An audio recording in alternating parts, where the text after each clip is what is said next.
A pleasant good morning to the Honorable John Briceño, Prime Minister of Belize, his ministers, Minister of State, and members, to the leader of the opposition party, her members, and Madam Speaker.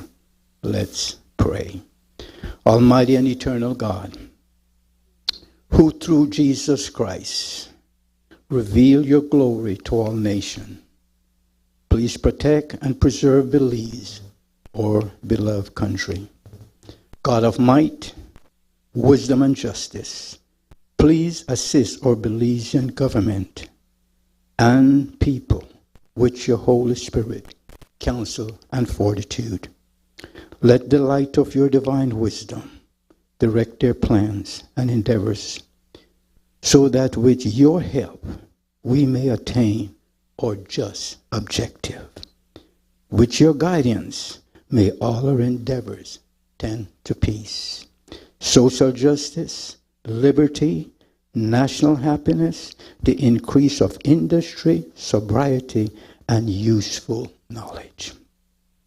We pray, O God of mercy, for all of us, that we may be blessed in the knowledge and the sanctified in your observance of your most holy law, that we may preserve in this union and in that peace which the world itself cannot give.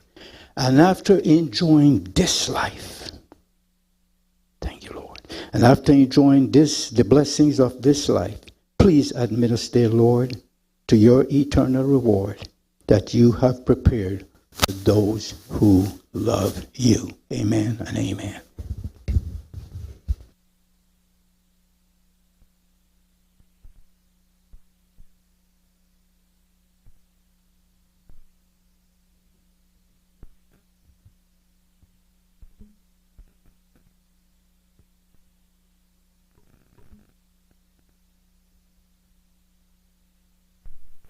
Oath of allegiance of a new member. Madam Clerk, can you kindly administer the oath of allegiance to the new members?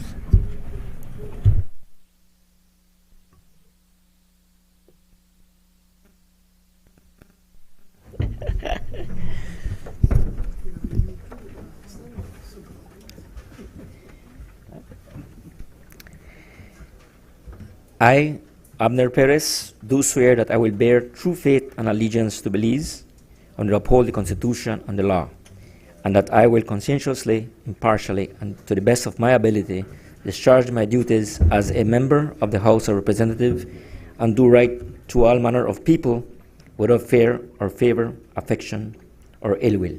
So help me God. Thank you.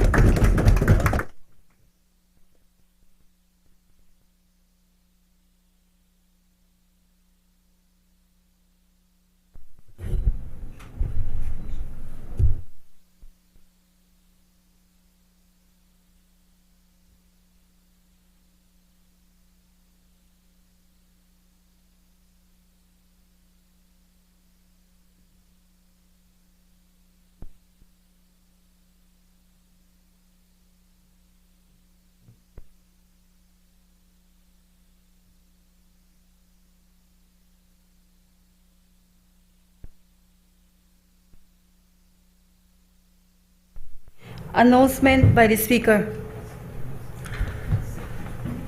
Honorable members, the only announcement we have to commence this House meeting is just a reminder of the post-election seminar occurring June 4th to the 6th. The Office of the Clerk should have communicated with all members about the details of the program over the 3 days.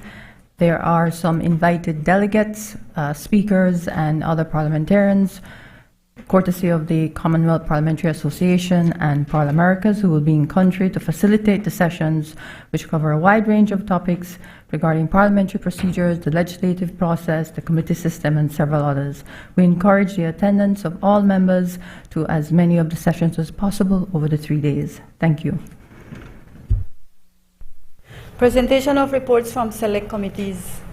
I recognize the Honorable Chair of the Finance and Economic Development Committee.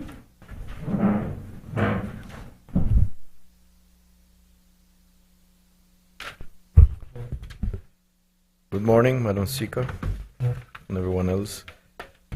Madam Speaker, I rise to lay on the table sessional papers number HR 4/1/14, report from the Finance and Economic Development Committee on the Customs and Excise Duties Amendment Bill 2025, number HR 5/1/14, report from the Finance and Economic Development Committee on the Insolvency and Bankruptcy Bill, number HR 6/1/14, report from the Finance and Economic Development Committee on the Inter-American Development Bank third general capital increase in authorized capital stock of the Inter-American Investment Corporation, IDB Invest Subscription Motion 2025, number HR 7/1/14, report from the Finance and Economic Development Committee on the subscription to Multilateral Investment Fund 4, Inter-American Development Bank Subscription Motion 2025. Thank you. Honorable members, those reports are ordered to lie on the table. I recognize the Honorable Chair of the Constitution and Foreign Affairs Committee. Good morning, Madam Speaker. Madam Speaker, I rise to lay on the table sessional papers number HR 8/1/14, report from the Constitution and Foreign Affairs Committee on the Magistrates Court Bill 2025. Also, Madam Speaker, number HR 9/1/14, report from the Constitution and Foreign Affairs Committee on the People's Constitution Commission Amendment Bill 2025. And lastly, Madam Speaker, number HR 10/1/14, report from the Constitution and Foreign Affairs Committee on the establishment of the National Assembly Staff Committee, Motion 2025. Thank you. Honorable members, those reports are ordered to lie on the table. I recognize the Honorable Chair of the Works Committee.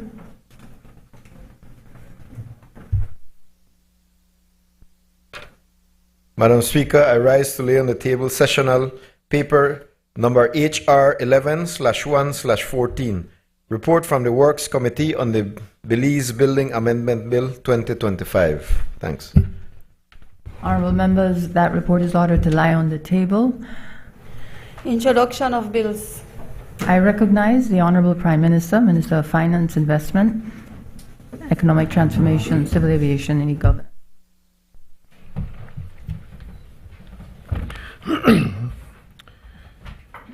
Good morning, Madam Speaker. Good morning to everyone. I rise to introduce a bill for an act to amend the Belize Constitution, Chapter 4 of the Substantive Laws of Belize, Revised Edition 2020, to provide for declarations of special areas for public safety and public order for the purpose of preventing, detecting, or controlling crime, and the limiting of rights herein for a period of time, to provide for the establishment of a gun and gang court, to validate certain proclamations of state of emergencies and regulations, and all acts and things done by the state thereunder, and to provide for matters connected therewith or incidental to. Madam Speaker, if you allow me to give an explanation, I think it's important for us to be able to give a fairly comprehensive explanation, and I ask for your indulgence for me to refer to my notes.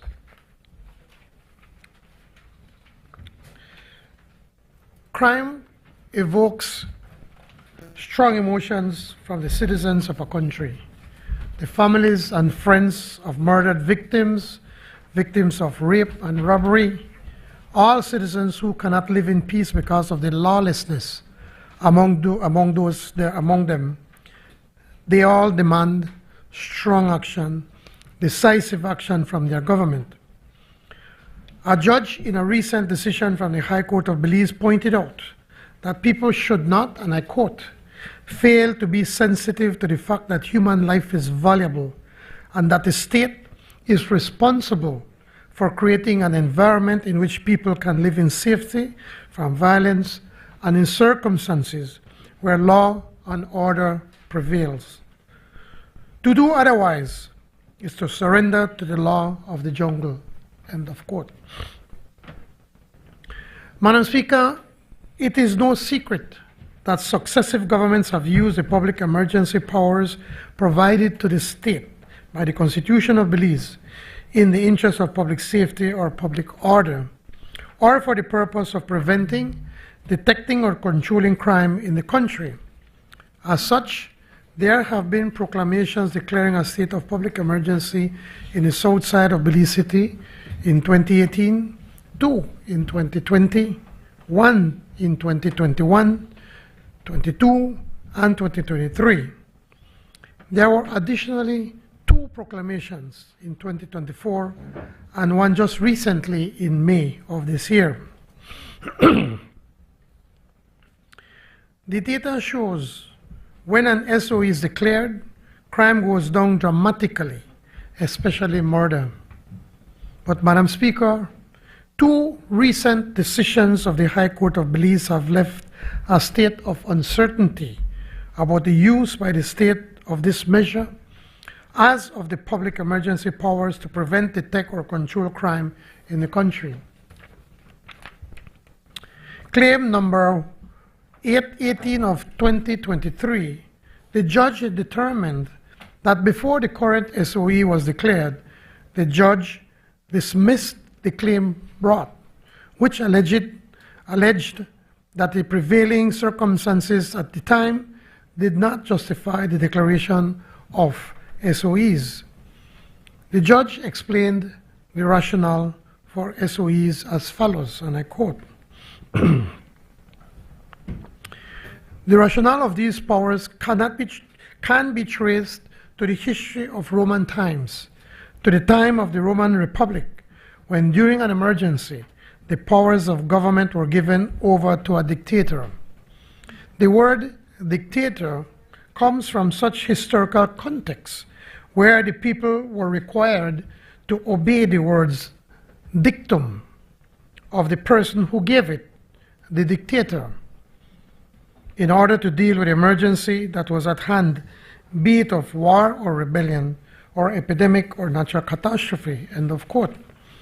The judge, however, went on to point out that given the wide powers allotted to the state during a state of emergency, and I quote, "The framers of the Constitution, in their wisdom, ensured that an emergency declared by the Governor General lapses after 1 month unless it is extended for a further period not exceeding 12 months at a time by resolution of 2/3 of the members of the House of Representatives," end of quote. But, Madam Speaker, the judge was equally clear as to the use of SOEs by the state to address crime. He emphasized that, and I quote again, as stated in the Syracuse Principles, quote, "A threat to the life of the nation is one that affects the whole population and either the whole or part of the territory of the state." When 7 murders take place in 1 day in a particular locality south side of Belize City, it affects the entire population in that area. Fear grips the people in that area who would ask themselves, can this happen to me? Will I be able to sleep safe in my house? Is it safe to go out? Can I send my child to school? Can my children go out to play? Can I go out to get my groceries and medicines? Will my spouse come back from work alive? And other such questions of concerns, end of quote. Thus, Madam Speaker, the judge concluded that, and I quote, "The underlying facts of gang violence and a spate of murders in the south side of Belize City as existed would justify such a state of emergency declaration." On the strength of this decision, Madam Speaker, the government would have been confident that the use of the SOE as a crime-fighting measure was appropriate, lawful, and constitutional. In contrast, Madam Speaker, another judge, in examining and considering the SOE declared in the same July 2020, and all acts of the state following that SOE ruled that the prevailing circumstances at the time did not justify the declaration of the SOE. The judge thus went on to hold that all acts done under the SOE therefore were unlawful. Madam Speaker, the pronouncements of the respective judges are conflicting. This creates difficulties for the government, for any government. Firstly, the state has a responsibility to uphold the rule of law, which includes the state abiding by the court orders or pronouncement. The state clearly cannot abide by both decisions. The purpose of the law is to create certainty. Uncertainty in the law is an anathema to law and order. The uncertainty in the law, therefore, cannot persist uncorrected and therefore must be addressed. I have publicly stated that the government will appeal the recent decision handed down by Judge Nabi. It's Nabi, right? Such an appeal, however, could not come from hearing for at least 9 months from now, in March of 2026, in the March 2026 Court of Appeal session. The state of uncertainty in the law cannot persist uncorrected for such a long period. And so, Madam Speaker, this is why I'm here this morning introducing this bill, this Belize Constitution, the 13th Amendment Bill 2025, because legislative intervention is necessary. This bill has 7 clauses. An amendment of Section 18 of the Belize Constitution, insertion of new sections 18A and 18B, insertion of a new section 19A, insertion of a new section 94A, amendment of Section 131, amendment of Section 131, insertion of a new Schedule 5, and consequential amendments to the Crime and Control Justice Act. These proposed amendments to the Belize Constitution to make new provisions include: 1, a new Section 18A empowering the Governor General on the advice of the National Security Council to make an order on reasonable grounds and in the interest of public safety, public order, and for the purpose of preventing, detecting, and controlling crime, that a designated area is a special area and limit the rights of citizens within this area for a specific period. So now, there will be a constitutional requirement that before the Governor General acts, this is done on the advice of the multi-sectoral body, which includes the heads of our law enforcement apparatus personnel, the Commissioner of Police, the General from the BDF, and also the Commandant from the BDF, and also the Coast Guard. Members of Cabinet, myself as included as Prime Minister, the Minister of Defense, Home Affairs, Foreign Affairs, and the Attorney General. And the advice must be based on reasonable grounds. This is the same threshold that courts look to in order to be satisfied that an SOE was justified. This new section is separate from the current SOE provision in the Constitution. Such measures can be found in Part 3 of the Crime Control and Criminal Justice Act, Chapter 102, and these provisions have been enforced since the 1990s and will now be enshrined in the Constitution. If we could remember back between 1993 and 1998, the then Sir Manuel Esquivel's government made these introductions in trying to see how we can be able to control crime when it's acting up in a specific area in the country. And unfortunately, most of the time it has been centered around the south side of Belize City. 2. A new section 94A, establishment of a gun and gang court.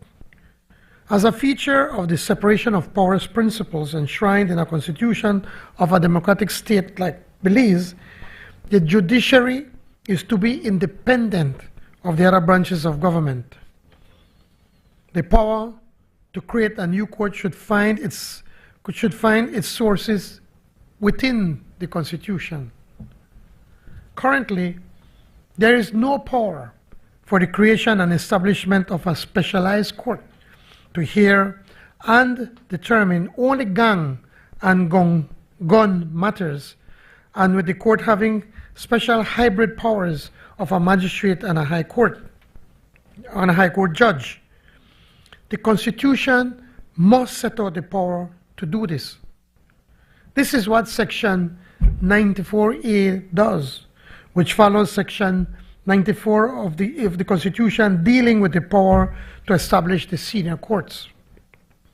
You may recall, Madam Speaker, that I mentioned this in my statement at the opening of the new session of the National Assembly.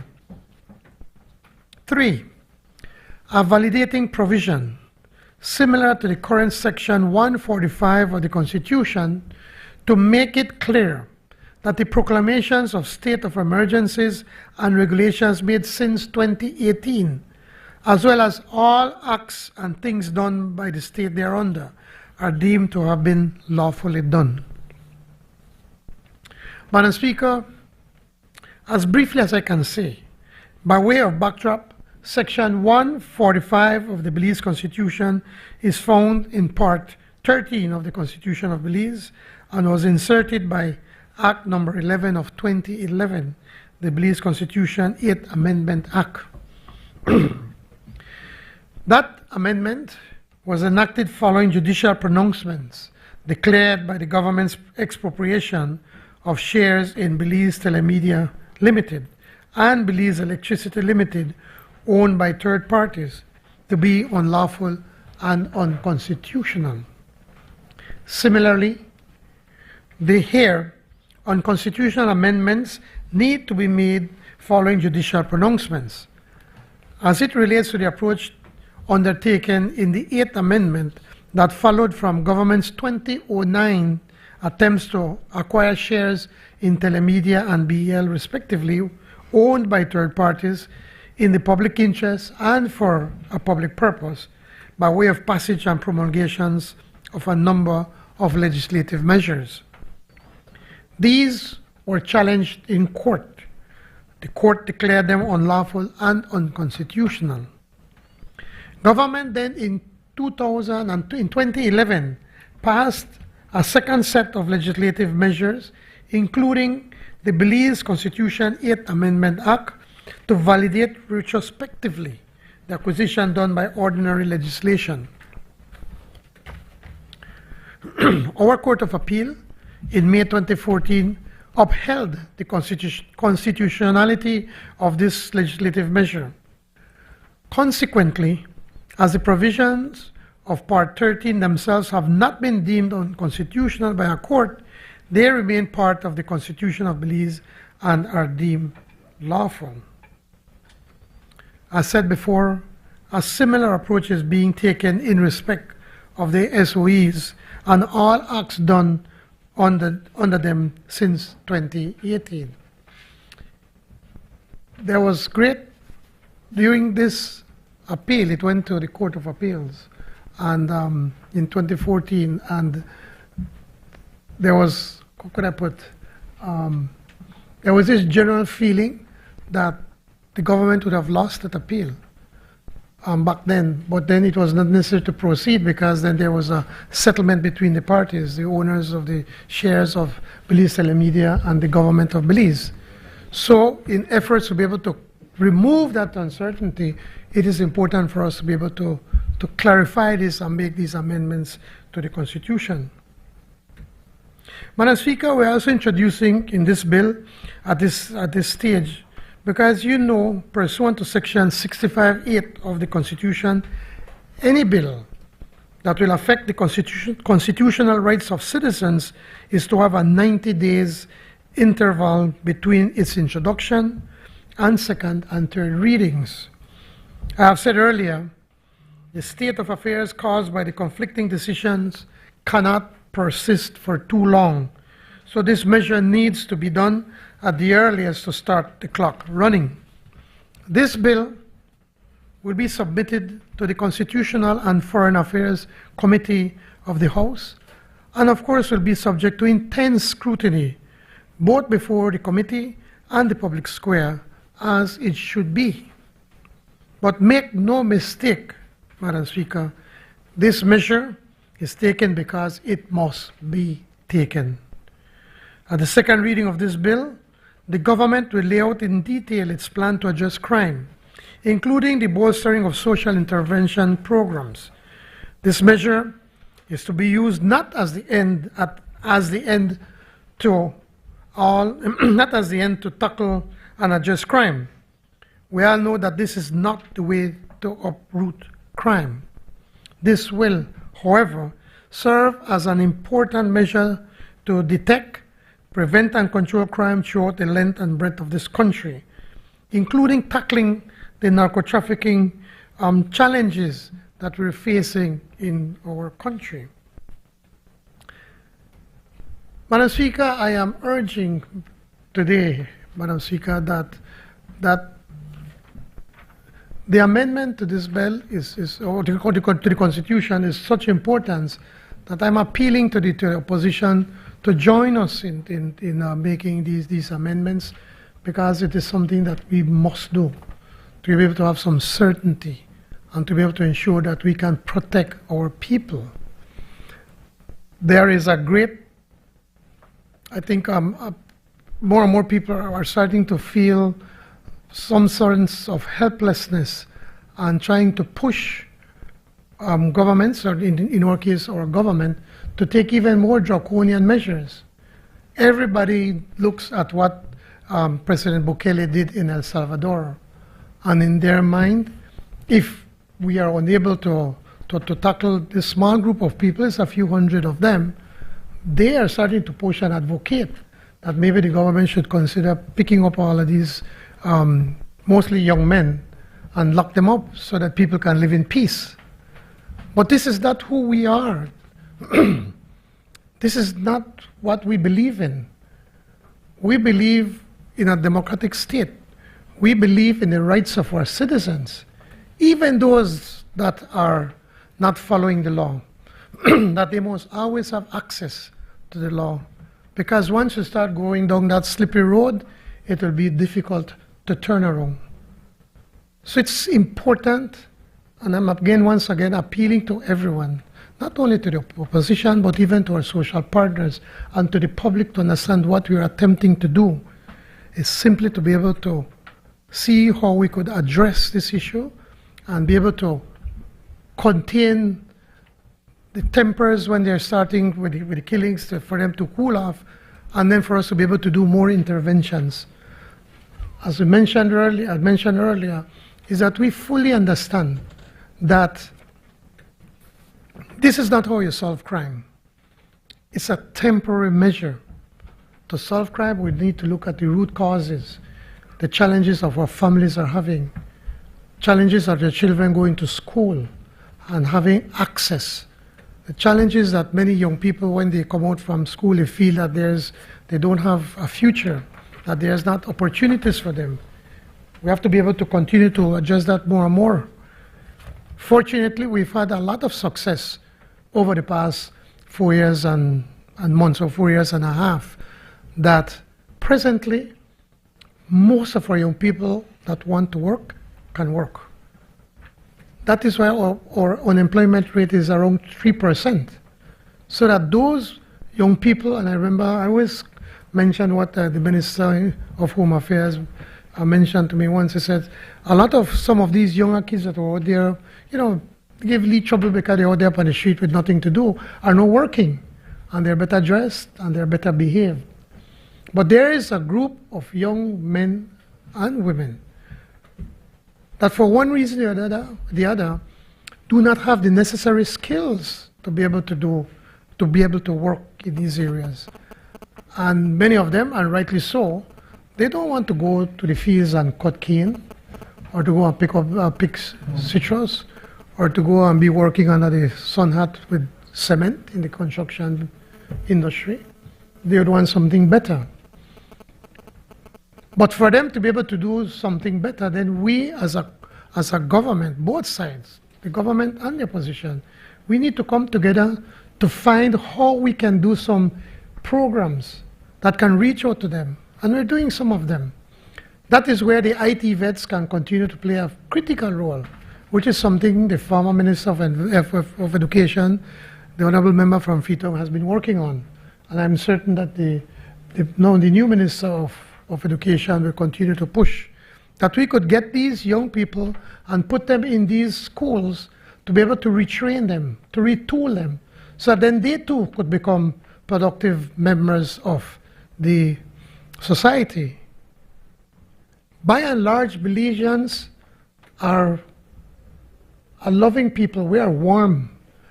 And whenever people come to visit Belize, and we have, for instance, in the tourist industry, people that come to visit us, the one thing that they take away with them is that Belizeans are warm, Belizeans are loving, Belizeans are friendly. That is who we are.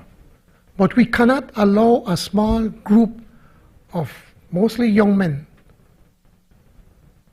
to change that view of who we truly are. So again, by putting these amendments, I believe that we'll then better be able to control for a short while until tempers can cool down, but at the same time give us a chance as a government, together, both sides, to be able to continue to be able to work and come up with more of these programs to be able to give these young people a new chance in life. Madam Speaker, these amendments have the recommendations of the Cabinet. Thank you very much. Honourable members, that bill is referred to the Constitution and Foreign Affairs Committee for examination, consideration and report. Bill for an act to amend the Belize Constitution, Chapter 4 of the Substantive Laws of Belize, Revised Edition 2020, to provide for declarations of special areas of public safety and public order for the purpose of preventing, detecting, or controlling crime and the limiting of rights therein for a period of time, to provide for the establishment of a gun and gun court, to validate certain proclamations of state of emergencies and regulations and all acts and things done by the state thereunder, and to provide for matters connected therewith or incidental thereto. I recognize the Honourable Prime Minister.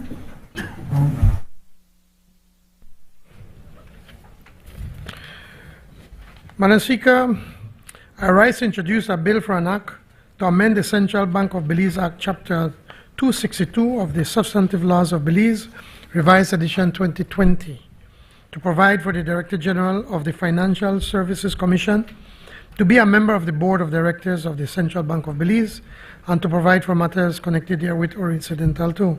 Madam Speaker, this bill has the recommendation of the Cabinet. As way of explanation, Madam Speaker, please allow me. The primary objective of this bill is to amend Section 11 of the Central Bank of Belize Act to include the Director General of the Financial Services Commission, the FSC, as an ex officio member of the Board of Directors of the Central Bank of Belize. The bill also amends Section 2 of the Act to include a definition of, quote, Director General, end of quote, to ensure legal clarity. The Central Bank was established in 1982 to foster monetary stability and to promote a sound fiscal structure. The Board of Directors plays a critical role in shaping macro-financial policy and overseeing the integrity of our monetary system. The Financial Services Commission, established under the 2023 FSC Act, is the primary regulator for non-bank financial institutions, including the securities sector and other financial service providers. Currently, the Governor of the Central Bank is already a statutory member of the FSC Board under the FSC Act. However, there is no reciprocal representation of the FSC on the Central Bank of Belize's board. This bill seeks to correct that asymmetry.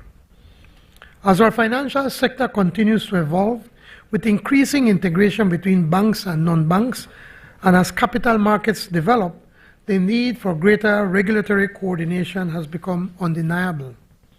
Cross-representation between our two principal financial regulators will foster real-time communication and institutional agreement, support the identification and mitigation of systematic risk, promote regulatory consistency and policy coherence across sectors, and help guard against regulatory gaps or arbitrage. It also aligns Belize with the international best practices recommended by the IMF, the World Bank, and other global standard-setting bodies for integrated financial sector supervision. Madam Speaker, this amendment is both timely and necessary. It represents a step towards a more robust, coordinated, and forward-looking financial sector governance in Belize. Madam Speaker, I recommend this bill to the Honorable House. Thank you.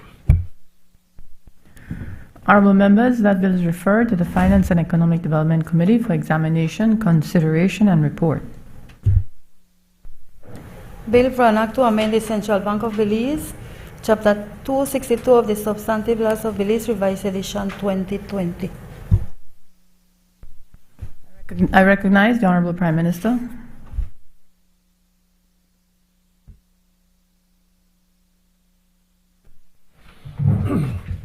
Madam Speaker, I seek the indulgence of this Honorable House to defer the first reading of the Broadcasting Bill 2025 to a later date.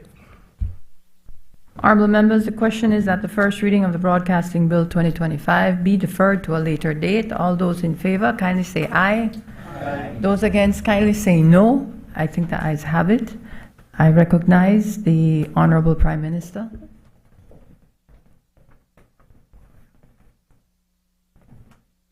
You're not there yet. Recognize the Honorable Prime Minister.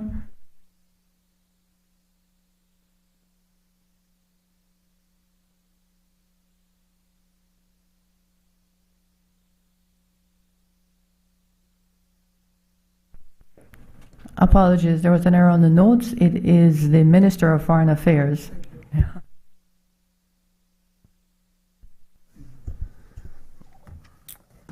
Thank you, Madam Speaker. Madam Speaker, I rise to introduce the first reading of the Bill 2025, a bill for an act to repeal and replace the Bail Reform Act, Chapter 100 of the Substantive Laws of Belize, Revised Edition 2020, to reform the bail framework in the criminal justice system and to provide for matters connected therewith or incidental thereto.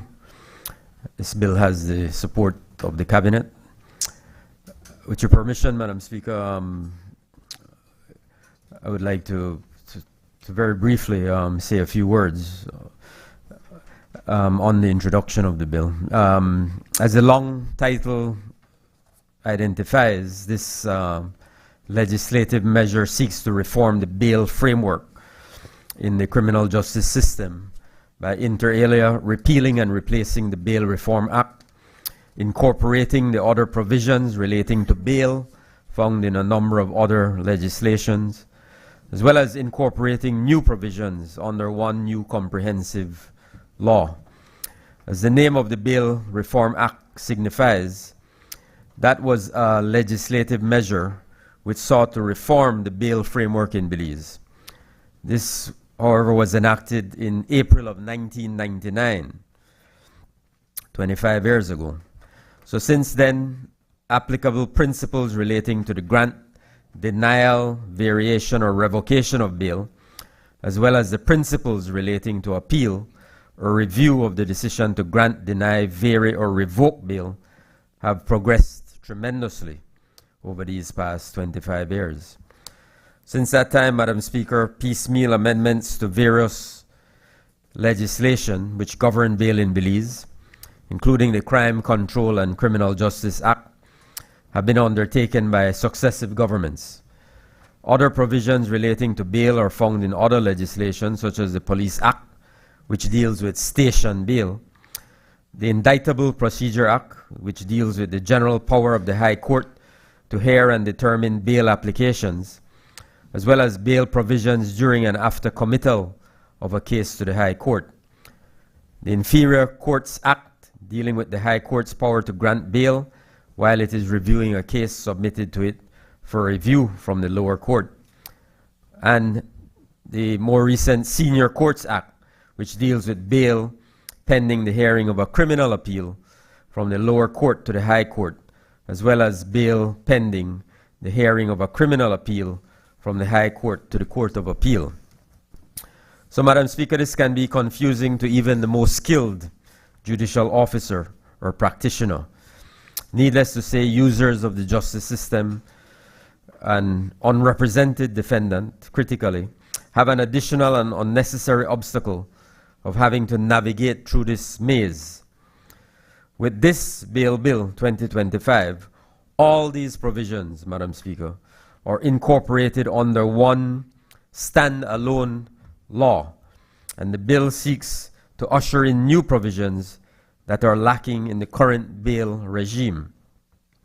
These include the following: a new term of art, deciding official, being introduced in the criminal justice system lexicon in Belize to take account of the fact that officials deciding bail are not only the traditional magistrate or judge, but also include a police officer in charge of a station or a justice of the peace.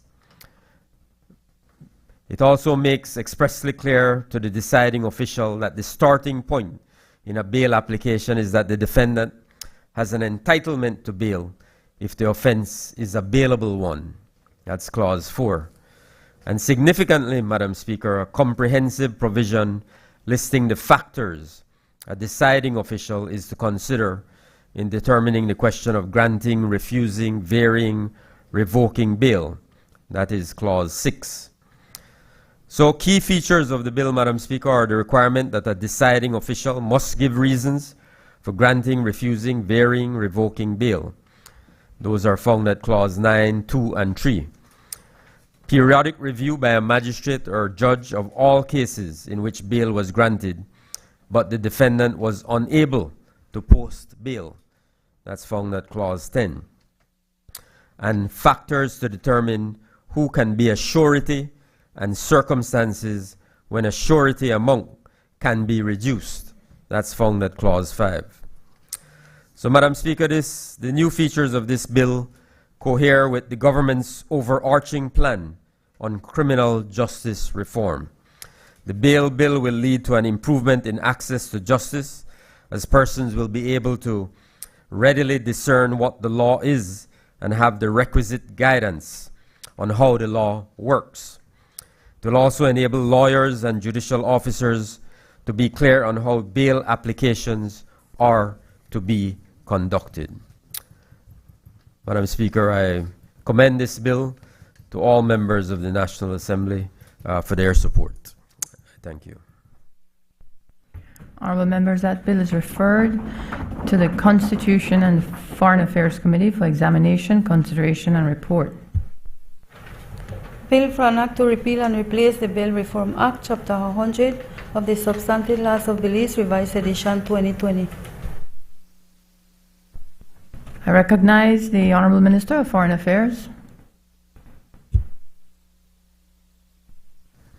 Madam Speaker, I rise to introduce the first reading of the Law Revision and Law Reform Bill 2025, a bill to repeal and replace the Law Revision Act, Chapter 3 of the Substantive Laws of Belize, Revised Edition 2020, to modernize the system of revising and consolidating the laws of Belize, and to make provision for the review and reform of the laws by a Law Reform Commission, and to provide for matters connected therewith or incidental thereto. Madam Speaker, this bill has the support of the Cabinet. With your permission, Madam Speaker, I will say a few brief words on the bill. This bill was introduced in the last session of the National Assembly which ended with the dissolution of the House on February 11, 2025. I will therefore not go into a detailed presentation on this first reading. Just to briefly say, Madam Speaker, that this bill seeks to repeal and replace the current Law Revision Act, which was enacted in 1979, to provide for the revision, publication, and maintenance of an up-to-date set of laws that reflect the legal framework in force at any given time. Experience has shown, Madam Speaker, that the consolidating and updating of our current body of laws needs a further mechanism. That is, in addition to consolidating the laws, the body of laws must also be updated. This is achieved through a reform process. So a law reform commission is an essential tool for facilitating the dynamic evolution of a country's legal framework. In the context of Belize, the creation of a law reform commission would provide several advantages. It would enable Belize to regularly review and reform laws in response to changes in society, the economy, technology, and of course international obligations. So this proactive approach would ensure that Belize's legal system remains relevant, efficient, and responsive to the needs of the country's citizens. Madam Speaker, while the Law Revision Act has provided a foundation for the compilation and consolidation of Belize's laws, the need for a more robust and continuous approach to law reform is essential for the legal system to remain responsive to modern challenges. The establishment of a law reform commission would address this need by providing a specialized, systematic, and consultative mechanism for law reform. Accordingly, Madam Speaker, this government, in fulfillment of its Plan Belize manifesto, is today introducing this bill to put in place the necessary apparatus and to ensure the modernizing of the system of revision and consolidation of the laws of Belize. I thank you. Honourable members, that bill is referred to the Constitution and Foreign Affairs Committee for examination, consideration, and report. Bill for an act to repeal and replace the Law Revision Act, Chapter 3 of the Substantive Laws of Belize, Revised Edition 2020. I recognize the Honourable Minister of Foreign Affairs. Thank you, Madam Speaker. I rise to introduce the Civil Registry and Vital Statistics Bill 2025, which is a bill for an act to repeal and replace the Registration of Births and Deaths Act, Chapter 157 of the Substantive Laws of Belize, Revised Edition 2020, to provide for the digitalization of the Registry of Births, Deaths, and other life events, to provide for the organizational restructuring of the Vital Statistics Unit, to convert the office into a department, to support the new business operations and functions, to provide for the registration and filing of life events, to provide for harsher penalties for offenses, and to provide for matters connected therewith or incidental thereto. This bill has the support of the Cabinet. Madam Speaker, again, with your permission, I'll briefly say a few words. Madam Speaker, as we all know, a well-functioning civil registry system is necessary and essential to ensure an individual's right to a legal identity, provides a foundation for an identity management system that facilitates citizens' access to critical public services, including health care, education, and employment.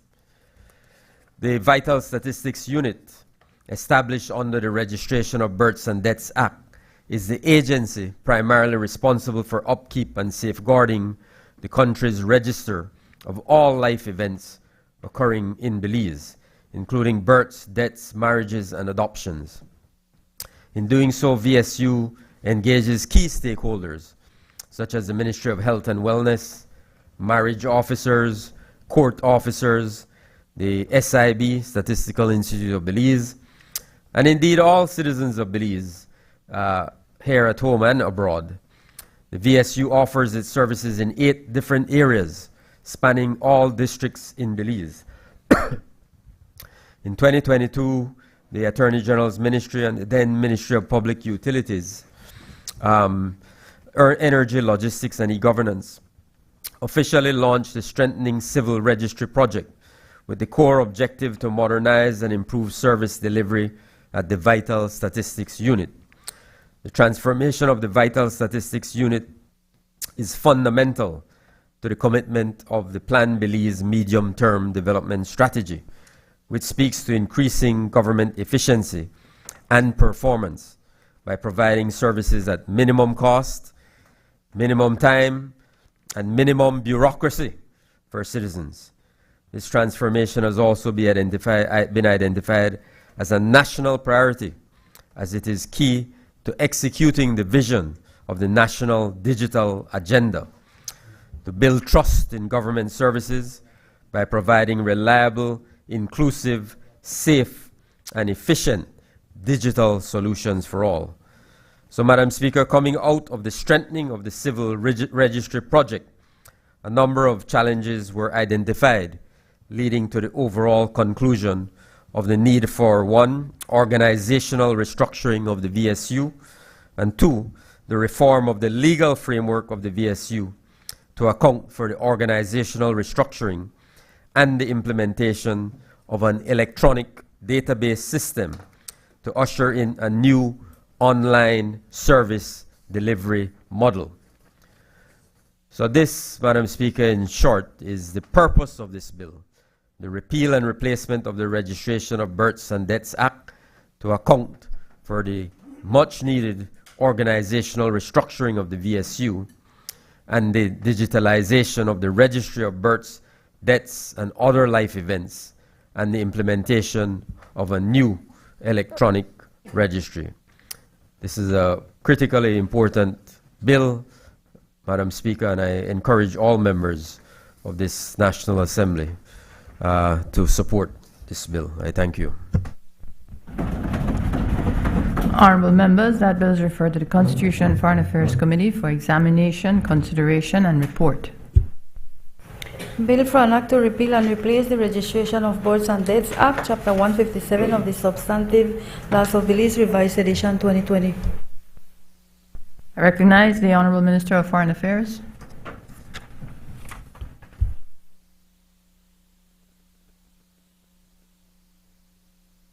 Thank you, Madam Speaker. Madam Speaker, this is the National Assembly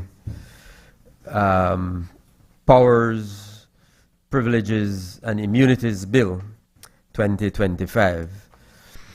I rise to introduce an act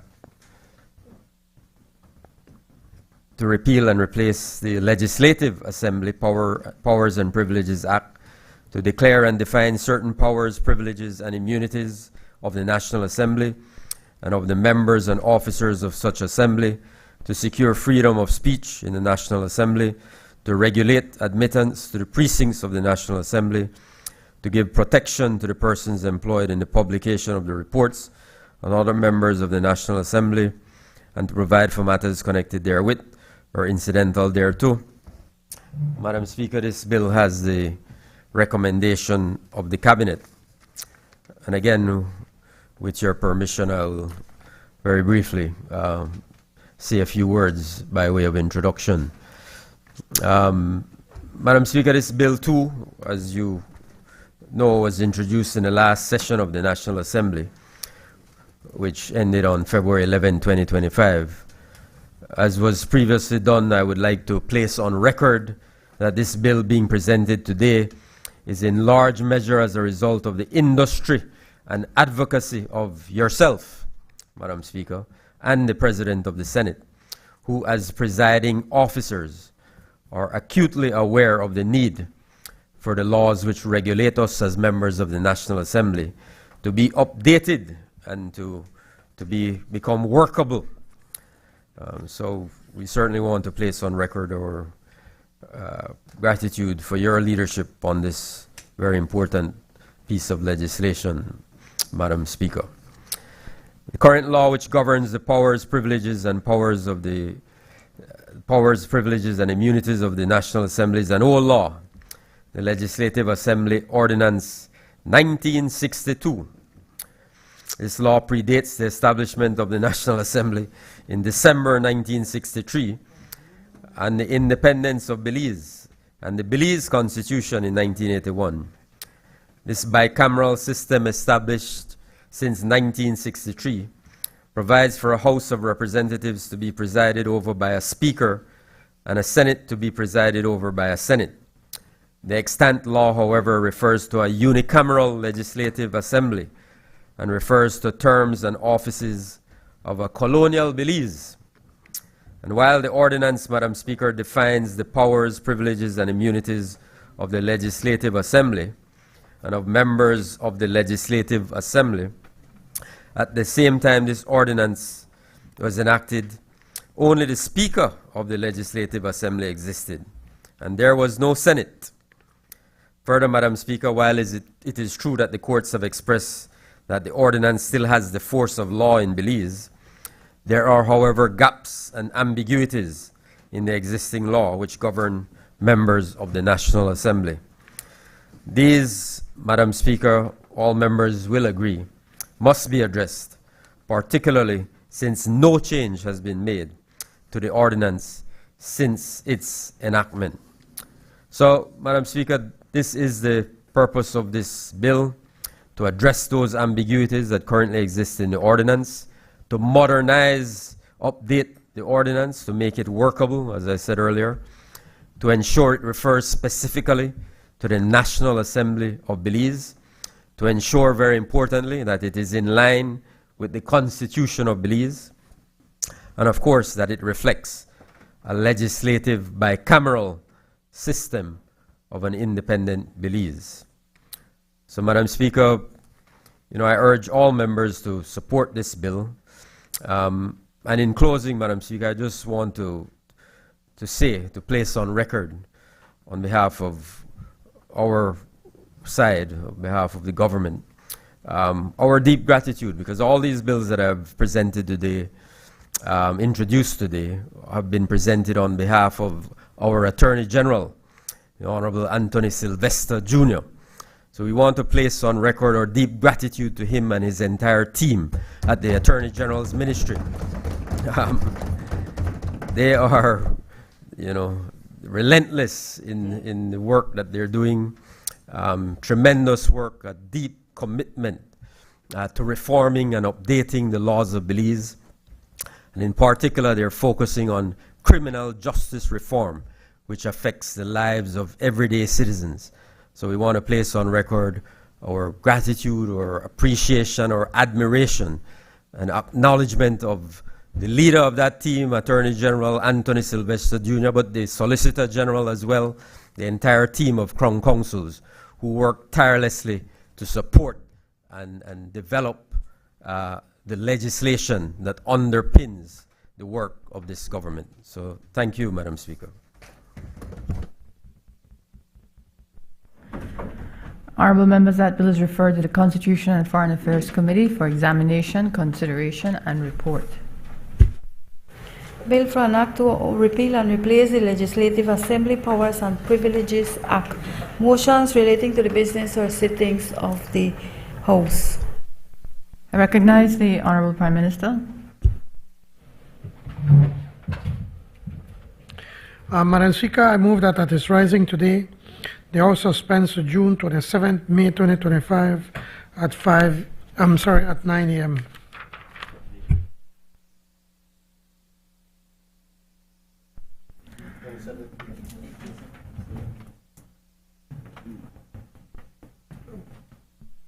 What, Tuesday, 27th May? Correct. Okay. Correct. 2025 at 9 a.m.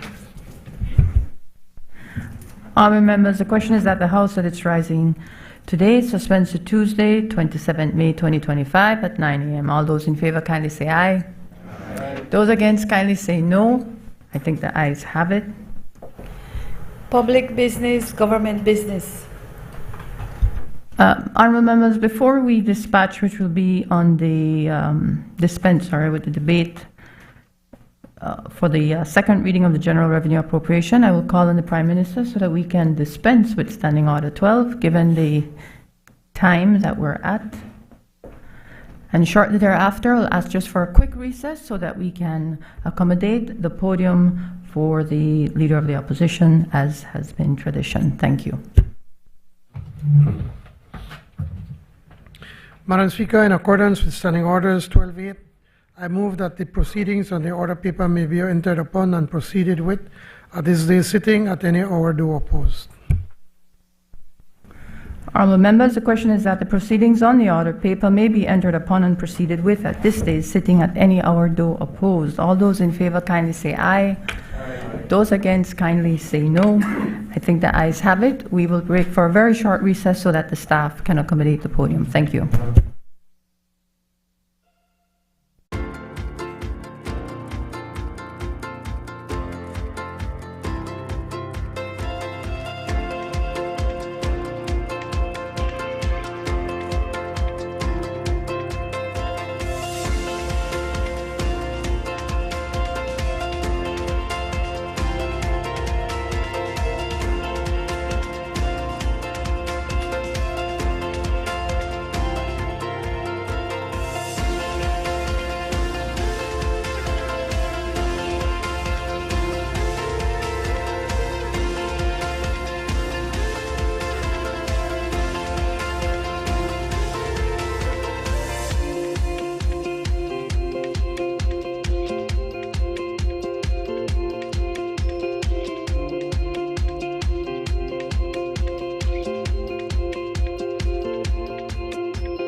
Honorable members, the debate on the second reading of the General Revenue Appropriation 2025-2026 Bill 2025 is about to be resumed.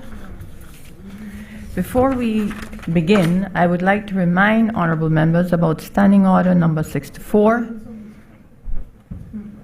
presentation and the second reading of the appropriation bill, especially paragraph 5, which reads, after the motion for the second reading of the appropriation bill has been resumed under paragraph 4 of the standing order, the debate shall be confined to the financial and economic state of the country and the general principles of government policy and administration as indicated by the appropriation bill and the estimates. Members are therefore asked to confine their debate within the prescribed limits of the aforementioned standing order. I would like to remind honorable members of the other parts of the standing orders, specifically standing order number 42B. We haven't heard that for some time, which states that an honorable member shall maintain silence while another member is speaking and shall not interrupt except in accordance with these standing orders. We now have the resumption of the debate on the General Revenue Appropriation 2025-2026 Bill 2025. I recognize the Honourable Leader of the Opposition. Member for Albert.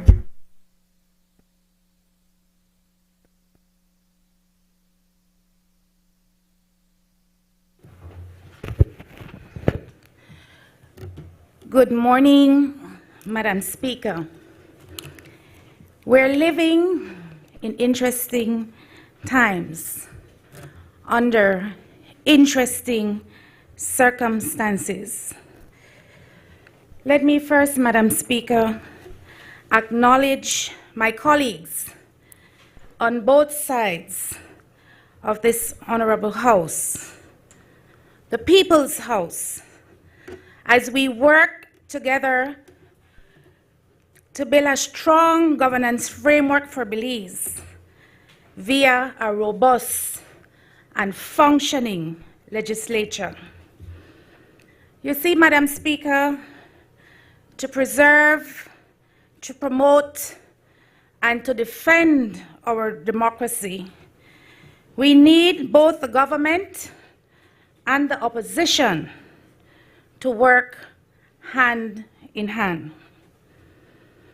As members of the opposition, we have a constitutional responsibility to hold the executive and ourselves to account. Unlike this administration, we do not promote the ideology that you did it, so we are justified in doing it too. We are here to judiciously examine the legislative framework and policies that are proposed by this sitting administration that will ultimately affect either positively or negatively the lives and livelihoods of the citizens of our beloved Belize. May I preface my contributions, Madam Speaker, but that making it clear that outside of the popular view, we on this side do not oppose solely for opposition or for some frivolous political advantage. That is not who we are.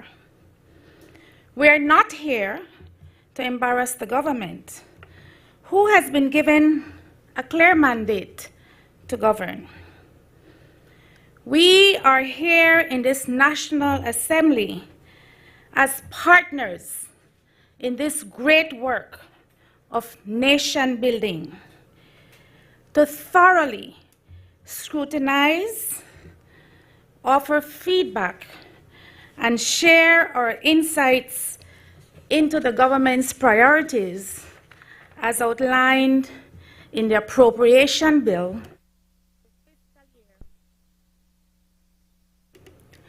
2025-2026, and to ensure that there are legitimate and transparent processes for the voices of the people to be heard on all matters of national importance and national concern. Madam Speaker, as our oath of office requires, we are each given a sacred duty and a profound responsibility to conscientiously, impartially, and to the best of our abilities to discharge our duties as members of this House of Representatives and to do right by all manner of people without fear or favor, affection or ill will. As the first woman to serve in the role of the leader of the opposition, and as I deliver this maiden address, I am determined to raise the tone and the substance of this debate.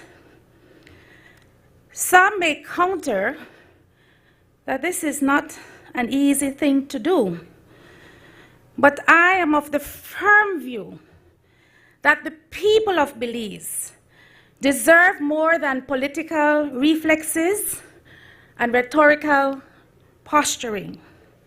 They deserve a debate that reflects the seriousness of their struggles and carefully outline the clarity of their expectations.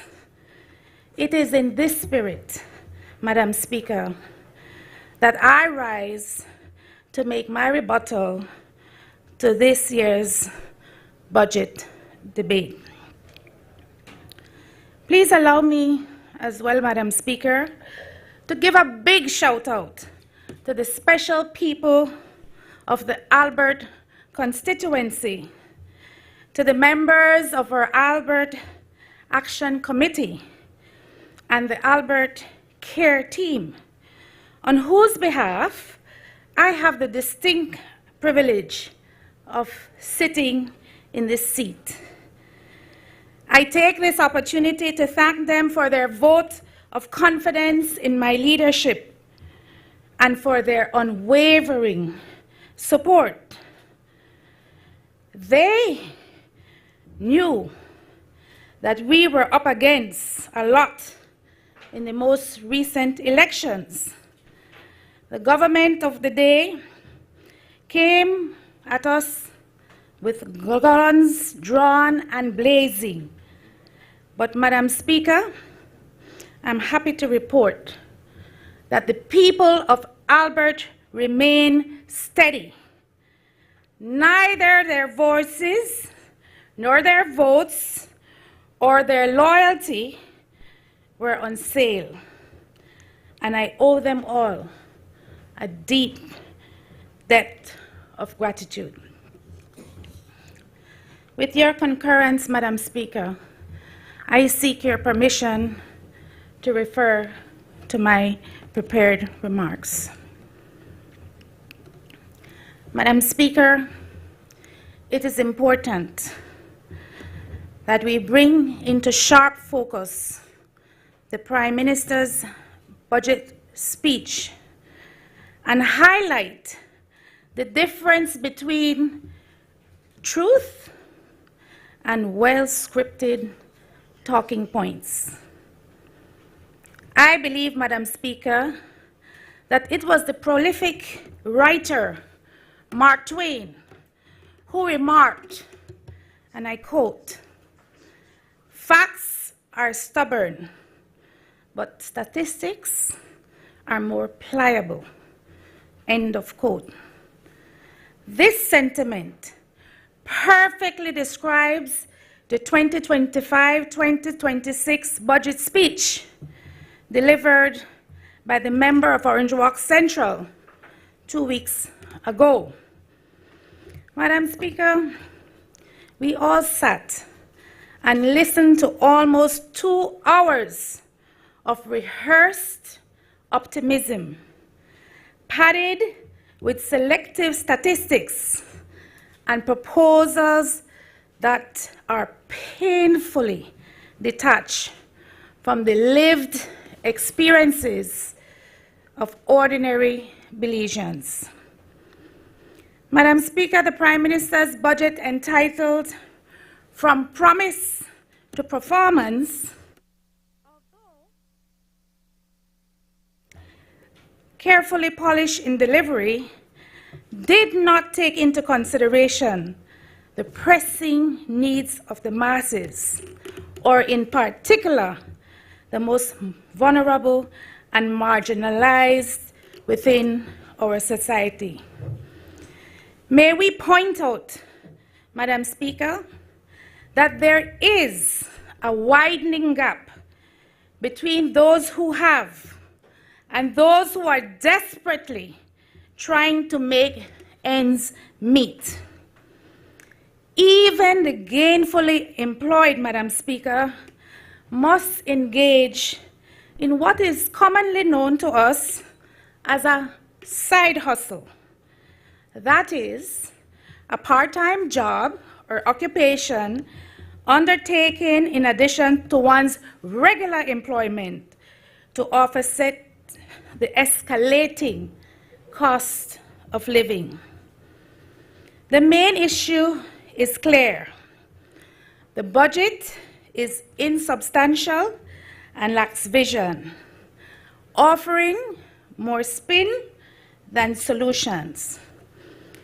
Perhaps a more honest and appropriate theme would have been from performance poetry to policy pain. We sit on this side of the aisle will break down the rhetoric and seek to get us all, in their nomenclature, back on track.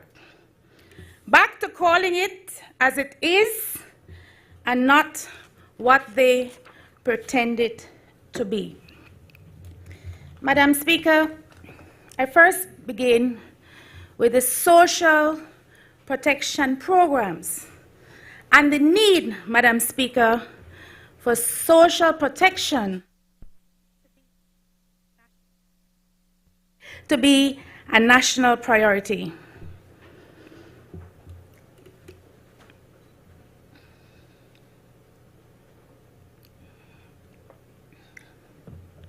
Madam Speaker, there's a human cost to the government's economic priorities. While our government officials congratulate themselves on spreadsheets and surpluses, thousands of families are struggling with inflationary pressures.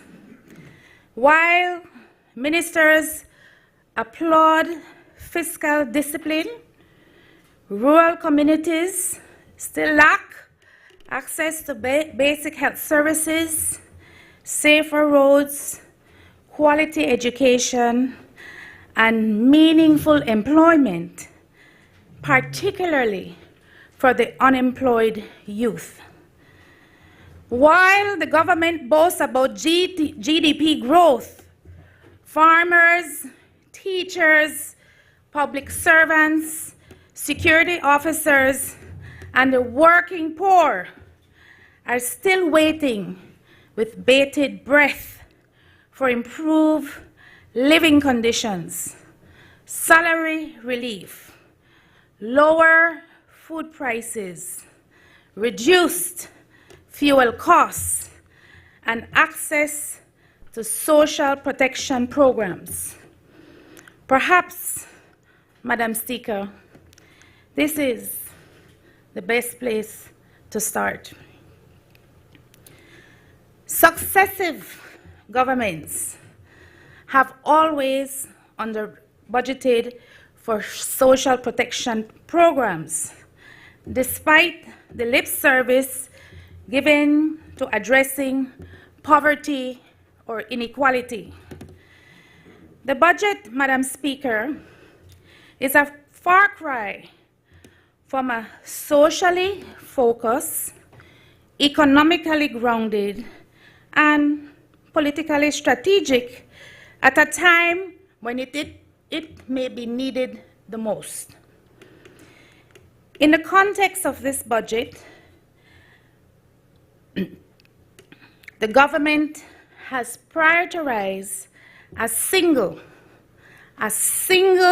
high visibility intervention, the NHI rollout for the Cayo district, which I will address in more detail later, while neglecting other key components: boosts, grocery bag assistance, housing for the underprivileged, skill training for the unemployed, health care for the elderly and the abused, and labor protections for those who are victimized. All are necessary for a comprehensive and resilient social protection system. Madam Speaker, it is on this platform that the People's United Party was first elected to govern in 2020 and again in 2025. The rallying cry, the promise of Plan Belize and Plan Belize 2.0 is that everybody will win. Todos ganamos. We the stay on track. Let us be fair. While the rollout of our community-based healthcare made accessible to all Belizeans is indeed welcome, one program does not a system make. Madam Speaker, in economies like ours, where vulnerability is widespread and fiscal space is narrow, social protection becomes not just a shield, but a catalyst. Programs like school feeding with a nationwide reach, maternal grants, and pension assistance don't just relieve hardships, they're multipliers. They raise school attendance, they reduce child labor, they empower women, and most importantly, contribute to building a more resilient society. Madam Speaker, in Belize, successive governments have received technical assistance from development partners, UNICEF, the ILO, and the World Bank, each urging us toward a social protection floor, not a ceiling, a floor. That is a nationally defined set of minimum social guarantees designed to prevent or alleviate poverty, vulnerability, and social exclusion. A social protection floor, as it is defined, seeks to provide a basic level of protection for citizens, not as a charity, but rather as sound fiscal policy for national development. The role of government, then, Madam Speaker, is to provide a system that works when markets fail, when families are marginalized, when countries have to bear the ramifications of unforeseen pandemics or when climate shocks displaces the productive sector. The moral core of taxation itself is that we each contribute within our means, not only for physical infrastructure, for roads and buildings, but also for social infrastructure, so that our shared institutions can fill gaps that no individual or company can fill on their own, especially in times when we are exposed to serious risk and vulnerabilities. If we are serious about our obligations to future generations, we must be equally serious about the safety nets and ladders that allow every Belizean to live with dignity, with security, and with a sense of purpose. Madam Speaker, the most recent report that inflation has dropped to 1.4% as of March of this year brings this concept into sharp focus. Ask any Belizean consumer in a grocery store, and they will laugh or perhaps cry. Food prices remain unbearably high, spiraling out of control. So high, in fact, that store owners have now started to post photos of people stealing food, a desperate indicator of how just disconnected this budget is from daily survival.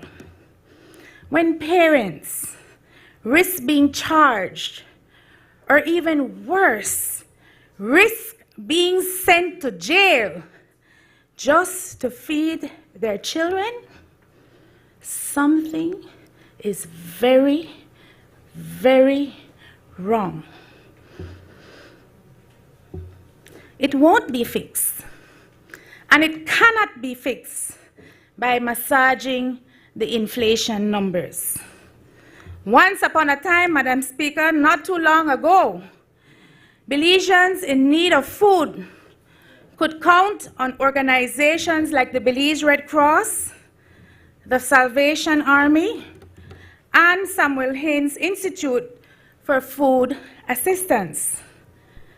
Today, these avenues have been discontinued. Assistance now hinges on the goodwill of political operatives who show up at best irregularly. Food insecurity for the most vulnerable has now become a normalized crisis. Madam Speaker, I hope to make the case on behalf of all Belizeans that the numbers presented by this Briceño administration does not, and let me say that again, does not signal performance. Rather, it reveals a government that is obsessed with spending and allergic to accountability, reform, and measuring the economic impact of their failing social protection policies. Social protection, Madam Speaker, is the promise that no Belizean child, parent, elderly, or unemployed should fall through the cracks of economic progress. It should not be viewed as a handout, Madam Speaker, but rather a hand up It is the scaffolding that allows families to climb from subsistence to sufficiency, from survival to security. And it is precisely the kind of public good that a government acting collectively on behalf of its people is best positioned to provide.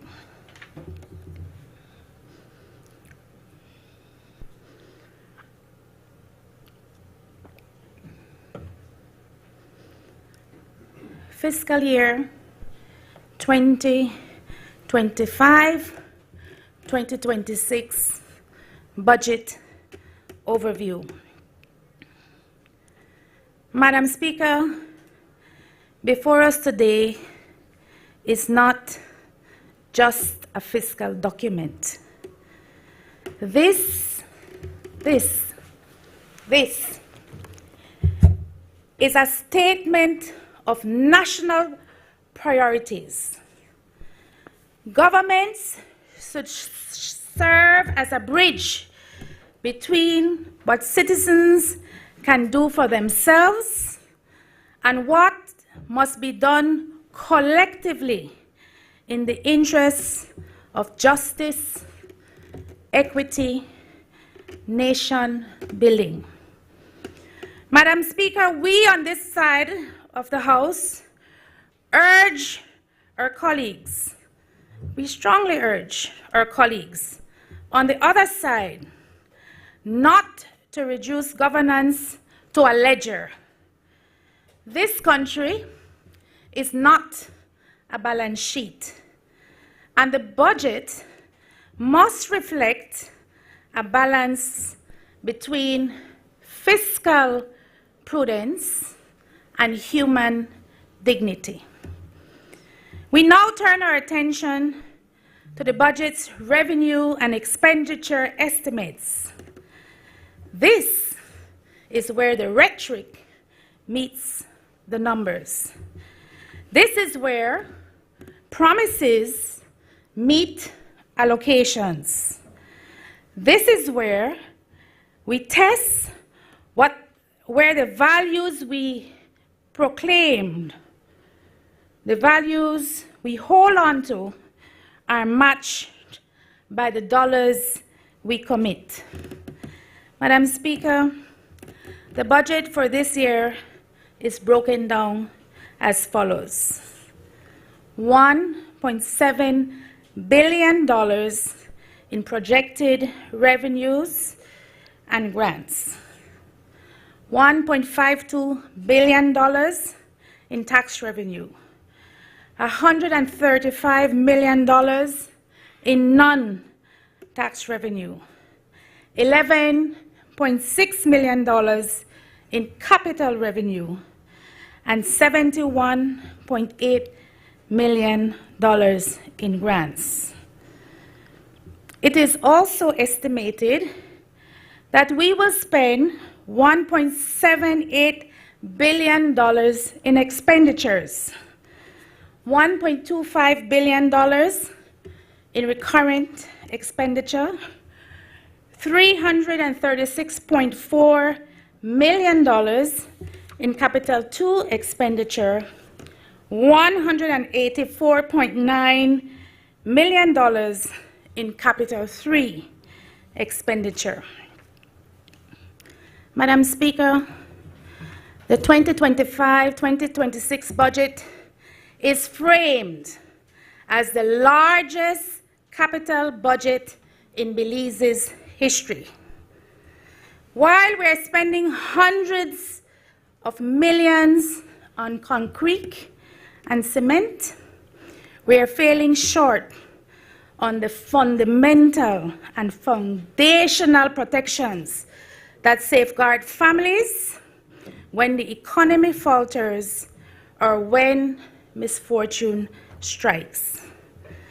There is also a deafening silence on how public works programs can be used as a tool to engage the unemployed. Many of the infrastructure projects listed are rollovers from the UDP administration that for some reason are languishing. Monies were sought and borrowed to provide the enabling environment for Belizean goods and services to flourish. In this fiscal period, Madam Speaker, revenues are projected to rise by $94 million, but half of this depends on uncertain grants.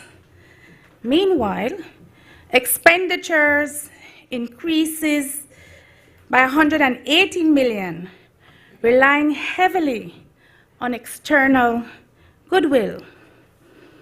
On the expenditure side, personal emoluments of $584 million and pensions of $113.7 million consume over 56% of recurrent expenditure.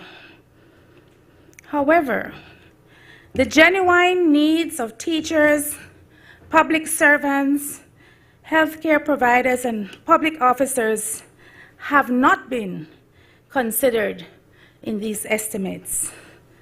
For some time now, Madam Speaker, public officers or the unions have been voicing their concerns. They demand promise raises and increments, pension support, and improved working conditions. These cries have fallen on deaf ears, only to be addressed when the weight of the unions come down to bear on the shoulders of those who are elected to lead and elected to serve. I take this opportunity to acknowledge and thank our sisters and brothers who lead the charge in our unions. Sister Nadia Martin Callis from the BNTU, Sister Ella Waite of the NTUCB, Brother Dean Flowers of the PSU, Sister Leonora Flowers of the Christian Workers Union, Brother Jose Escalera of the Belize Energy Workers Union, and all those who have picked up the mantle and sounded the call when injustices become just too blatant to ignore. We can all agree that the escalating costs of living and high inflationary rates, households now have less purchasing power. From my own personal experience, a minimum of 20% less of basic food supplies can be bought with $100. When you were able to buy $100 at the store, what you now get in terms of goods and services is just at about 80 in terms of value. Even the increase in minimum wage, Madam Speaker, from $3.30 to $5 per hour, and a promise of yet another increase for an additional $1 to $6, are not able to significantly alleviate the concerns of those who are working harder and not able to consume. You wish to contribute to my debate, member for Pixar? Can we have some respect, please, Madam Speaker?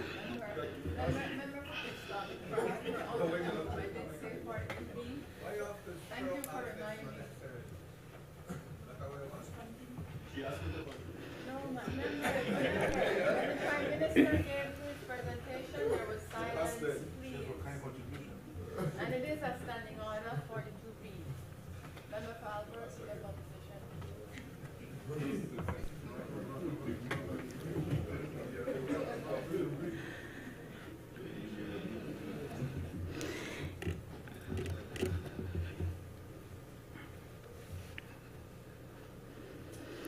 Madam Speaker,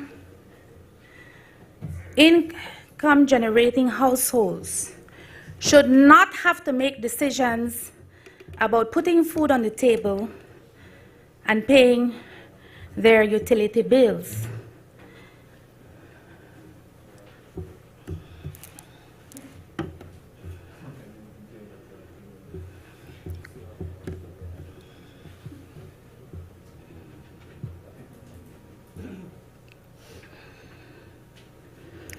Juggling priorities have become a great big balancing act that the working class faces monthly. Let me state the obvious.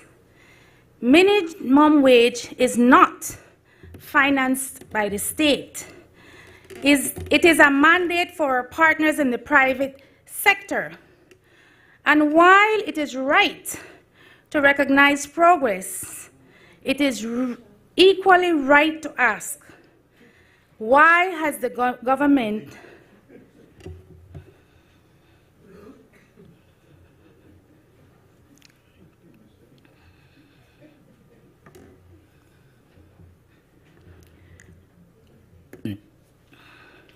while it is right to recognize progress, it is equally right to ask, why has the government not contributed financially to improving household resilience?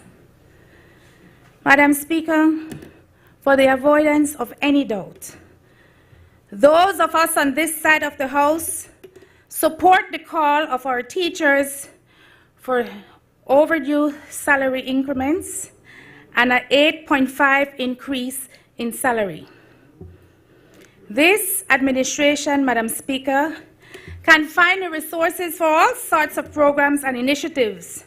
So let us find the money to pay our teachers and public officers who are first on call to make sacrifices whenever the need arises. There should be concerted efforts to improve the efficiency of government services, to enhance oversight of the public resources usage, to rebuild a severely broken financial system, and to mitigate against the misappropriation of public funds. Corruption is rampant. Madam Speaker, the misuse of public funds must stop. Doing so will allow this administration to address the pressing concerns within the public sector. This past Friday, Madam Speaker, one of our local evening news broadcast stations aired a story about 2 security contracts that were given post haste to POP cronies for a total sum of $28.5 million for a period of 10 years via a select tendering process. That means by special invitation at the discretion of the responsible government entity. This is not to say that the government does not have an oversight obligation to keep our citizens and visitors alike safe while traveling in our domestic airspace. But one must question how these contracts were awarded.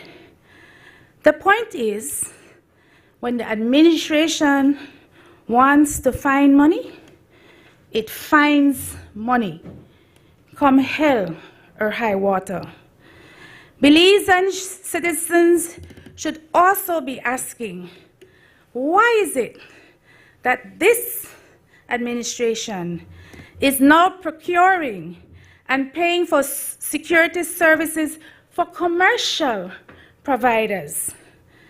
This is, Madam Speaker, a knee-jerk reactionary decision to ward off the attacks on the civil aviation regulatory bodies who seem impotent in addressing such an egregious national security breach.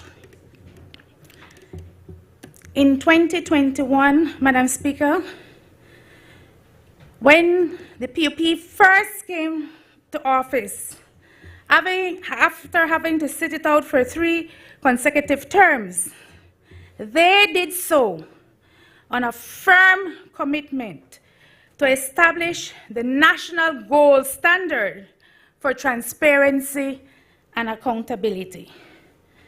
We don't forget the good governance motion, Madam Speaker, that was passed in the chambers of this very National Assembly with much fanfare. It outlined the strengthening of democratic institutions, faithfully upholding and defending the Constitution, combating corruption, and vigorously promoting transparency and accountability.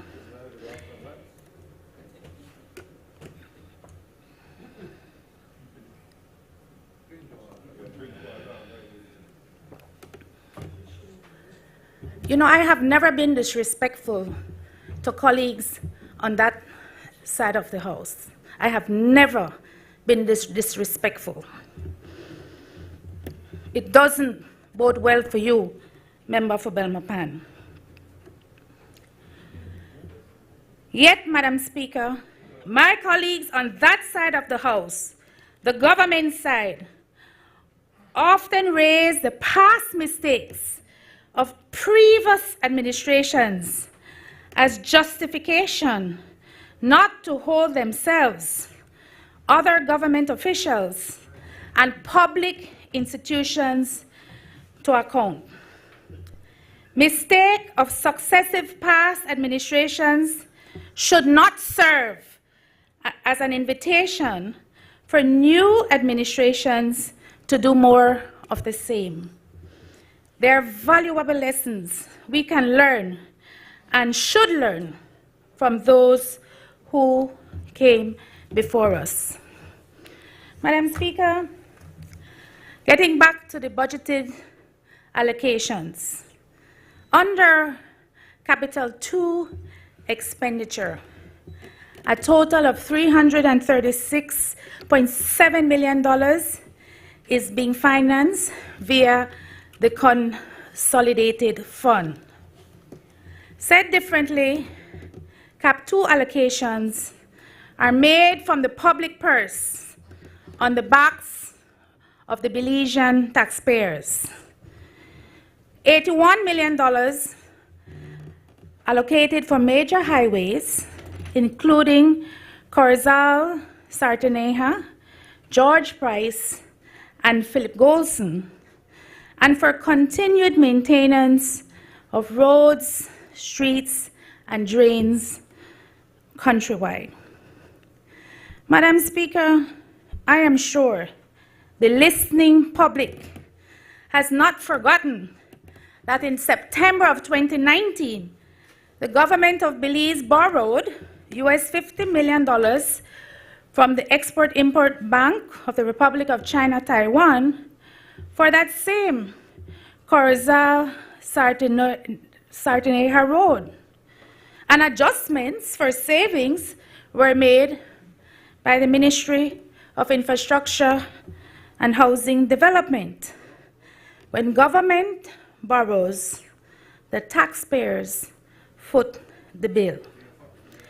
To tell the Belizean people how ridiculous this is, Madam Speaker, at our very first working session of this new Parliament, before the Prime Minister could dot the last I and cross the last T in the delivery of his budget presentation, a loan motion was approved for the sum of $26 million to cover 47% of road repairs from Democracia to Belmopan. According to the member for Cayo South, who is responsible for the Ministry of Housing and Infrastructure Development, urgent repairs are needed as a life-saving prevention measure. To listen to his logic, one would never understand that millions of dollars have been invested over the years for highway upkeep that include this 18-mile stretch. There was a time, Madam Speaker, when the member for Cayo South used to stand up in this honorable house and make the case that people cannot eat streets. Now this is lauded as this government's preferred strategy to keep the wheels of the economy growing. Member, no, but you'll have a chance to do it when you stand up on your debate. No, that's not. As I said, thank you. Right, prime up in silence, shall we? Standing order 42B. Madam Speaker, this crowd is taken from Kunumuno. If you listen to the rhetoric, if you listen, Madam Speaker, to the rhetoric, without driving on that piece of highway yourself, you would believe that the 18 miles in question was a dry weather road, unpaved and in need of major overhaul. We can concede that the road infrastructure might need to be enhanced with shoulders, some resurfacing, and added safety features. But pray tell me, Madam Speaker, why would we spend $50 million on 18 miles of road infrastructure that is already existing? This, Madam Speaker, represents $3 million a mile. $3 million that can be used to invest in social protection programs, such as family support services, expansion of pension benefits for the elderly, subsidies for small farmers who have to cope with the effects of climate change, and grocery bags for the most marginalized. Madam Speaker, we recognize and commend genuine areas of progress, such as the expansion of national health insurance to the Cayo district. But let us take a closer look at what is strategically omitted. This $50 million allocated under Cap 2 to operationalize NHI for residents in Cayo is crucial.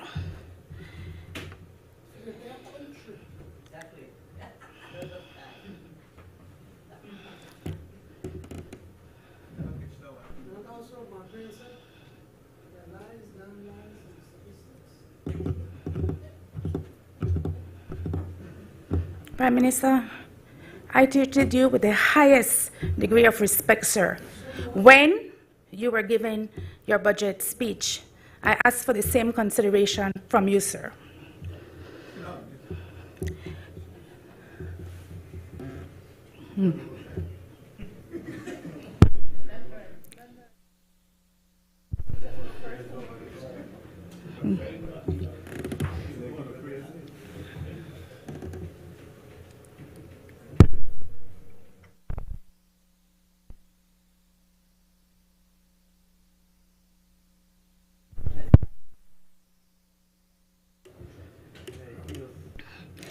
It is crucial to differentiate, however, between buying primary healthcare services from private institutions and enhancing infrastructure and service delivery in public health facilities. Madam Speaker, the question on everybody's mind is why has the NHI rollout not been designed to support a more robust public healthcare system? Public health facilities that are better equipped, better staffed, and better supplied with the basic medicines and equipment to provide adequate, accessible, and affordable patient care more sustainably. Where are the value for money matrices? Madam Speaker, the NHI rollout as it is now is a classic case of buy and sell. The government buys services from private entities funded by public money, while many Belizeans are regulated to holding roadside fundraisers just to afford basic treatment. NHI, Madam Speaker, is becoming a cash cow for the connected and not a lifeline for the sick. This is a matter, Madam Speaker, for serious contemplation. There is a sum of $4.8 million allocated for education under CAP 2. $2.6 million for the Healthy Start Feeding Program via the Republic of China, Taiwan, and $2.2 million for internet in schools. $19 million for social and community development, and $22 million for land acquisition payments and surveys. Madam Speaker, don't take my word for it. Ask the farmers in northern and southern Belize whether their feeder roads and sugar roads have been improved. Ask the sick in rural areas when last the public facilities in their communities have been upgraded. Ask students in underserved communities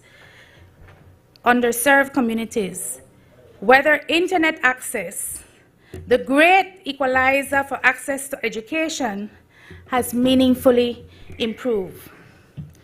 Ask any principal from the government grant-aided schools how much money per child they receive to support their school feeding programs.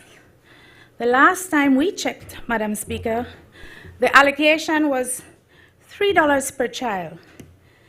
Most Belize City residents know you can't even go to kick down fence these days and buy a $3 fried chicken, much less provide a healthy meal for a growing, learning child.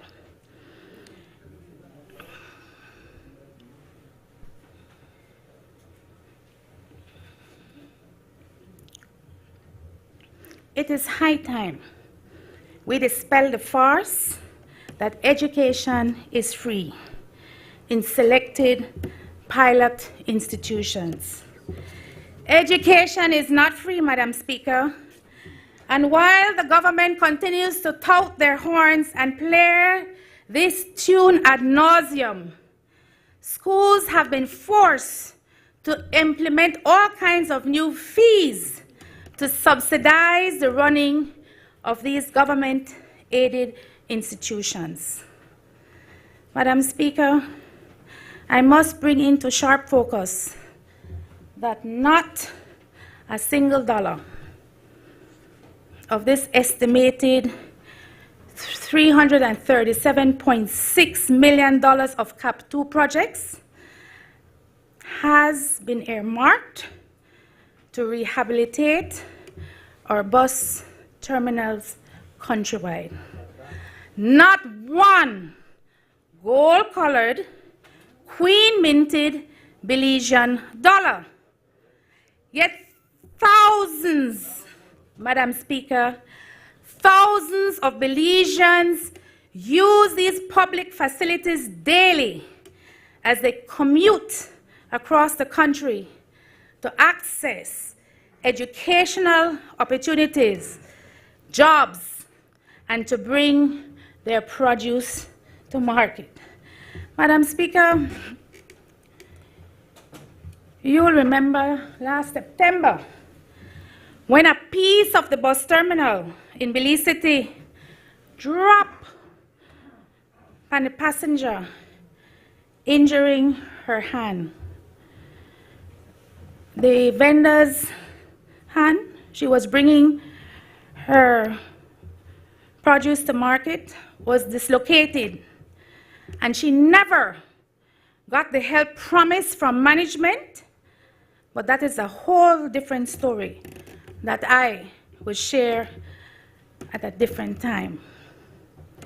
These public facilities are literally falling apart. The Minister of Transportation, Madam Speaker, on a recent tour of these bus terminals, committed to addressing public complaints, not only about improved facilities, but also for better working conditions. Between us, Madam Speaker, I don't see anywhere in these estimates where this commitment is being substantiated or backed up with the appropriate budgetary allocation. The new CEO in the same ministry explained in vivid detail that approximately $60,000 per month is collected to use the bathrooms of these government-managed buildings. $60,000 per month times 12 months, $72,000 paid into the consolidated fund annually, and no monies set aside to upgrade them. This is a crowd rough. Instead, Madam Speaker, the government is preoccupied with spearheading a monopoly in public transportation.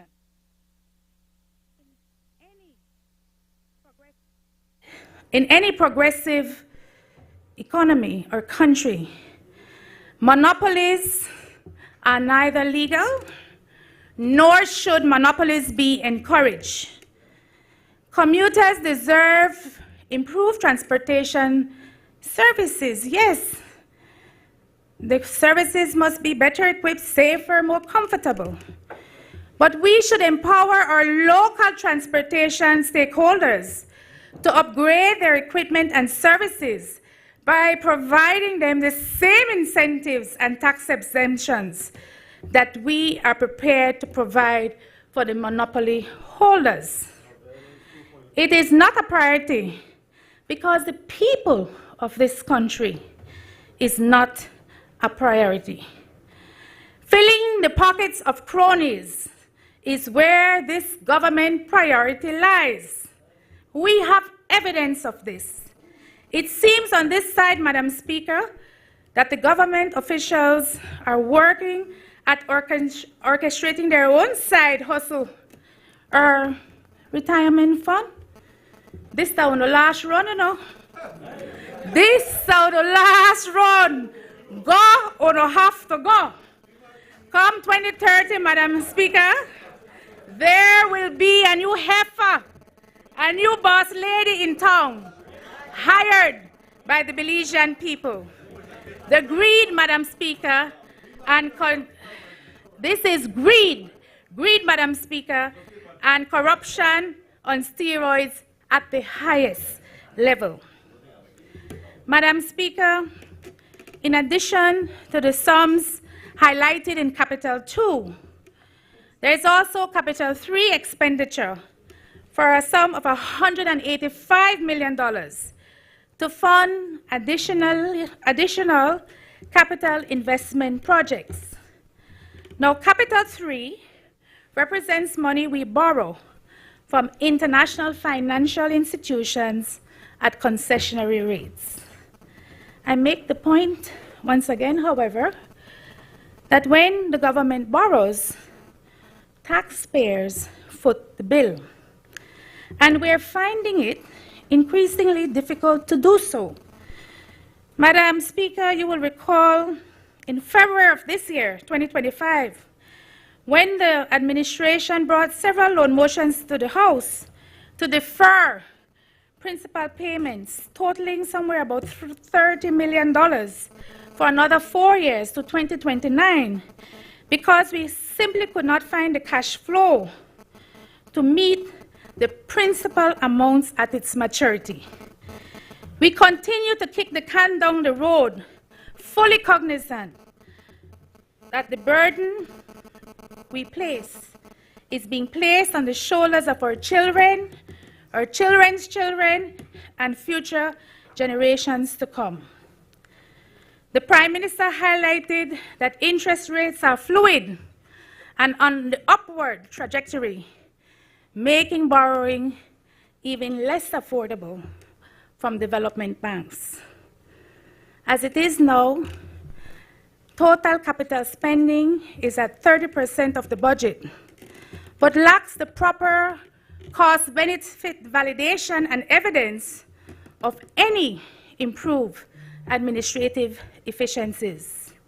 As Belizeans, we must demand value for every gold-colored, quick-minted Belizean dollar spent on capital investments. If we go cap in hand to source funding for things like renewable energy, the construction of a new tertiary hospital in Balmapan and one in San Pedro, and another $100 million for upgrades to the George Price Highway, Lee City to Hattieville, the Philip Golson Highway, and the Thomas Vincent Ramos Highway, we can ask for donor funds for the rolling out of a national housing program. Our citizens were promised 10,000 new homes. Yet, in these estimates, we are down to a bare minimum, just 1% of what was promised in Plan Belize. Madam Speaker, the government can seek funding for first-class training institutions that focus on skills and specialized industry-specific training needs, for high-functioning, value-added food processing facility, for social protection initiatives, and for job creation in the new and emerging growth industries. They can make the case to our international partners. You see, Madam Speaker, Belize has nodded and have tried to adhere to the international agreements and conventions, such as the Sustainable Development Goals, that seeks to provide greater equity in societies. Donor agencies and funding institutions alike understand that social protection is both a human right and a smart economic policy. Notably, in CAP 3, there are no capital projects envisioned for the Ministry of Agriculture, Food Security and Enterprise. There are no capital projects for the Ministry of Human Development, Family Support, and Gender Affairs. There are no capital projects for the Ministry of Tourism, the goose that lays the golden egg, Youth, Sports, and Diaspora Affairs. None for the Ministry of Public Utilities and Logistics. None for the Ministry of Public Service, Governance, and Disaster Risk Management, and none, Madam Speaker, for the Ministry of Defense and Border Security. Deficit financing, Madam Speaker, is creeping up again, despite prior gains. This year's financing needs a total of $167 million, including $126 million in amortization. Interest payments rose from $105 million in 2021 to $119 million in 2024, reducing fiscal space. Furthermore, Madam Speaker, no plan has been laid out to manage debt servicing costs in the long term. There is no strategy for building fiscal buffers or for improving domestic revenue generation without overburden our already overburdened taxpayers. Speaking of taxes, Madam Speaker, both Plan Belize and Plan Belize 2.0 promise sweeping tax reforms to alleviate the pressures on taxpayers. In Plan Belize 2.0, the government announced an initiative to implement GST tax holidays twice a year, specifically during back to school and at Christmas. Madam Speaker, can the government go further? I am aware of numerous studies conducted by international financial institutions that have recommended that we undertake a comprehensive tax reform process to provide more equity in our economic system. We applaud the GST-free weekends that have been proposed as one of the new tax breaks for our citizens. The question is, can we afford to do more?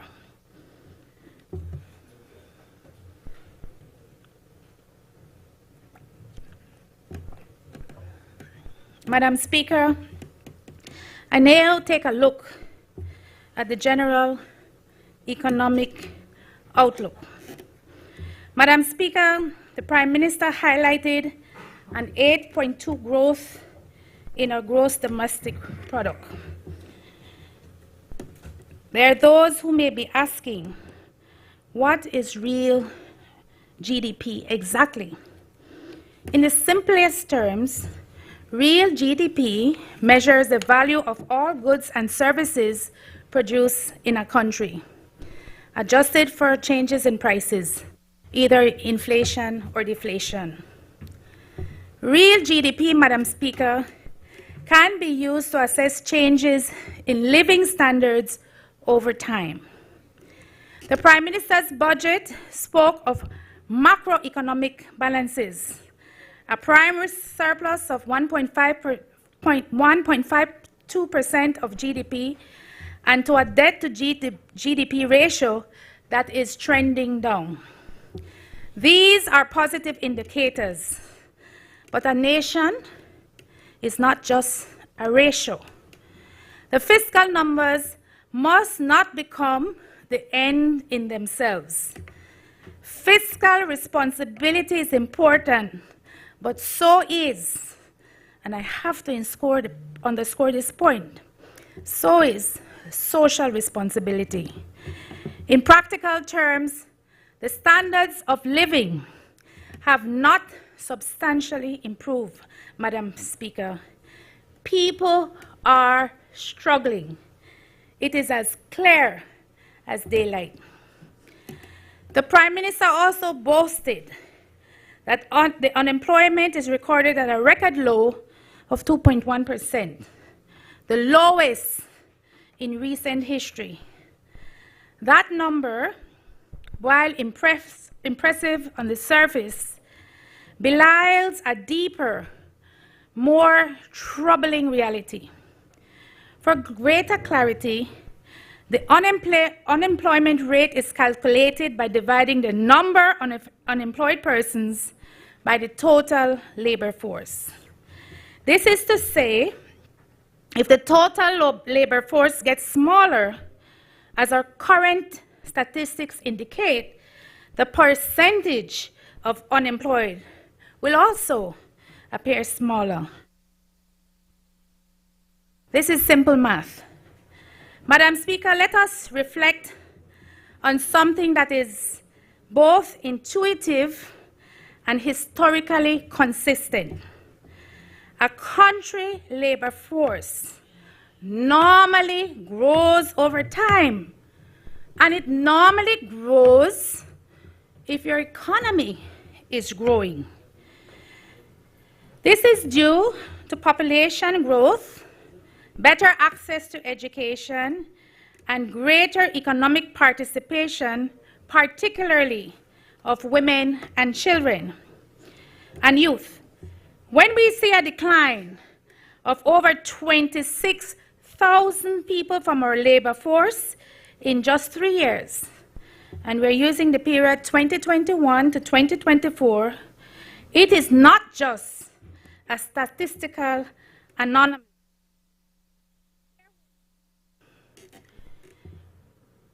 Sign. It's a clear warning sign. This calls for a clear policy review, because a shrinking labor force, especially one that lacks explanation, should send off alarm bells for every prudent policymaker. Just bear with me for a moment, Madam Speaker. I think this point is important, because a country cannot grow if we don't have a robust labor force. In 2021, when this administration took office, the labor force survey conducted by the Statistical Institute of Belize showed that the unemployment rate declined from 13.7% in September of 2020 to 9.2% in 2021. Sounds good. In real terms, that number of employed and unemployed people were estimated at approximately 192,000 persons, representing a net increase in the labor force of 13.8%, an additional 2,251 persons since 2020. Let us now fast track 3 years later to September 2024, when the same labor force survey was conducted by the same institution using the same methodology, reporting that unemployment rate was 2% down from the 3.9% in September of 2023. In 2024, Madam Speaker, the labor force was estimated at 166,000 people. The question is, Madam Speaker, where did 26,000 people in the labor force disappear to in 3 years? My read of the SIB reports offers no answers. So when the Prime Minister boldly declares, Madam Speaker, that unemployment is now at 2.1%, he also has a responsibility to this nation to provide the whole picture. This reported unemployment rate is an illusion built on statistical gymnastics. You see, when you bring statistics to this honorable House, Madam Speaker, you must make it make sense. If you live out a role like I do, Madam Speaker, and not in a far-off elite ivory tower, you know that this statistic is bogus. Real labor force participation is only 56.3%, with women particularly marginalized. Just 43.6% participation when compared to the 69.7% for men. And what do we say about the much promoted Gang Works program? How do we classify individuals paid as sanitation or construction workers for 1 month and then imprisoned under the state of emergency laws in the next? Are they employed? Are they unemployed? Are they exploited? Or are they simply being used to pad labor numbers? No, Mr. Prime Minister. The fool they talk, but they no fool they listen. When the Prime Minister also glossed over in his budget presentation, Madam Speaker, that there are key primary sectors that are flat and that are on a downward trajectory. The 2.5 contraction in agriculture and marine-based products is notable. Fisheries, citrus, sugar, and cattle are experiencing challenges with no corrective measures proposed. We are faced with an export regime that has become more costly for producers, with a 10% tariff now being added to commodities being exported to the United States, further widening the trade gap. We're importing more for local consumption and are exporting less. The World Bank projects a sharp downturn in GDP growth to 2.8% this coming year, while inflation is blamed on global imports. Madam Speaker, we should be asking, what is the government's plan to shield our country from these external shocks? What is the plan to boost local production, to safeguard food security, and to strengthen our domestic supply chain? Historical data also informs, Madam Speaker, that when there is a softening in the U.S. economy, travel and tourism are the first to be affected. People have less disposable income and are therefore less likely to travel to international destinations. Madam Speaker, the Prime Minister acknowledges the global uncertainties we are facing, including declining grants. We all know that $250 million MCC grant gone, severely impacting cash inflows. And are here, cash inflows, and are here to clear practical response on how these global uncertainties will be mitigated. If we may offer, Madam Speaker, there's an urgent need, and we try to be helpful, to deepen regional integration with neighboring Mexico, Central America, and the Caribbean, to strengthen collective market resilience, to have a full review of our trade supply chains aimed at identifying lower costs and more stable sources for crucial inputs such as food, energy, and construction materials.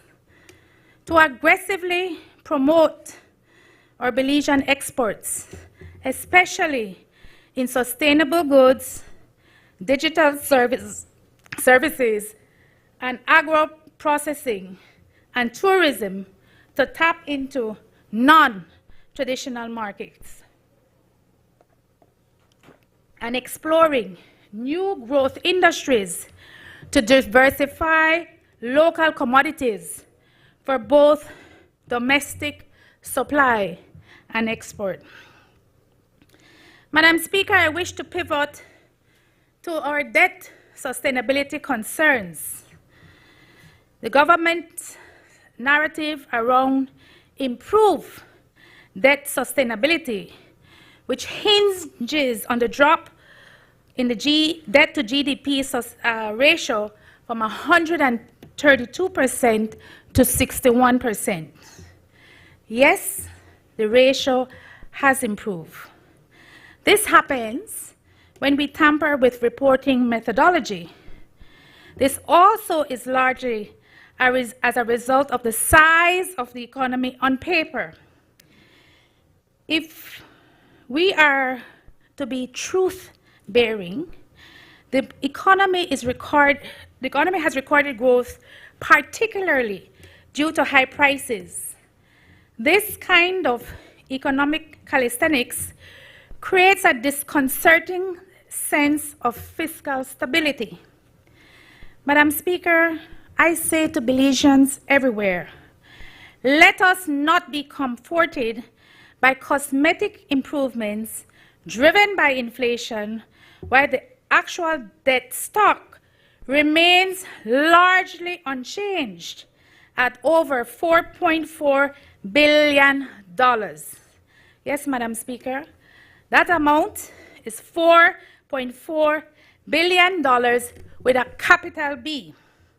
This, after the PUP super bond generated by borrowing at commercial rates when they were no longer able to access concessionary loans from international development financial institutions caused by the reckless spending of the PUP, was retired by the Blue Bond in an attempt to reduce our internal debt commitments, a clear indication that borrowing continues unchecked. The budget also fails to advance the integration of major revenue streams, land tax, customs, GST, into a unified system that would further curb invasion and improve system-wide efficiencies to lower energy costs for the productive sector, to subsidize key inputs and introduce more innovation in business processes, to advocate for reductions in lending rates at commercial institutions, and to provide tax reform programs promised and not delivered in Plan Belize. And most importantly, Madam Speaker, to lower fuel prices. Madam Speaker, almost 50% of the cost for fuel at the pumps can be attributed to the government-imposed fuel tax. At a time when world crude oil prices have been reduced from $90 per barrel to $62 per barrel, there is still no relief at the pump. Madam Speaker, these revenues collected on the sweat equity of taxpayers is highway robbery by the state itself. Belizeans are not feeling richer. Madam Speaker, we're feeling robbed. Our savings are shrinking, our purchasing power is evaporating, and more of our citizens are defaulting on their loan commitments. A budget is a social contract, Madam Speaker. And when that contract leaves large portions of our population, the poor, the elderly, the informal worker, the unemployed young, without a stake in the national promise, then we must add, what are we really balancing? Potential pitfalls and gaps.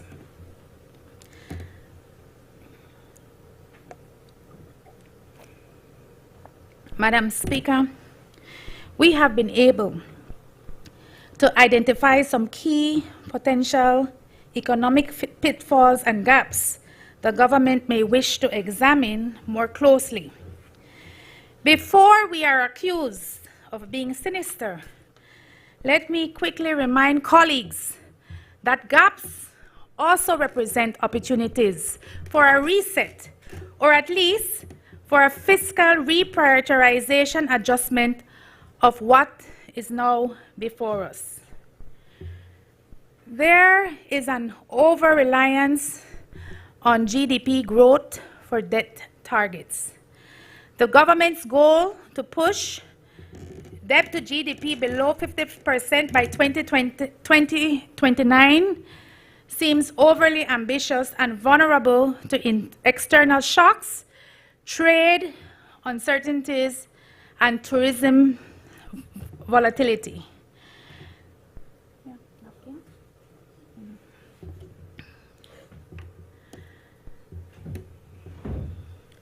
There is also a need to look more closely at the contraction of the primary sector.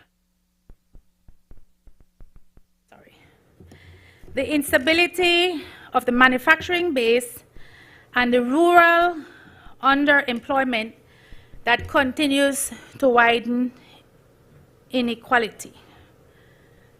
Can I take a quick break? Can I take a quick break, Madam Speaker?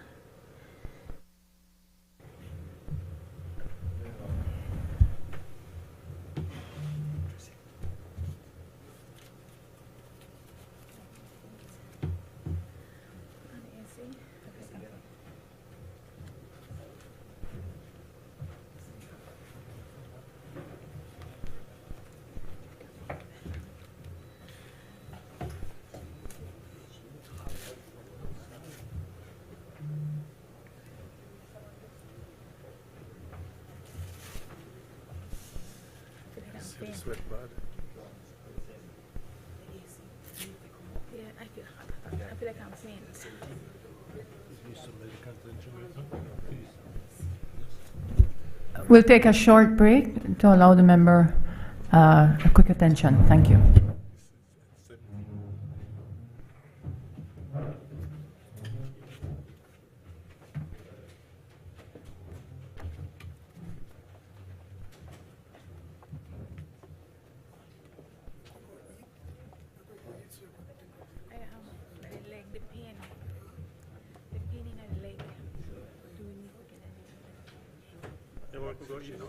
Yes, yes. Thank you. Yes, she said yes. No, just the pain in her leg. Okay. Yeah. Yeah.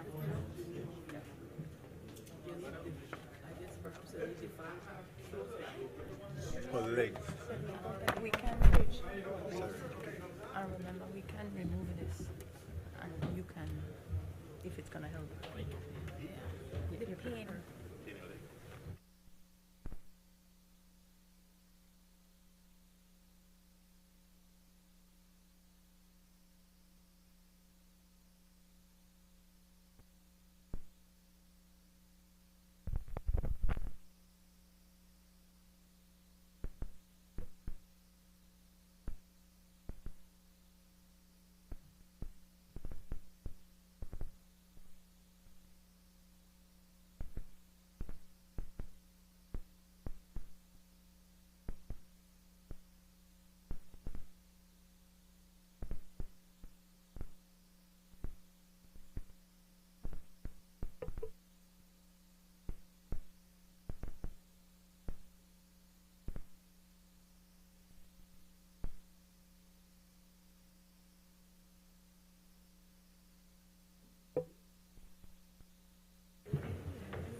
Okay, members, we will resume.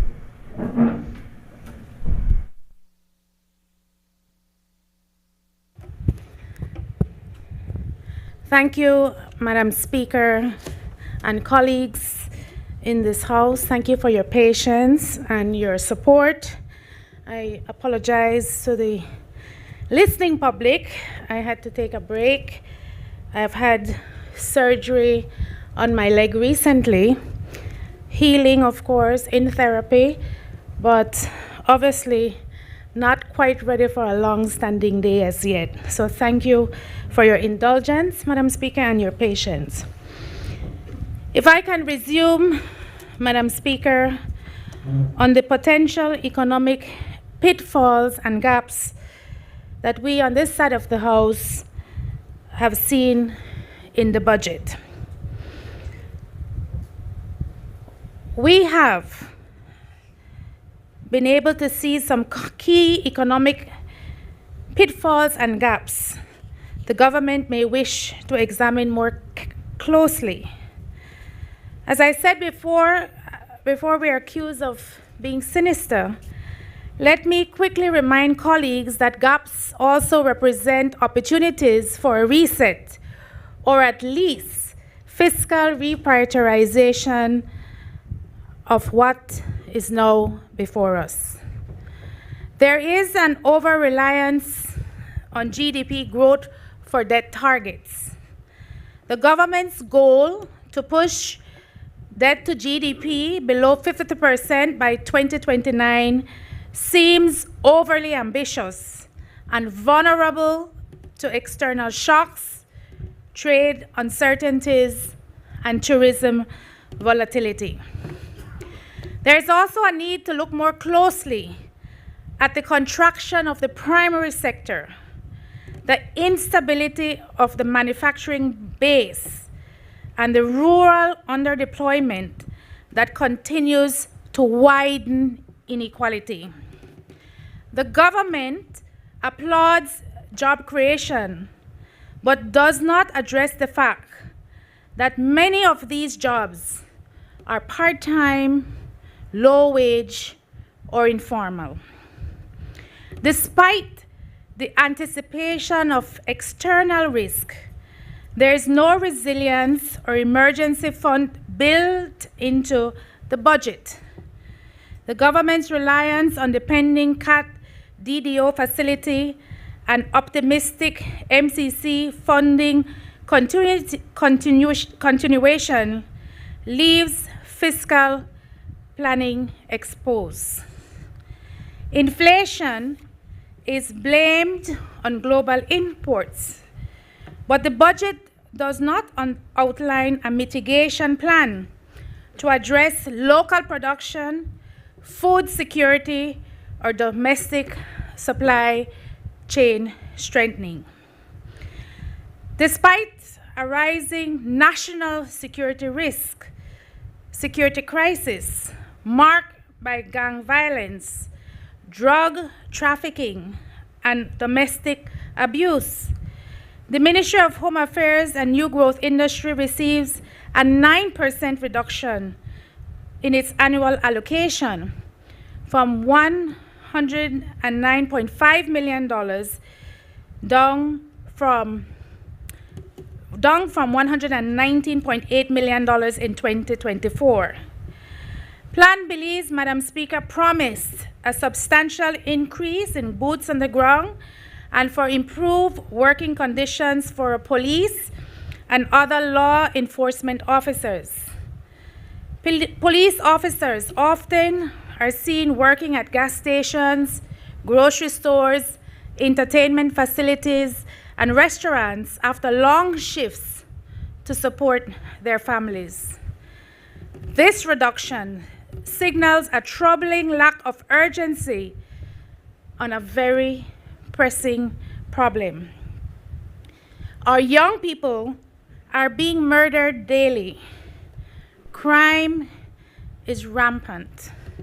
Communities are scared. Families are grieving the loss of loved ones with little to no recourse.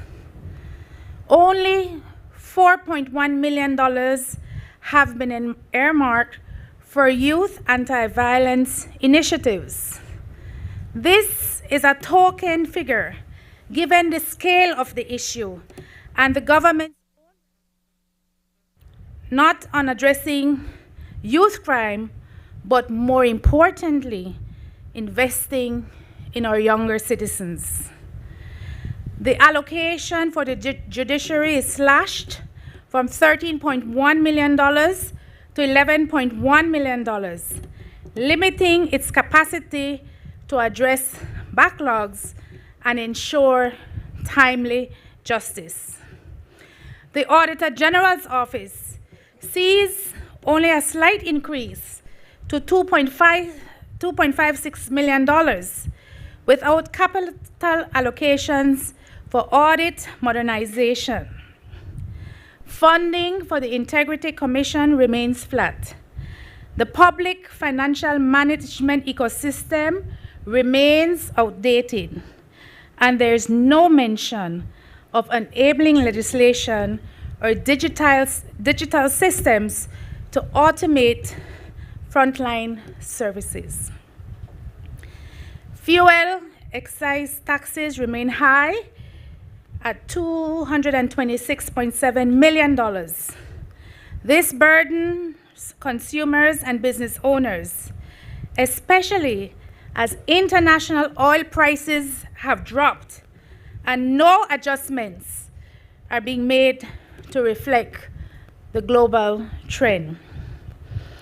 The housing sector continues to be deprioritized.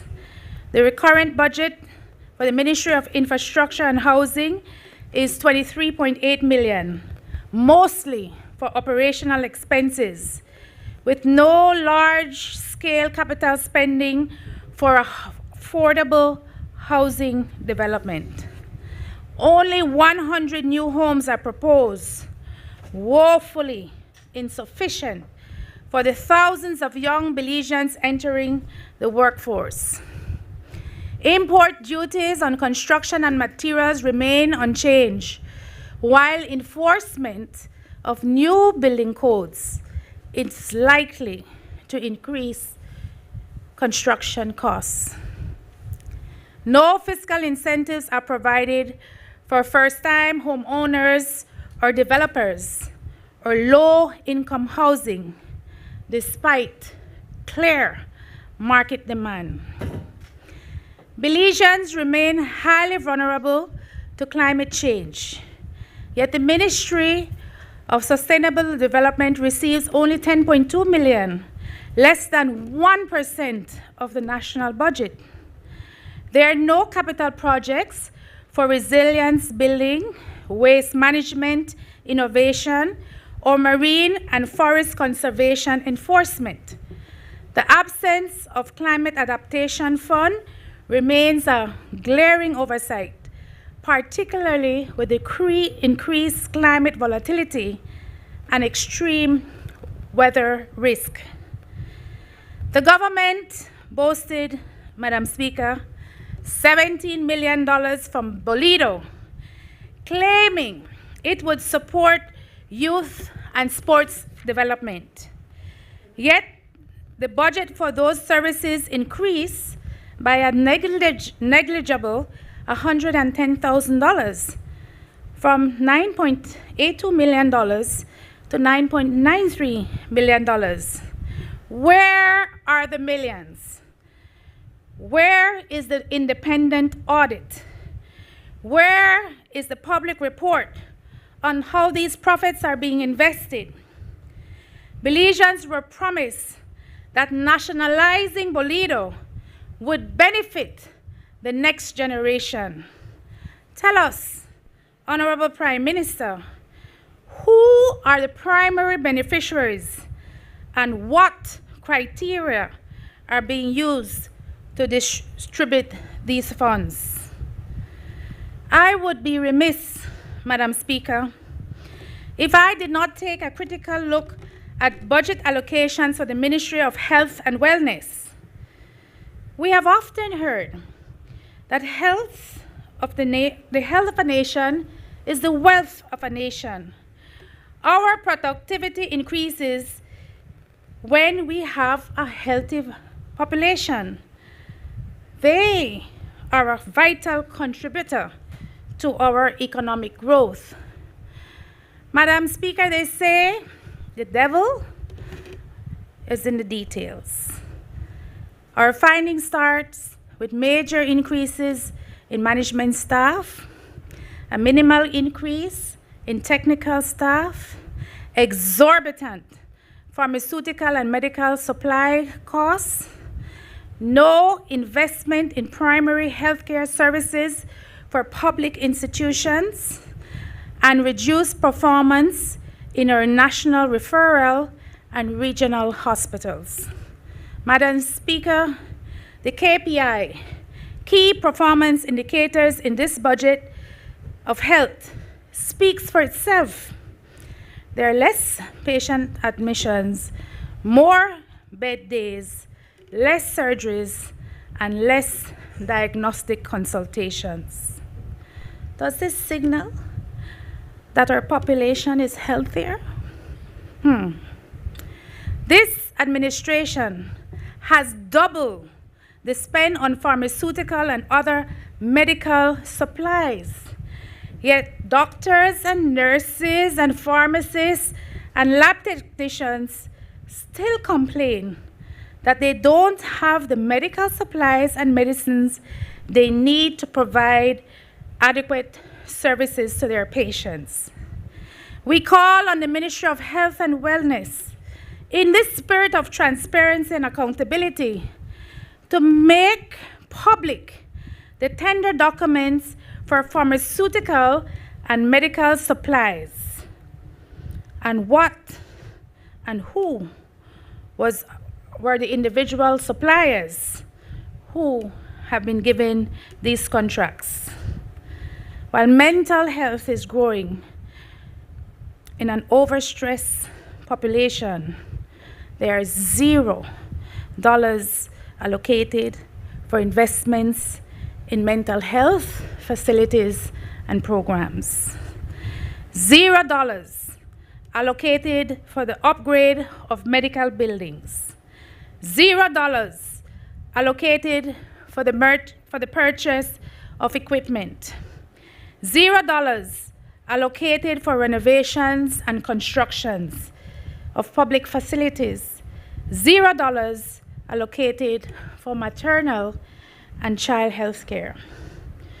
Grants to KHMH, our only national referral hospital, remain stagnant, with no concern for the growing needs and requirements of this important facility. The recent government $54 million debt write-off for KHMH patients should be an indicator of what is required for service delivery and quality patient care. Madam Speaker, I rest my case. In this budget presentation, Madam Speaker, the Prime Minister stated that the people of Belize, and I quote, rewarded this administration for the second time with 26 seats in this honorable House, and that voters went further. They delivered a massive increase in our share of total votes, all the way up to a historic 68%. End of quote. Facts don't lie, Madam Speaker. PUP, the People's United Party, received 68% of the votes. While I would want to stand up and lament on was in total disarray, that many of our supporters stayed at home on election day, that the ruling PUP was out in full force, with state resources and government giveaways all playing a part in greasing the wheels. It is pointless, Because here we are again with a supermajority on the other side of the aisle. What I will say, though, Madam Speaker, is that 68% of the votes do not equal a blanket approval. 68% of the votes is not a blank check. The people did not vote for arrogance. They voted with the hope that things would get better, and they expect accountability, Madam Speaker. That is exactly what they're not getting. Let's be honest. Where in the world do you see a leader, a head of the government, who outrightly refuses to hold press conferences on national issues? Only in Belize, Madam Speaker, only in Belize do we have a prime minister who has been running away from the media for years. As Belizeans deserve to hear from our heads of state, especially during a crisis. It appears to me, Madam Speaker, that this prime minister is placed in a media bubble.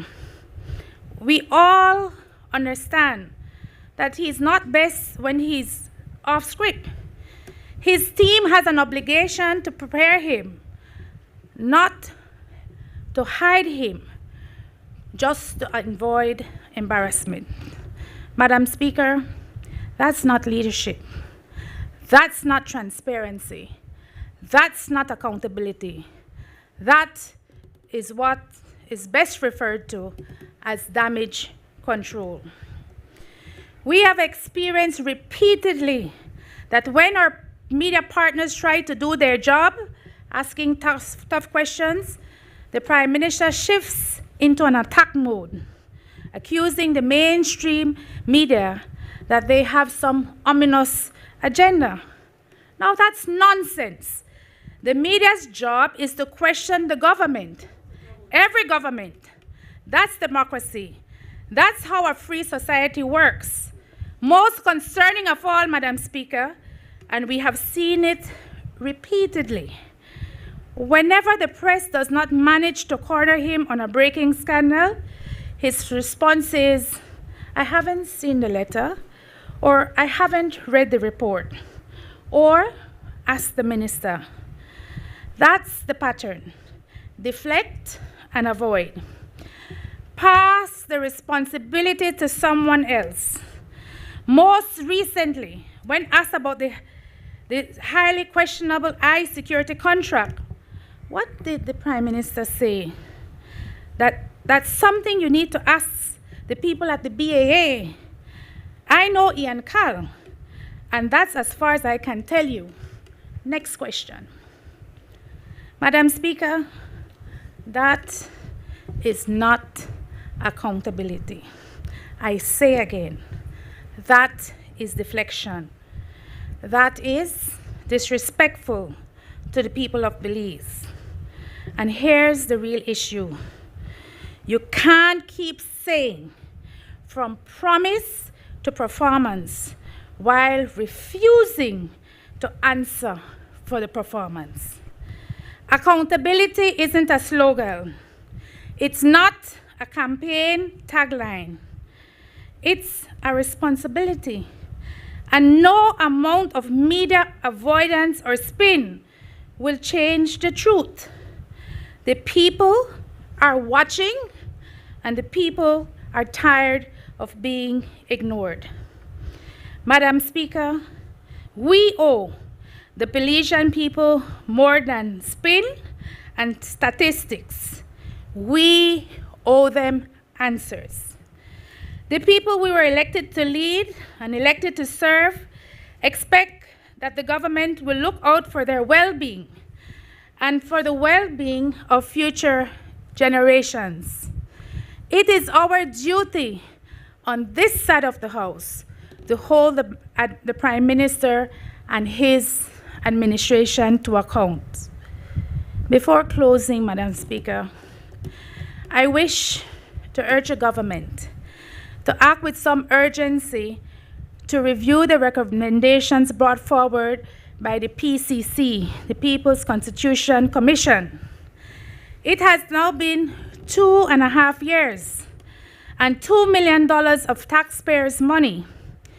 The People's United Party has lauded this as the most important exercise to be undertaken by their administration. So let us treat it with the respect and exigency it deserves.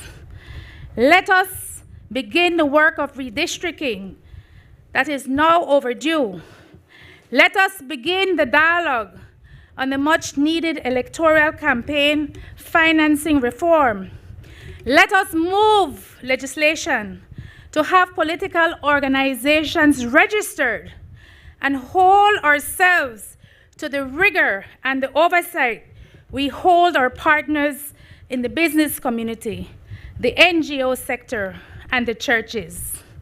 The pillars of our democracy have been severely weakened, and it is high time, Madam Speaker, that we took the necessary steps to fix it. Madam Speaker, before closing, I wish to extend my sincerest gratitude to the Prime Minister and his cabinet on behalf of the Albert's constituency for the budgeted allocation we receive via the Constituency Development Fund. These funds have been used for community projects, community outreach programs, the Albert Work Program, educational support, skills training, medical assistance, food packages for the elderly, housing repairs, funeral grants, small business startups, and to bridge the gap wherever there might be an urgent need. Madam Speaker, I can share that we have seen an increase in requests to meet everyday expenses, such as rent expense and utility expense, to name a few. I take this opportunity to also publicly acknowledge my colleagues in the Ministry of Education, the Ministry of Health, the Ministry of Natural Resources, the Ministry of Infrastructure Development and Housing, the Ministry of Human Development, who have provided extra assistance when additional support may be required. Your willingness to help those most in need goes a long way in giving us, our citizens, a hand when they need it. They are deserving too, and I thank you for that. In closing, Madam Speaker, the budget presents a sobering reality. While there is some progress on fiscal discipline, there is insufficient investments in the very protections that stabilize lives, reduce inequality, and strengthen national resilience. Madam Speaker, fiscal prudence and balanced budgets are essential. We cannot deny this correlation, but they must not come at the expense of the social contract we have with our citizens. We are not suggesting abandoning economic logic, lest we run the risk of being misunderstood. It is about improving it. Investing in people is not a trade-off against development. In our view, it is the very foundation of it. A budget that delivers clean water but no school meals, that builds highways but not human capital, may be balanced on paper but unbalanced in reality. We must raise our standards, Madam Speaker, and our voices. If I can paraphrase from the poet Khalil Gibran, let us stand together, but not in each other's shadows. for the pillars of our democracy stand apart. We must not just build a nation of roads and ports, but a nation of dignity, of inclusion, and shared opportunity. The United Democratic Party stands ready to offer an alternative path, one grounded in honesty, equity, and service to all Belizeans. This is called responsible governance. The time to act is now. Thank you, Madam Speaker. Let's take the mic off and just give me a few minutes, Deputy, so that we can have the staff take the podium down.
Members,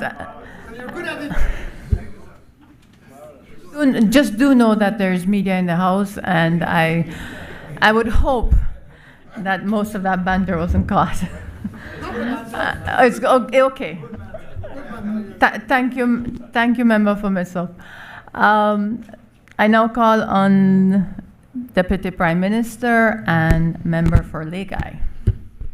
Thank you, Madam Speaker. It's been a hell of a day.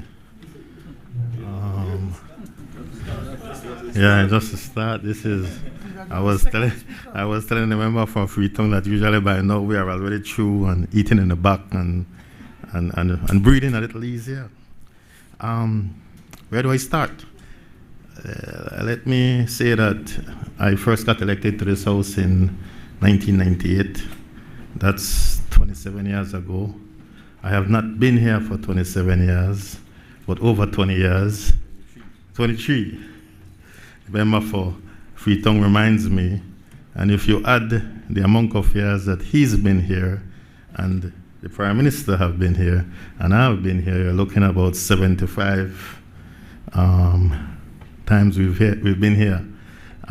This is the first time that we have a female leader of the opposition presenting the official opposition response to the government's budget, and I would like to congratulate the member for Alberts for that.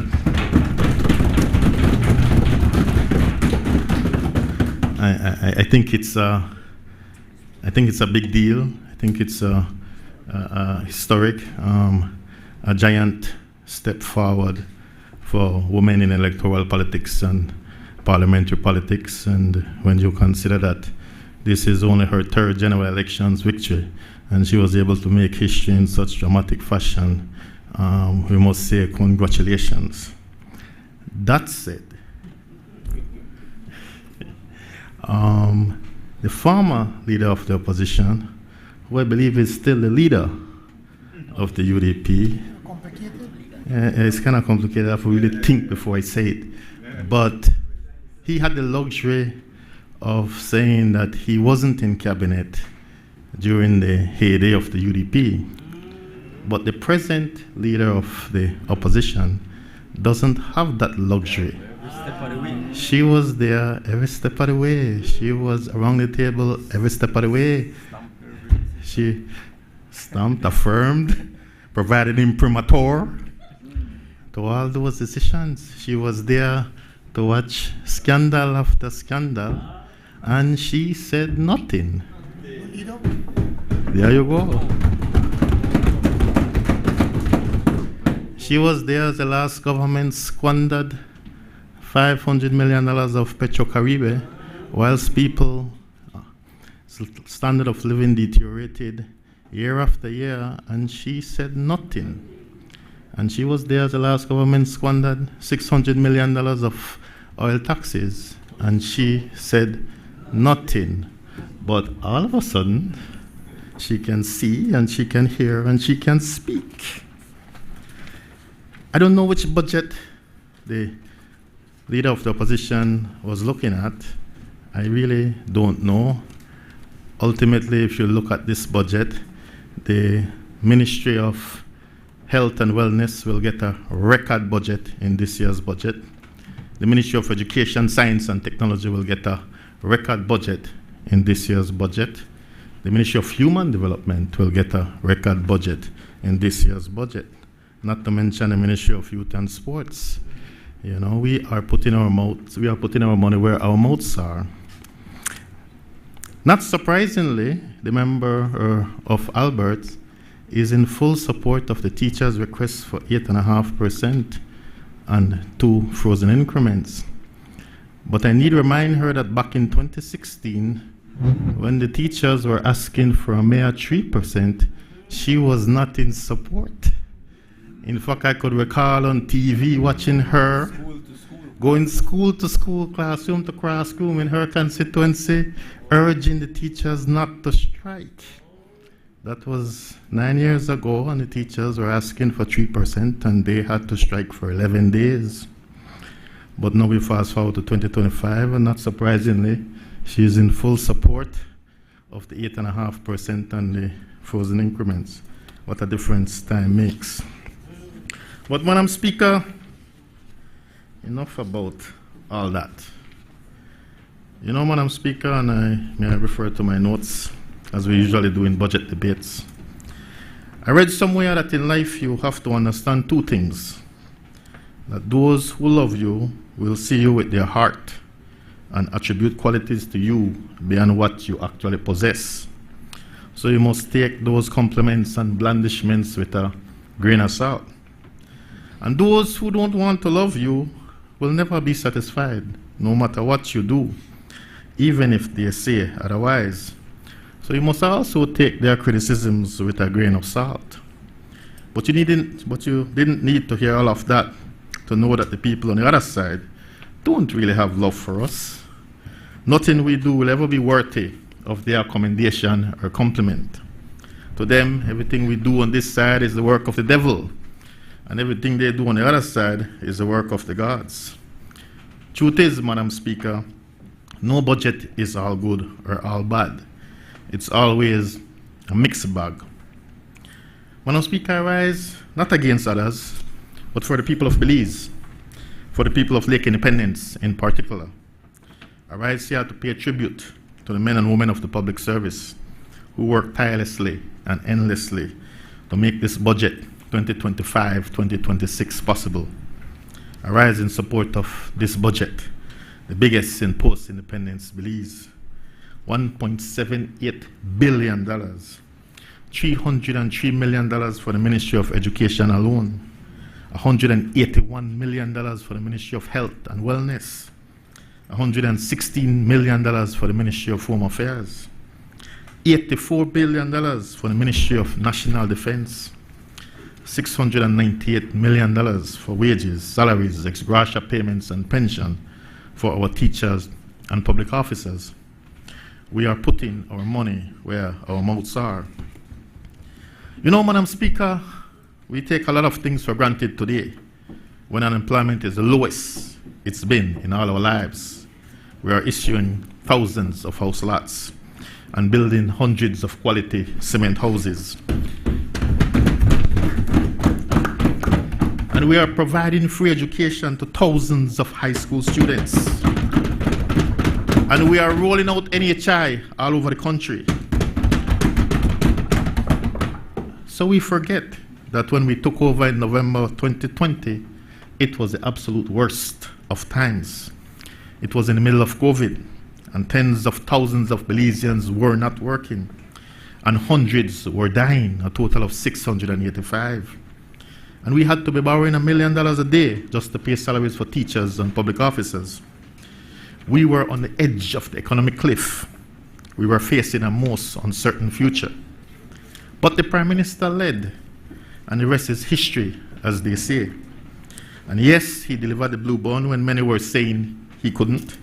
And yes, he opened up the country in the throes of COVID when the experts were saying he shouldn't. And yes, he raised the minimum wage to $5 when many were saying he wouldn't.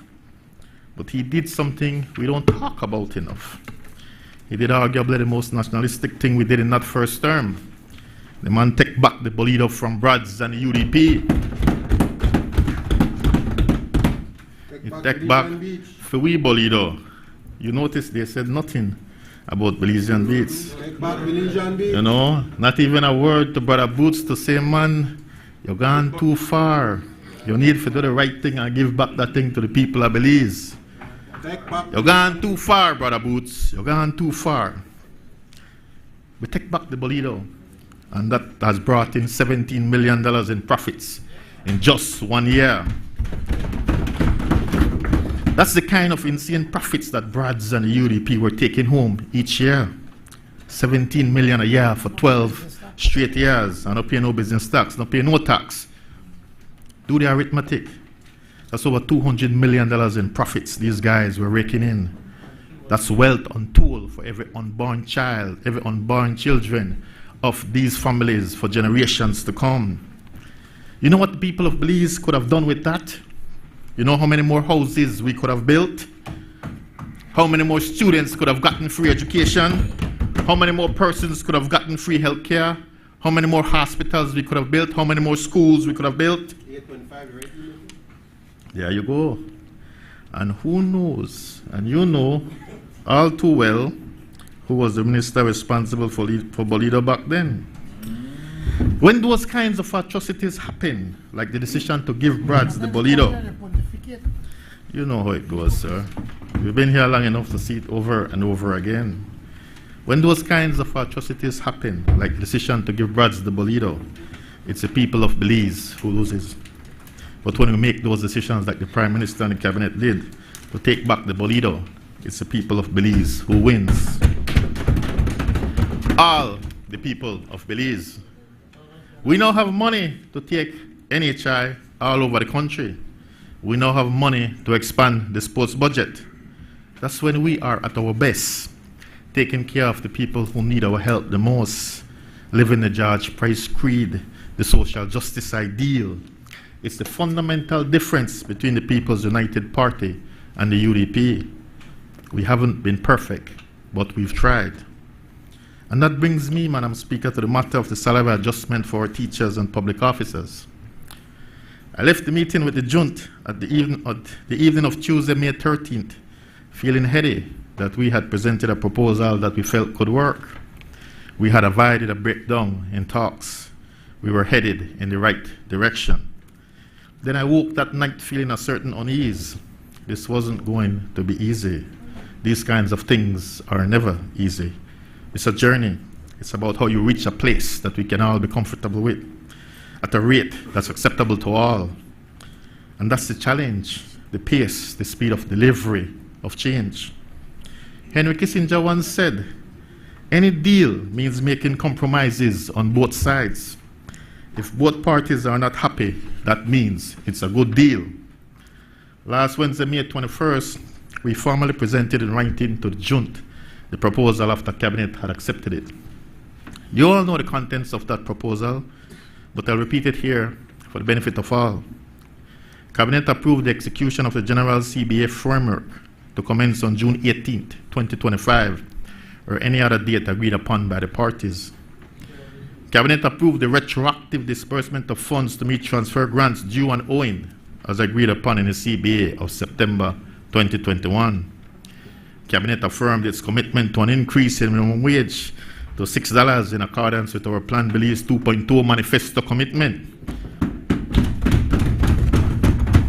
Such an increase to come after the requisite engagement and consultation with all relevant stakeholders. On the matter of the request for salary adjustment of 8.5% and 2 frozen increments, Cabinet approved a 3% salary increase starting October 1st, 2025, an additional increment at the start of fiscal year 2026-2027.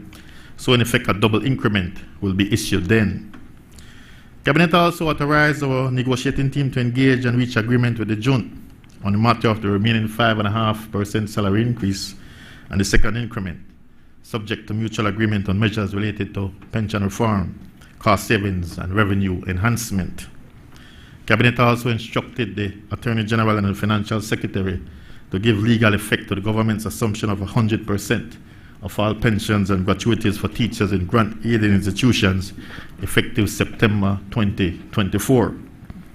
Previously, government was only responsible for 70% of those gratuities and pensions, but because the churches were not meeting their 30% responsibility and retired teachers were not receiving their just due in retirement, government has had to step in. And finally, Cabinet also endorsed their negotiating team's proposed comprehensive approach to future negotiations with the Junta, so that we never again have to be here in protracted negotiations over salary increases. That approach will be grounded in the principles of improved quality of life and productivity. This will include, but not be limited to, discussions on a CPI, cost of living adjustment formula, income tax relief, continued land access, education scholarship opportunities, more union officers' benefits and privileges, and agreed upon performance indicators. I'll end where I started with Kissinger's quote: "Any deal means making compromises on both sides. If both parties are not happy, that means it's a good deal." I remain hopeful. I remain firmly rooted in my belief in the African way. We talk until we agree. We await the formal response to our proposal from the Joint Union negotiating team. Madam Speaker, this budget has earmarked another $5 million for housing. Last fiscal year, we spent $7.5 million. And just last week, we proudly handed over 50 starter houses to teachers and public officers at Highland Estates, right here in Belmopan. The Minister of Housing, and I'm sorry he isn't here, really outdid himself with this one. The folks got a new house with a full yard and fruit trees and paved streets. Everything, utilities, light, water, everything, internet, everything. No, concrete starter houses, so we don't build plywood houses. The minister built a community where there was none. He made life where there was none. It's easy to look at a budget of $5 million for housing and scoff at that. But the benefits of a cement starter house cannot be overstated. I've told you this story 1,000 times before, that I lived as a child in a broken down downstairs on Sarstoon Street in Belize City that didn't have any running water. We had to back water from a block away. We didn't have any indoor bathroom. I had to bathe in a bar pan until the age of 12. Needless to say, I didn't like that house very much. So when the girls asked where I lived, I told them I lived at the Lovell's house, because it was a big upstairs and downstairs house. And they got shop, cement. They got shop with oil truck and big TV and a lot of food and everything you can imagine. When the girls asked me where I lived, that's where I lived, the Lovell's house. But you all know the story. Mom's got a leased cement bungalow 40 years ago.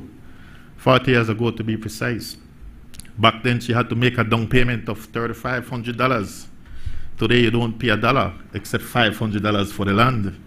40 years ago, the monthly mortgage moms had to pay was $100 a month.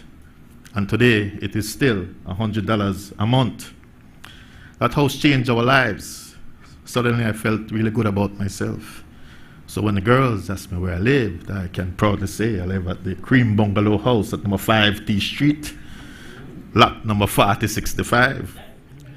You see, Mama always had a big old grin, a signature smile. She always had this optimism and confidence. And suddenly, after we got that Lee Bungalow House, I started to relate. I laughed a lot. I studied a lot. Suddenly, all the dreams that I had felt real. We were moving on up like the Jeffersons. That's what a new cement house does to children who are coming from a less than ideal background and housing. It lifts them up. It gives them pride, gives them confidence. They start believing. They start seeing the possibilities. They start studying harder. They start feeling like they belong. Kids who move into these new starter houses do better in school. We can't build enough of these houses. Minister of Housing, thank you very much for gracing us with your presence. We can't do this for enough families. Every time we give a family a starter house, Madam Speaker, we're doing God's work. We're lifting up people who don't have. We're doing social justice work. We're doing George Price's work. We're making him smile. Wherever he is, we're making him smile. We are going back to the social justice roots of the People's United Party. We're doing what people elected us to do. We're taking care of the people who need our help the most. We're taking care of the people who don't have. We are ensuring that your quality of life is better than it was before, that your children can dream dreams they probably never had before. But what's more, they can live out those dreams like they never could before. This is the PUP government at its finest. This is a social justice government we envisioned. This is when I'm proudest. You see what that bungalow did for my siblings and I? What you don't see is what happened to much of the families from my own neighborhood that never got a Lee bungalow. The other day, some of us from the whole neighborhood were counting all the kids that never made it, that died before their time, that were killed way too young.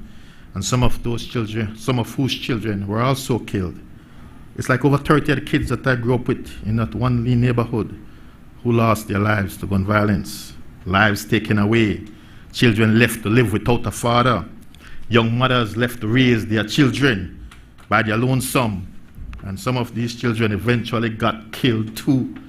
It's a vicious cycle, but that's some Belize City neighborhoods for you the last 40 or so years.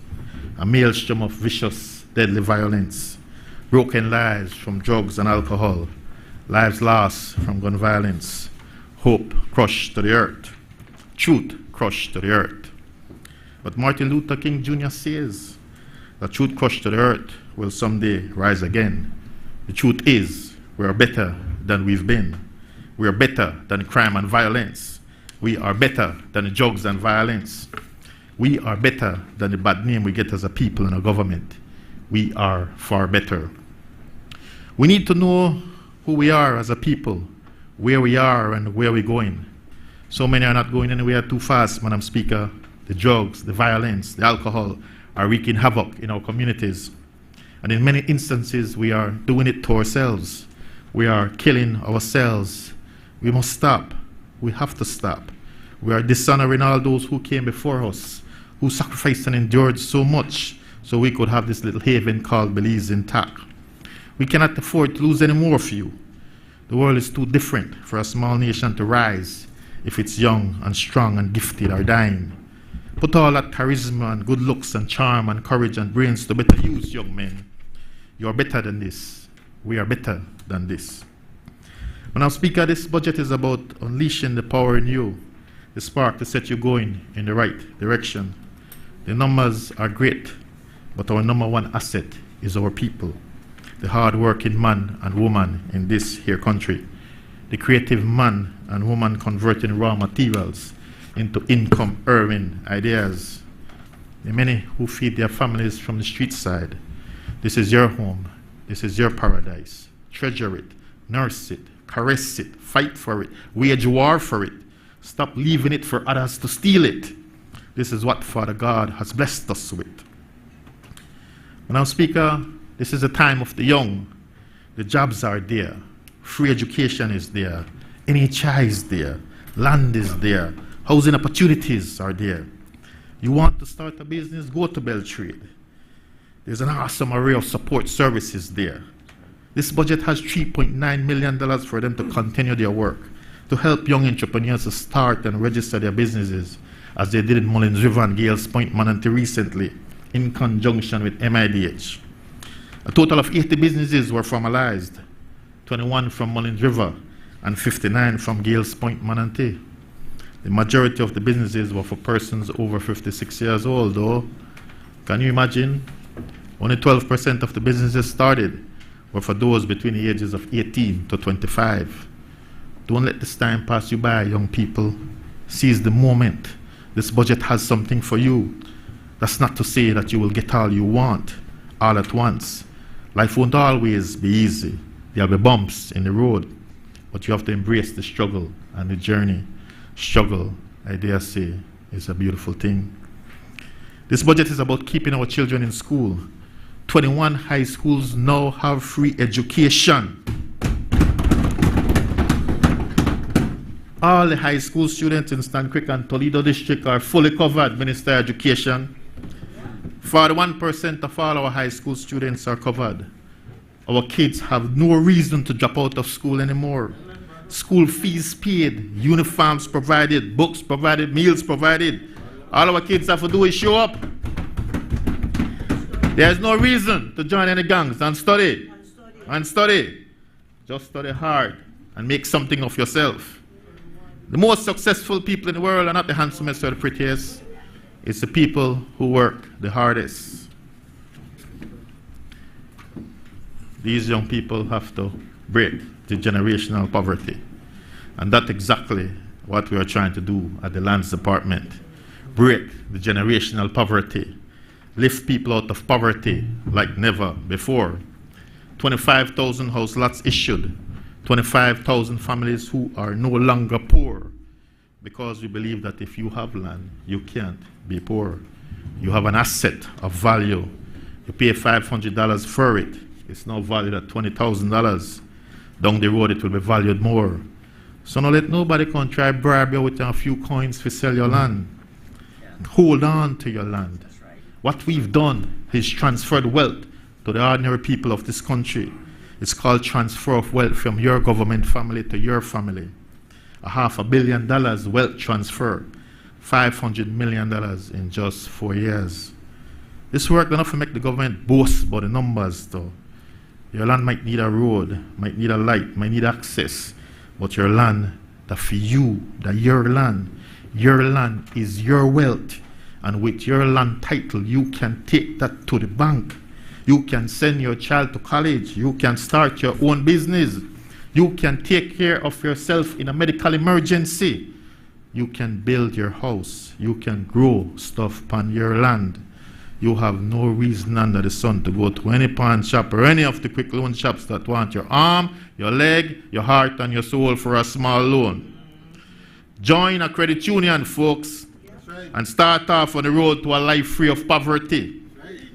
This year, we will spend an additional $2 million on surveys. That's in addition to the $3.9 million we spent last year and the $2 million we spent the year before. In other words, more house lots to come. Trouble. Sound like that, though. And speaking about lands, coming soon in the weeks ahead, we will have our long-awaited national land use policy and comprehensive real estate legislation. Our draft real estate legislation, which we call a property agents bill, is presently at the Attorney General's Ministry for review.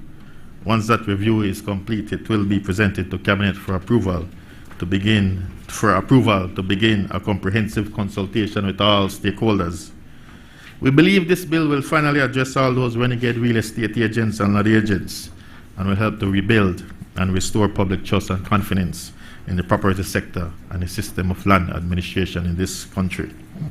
Unlike several other professions, vocations, and trades, there has never been any law enacted to regulate the players in the property sector.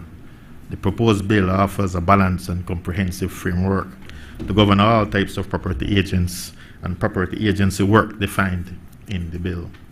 It includes, among other things, requirements for professional qualification, continuous professional development, and registration and annual certification to ensure competency and accountability, the introduction of rules of practice and codes of conduct to ensure transparency, consistency, and honesty, and the establishment of mechanisms to ensure effective implementation and enforcement of the law.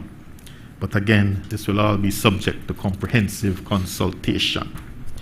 As it relates to the National Land Use Policy that did undergo comprehensive countrywide consultation, We consulted for almost a year and went to almost all districts to ensure that the process was inclusive, because we believe land to be everybody's business. We should be taking a draft policy to Cabinet early this next month. We can't take these decisions about how we use land lightly, and we have done so for way too long. The decisions that we make about land use shape our social fabric as a nation, as cities and towns and rural communities, as we ensure that there are spaces to congregate and socialize, to connect with nature, to exercise and play ball with our neighbors, especially in this digitally connected but physically disconnected modern world.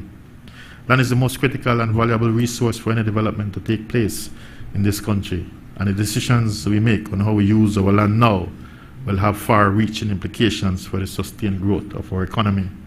To ensure that our people are prospering, our ecosystems such as coral reef and mangrove forests are healthy, and our land is resilient to hurricanes and the ever-looming existential threat of climate change. I often repeat this line: we didn't inherit this land from our ancestors, we borrowed it from our children. It's important that we leave it better than we found it. That work is now complete and ready to go to Cabinet. Madam Speaker, as it relates to my other portfolio responsibility, petroleum, last year we produced 146,388 barrels of oil. That's a far cry from the 1.6 million barrels we produced 15 years ago, and the $111 million we collected in taxes and royalties in 2011. As it stands, U.S. Capital Belize Corporation is planning a seismic survey program to commence in December 2025. Belgeo Limited is currently drilling the Paraiso #1 exploration well on Prospect 1, located near Paraiso village in Corozal. Viva Energy is currently drilling the Valley of Peace #3A exploration well on Prospect 3, located in the Valley of Peace village in Cayo.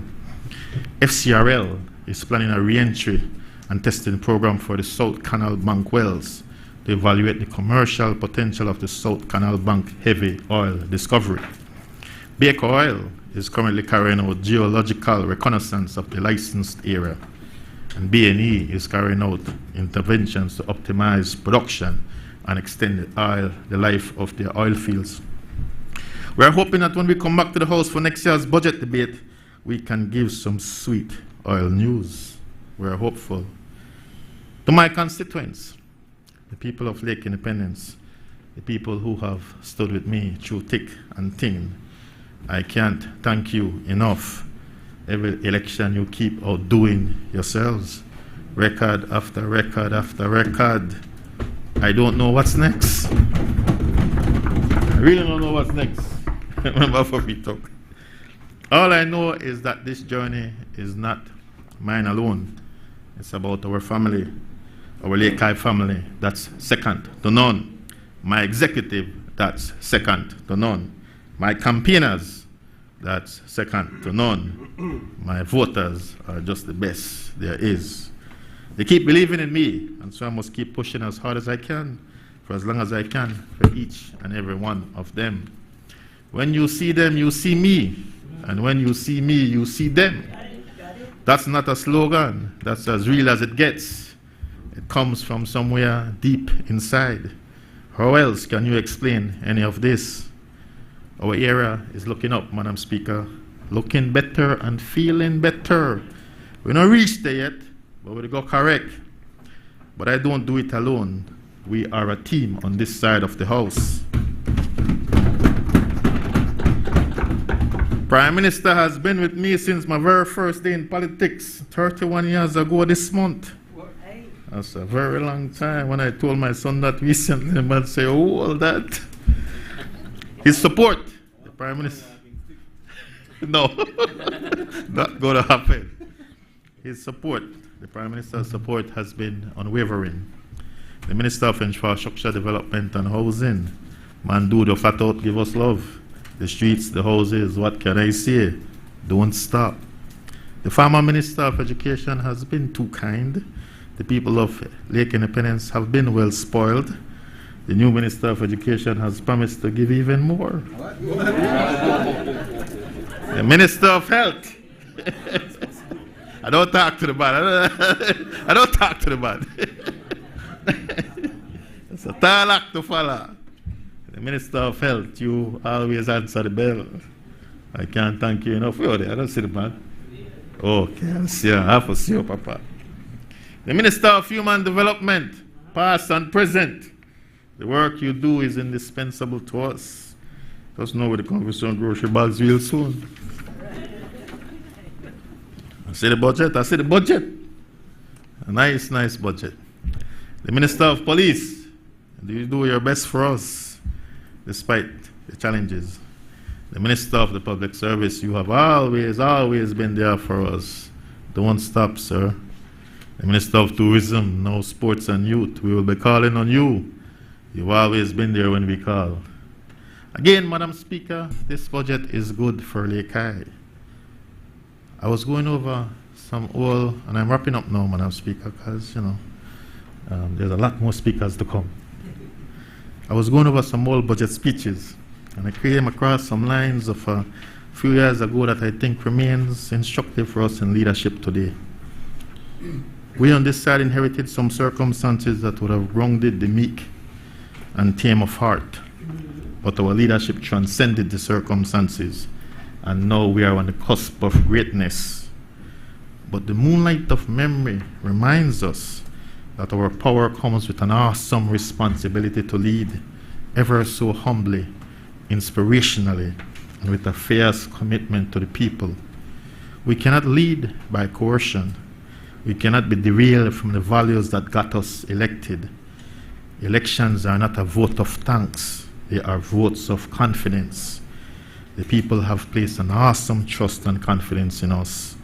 We must honor that trust. It cannot be that independence was about building a kind of society in which we have a tiny few with everything and a huge majority with nothing. For us to perpetuate that state of affairs, that which we inherited, would be the ultimate act of betrayal. This budget, Madam Speaker, is a stride in the right direction. It is about empowering those who have been landless and jobless and houseless and listless for way too long. I support this budget for fiscal year 2025-2026. Thank you. I recognize the member for Freetown.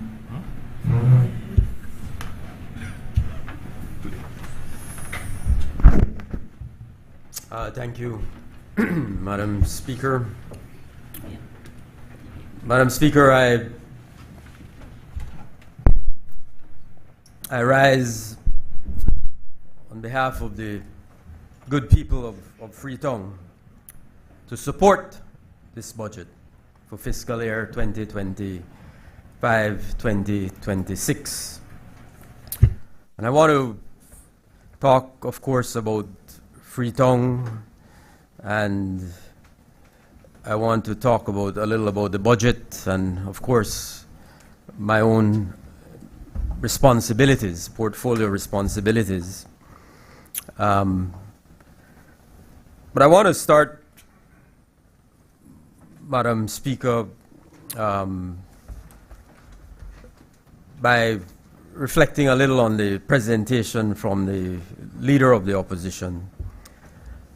And of course, I want to start by joining with my good friend, the Honorable Member for Lake Independence, in congratulating the Leader of the Opposition on her historic appointment. I think we are very proud in the People's United Party to be a part of a government that understands and appreciates the role of women in leadership, and that is reflected in many different areas, many different sectors. So we like to think, and I know the former Minister of Human Development, who is a strong advocate for women and leadership and women in politics. We like to think that, we in the People's United Party create the kind of environment for these things to happen, for these historic things to happen. After all, it was George Price, who appointed the first woman Governor General of this country. I believe it was the Right Honorable Said Musa appointed the first woman Speaker of the House and first female President of the Senate.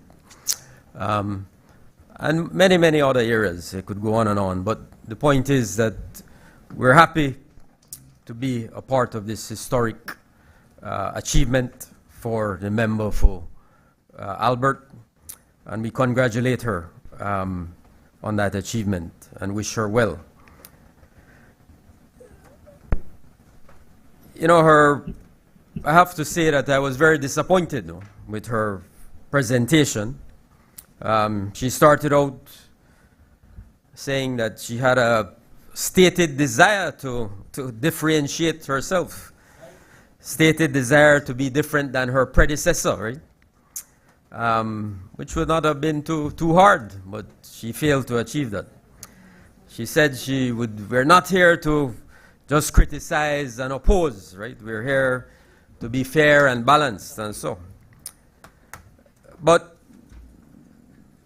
the absolute betrayal of that desire, as the stated desire, was almost immediate when she started to talk. What followed in her presentation was the usual empty, hollow rhetoric. This dark, meaningless rhetoric, which offered no vision for the country, not one plan for the country. She said nothing about what the UDP could do and would do. No plan for the country, no vision, no ideas, no solutions. Typical UDP. So in my view, it was a very weak, a very lazy response. And I say that before anybody say, oh, you said a lady, weak, lazy. I said that about the former leader too. His responses were always weak and lazy. No thought or effort, that's what I mean. No thought or effort had gone into the preparation of their presentation. Just a lot of Googling, lot of Google. You could say a lot of Google thing extracted and paste, a lot of cut and paste of Googling. Yeah. Chat GPT, no? Yeah. So, yeah. That's a diplomatic way of putting it, Minister Zabune. So, you know, very disappointing. And, you know, it's even two members of her team on the other side. Already got a slim lead team over there, a MAGA team over there. And two of them couldn't even bother to show up today. Two of them could not get themselves out of bed today to come and hear the leader of the opposition deliver her first, they call it, historic presentation of a leader of the opposition. Two of them could not even get themselves out of bed to come here today to do their job on behalf of the people they represent and listen to the leader of the opposition. What a shame. What an absolute shame. We thought we had passed that in the last 5 years when we had one representative from Queen Square who never bothered to show up. Total disrespect for the National Assembly, disrespect for the people of Belize. And now it seems to be continuing under this current, no, not for Queen Square, with other two others went on the show up. That's my point. So, I think, Madam Speaker, a final thing I'll say about the leader of the opposition's response is that it really, I think, reminded all of us of what the Belizean people, I think, dislike the most about this current incarnation of the UDP is the hypocrisy. Hypocrisy. They want to find fault with everything, as the member for Lake Independence said, they want to find fault with everything the government does. But when they had the opportunity, when they had the opportunity when they were in power for 12 long years, what did they do? What did they say? You know, when the member for Lake talked extensively about the Bolito, passionately talked about the government taking back the Bolito. What did they do? What did they say when Brads and his partners, we know who was his main partner, right, were collecting millions and millions of dollars at the expense of the Belizean people? That's right, we know. And money, you know, as the member for Lake I said, money for NHI, money for sports. That's what we're going to do, invest these monies. So when they won, former Prime Minister talked about corruption at Lands Department. What did they do? What did they say? What did the leader of the opposition, who was right there around the table, every step of the way, what did she have to say? That's the hypocrisy of this UDP. No housing program. They come here today and have the audacity. And I know my friend, the member for Cayo South, will deal with them. He's holding back, waiting for Wednesday. But they had no housing program, absolutely no housing program. And they have the audacity to come here and criticize this government's housing program, which is uplifting so many families and communities. Corruption at the Ministry of Works, who remember that? It's infrastructure development. They had one favorite contractor, right? Got every single contract. Every single contract. Yeah, over $250 million worth of contracts. Who can forget the Penna in immigration scandal? Penna, right? There's so many of them we forget. We have to remind Citizen Kim, right, to a passport delivered to a man in a jail. Right? Imagine. So much hypocrisy, Madam Speaker. But you know, let me move on from the UDP. And let me say that I am proud, as I started out by saying, to stand here on behalf of the people of Freetown to support this budget. It is because of the people of Freetown that I have the honor and privilege of standing in this honorable house. And I want to thank those ladies over there from Freetown.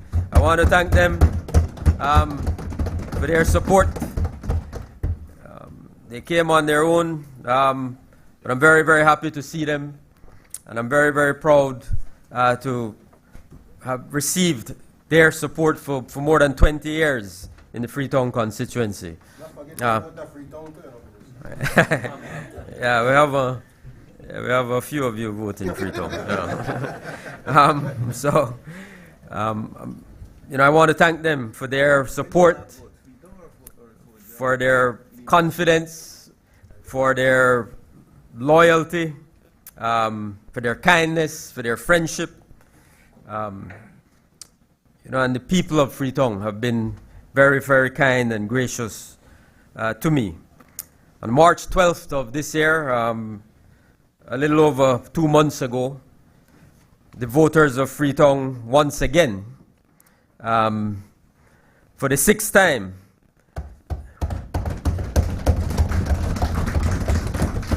came out on election day and overwhelmingly gave me and the People's United Party their support. We were humbled, Madam Speaker, I have to boast a little bit about this, because I was telling the Deputy Prime Minister, the member for Lake, you know, I finally entered the 90% club, right? Receiving 90% of the vote in Freetown. It took us 6 tries, but we got there. So it's a great honor and a great responsibility comes along with that. And I understand very clearly that the people of Freetown were voting for a continuation of the work started over the last 5 years. Our people, of course, need access to land. They want more access to housing, education assistance, food assistance. Of course, we always want better infrastructure and drains. Some are still seeking employment opportunities. They all want, all of us as citizens of Belize, we want to live in a peaceful Belize, free of crime and violence. And so the people of Freetown understood that this government under the leadership of Prime Minister Briceño, we were delivering on all of these areas that I mentioned, all of these areas. And again, I place on record my gratitude and appreciation to the Prime Minister and all of the members of this side, all of the ministers, for their support for the people of Freetown in all of these different areas. So people came out on March 12th because they understood that we were making progress as a nation, that we were working hard every day, and they wanted to see that continue. And so they gave this government, under the leadership of Prime Minister Briceño, a resounding new mandate to implement Plan Belize 2.0.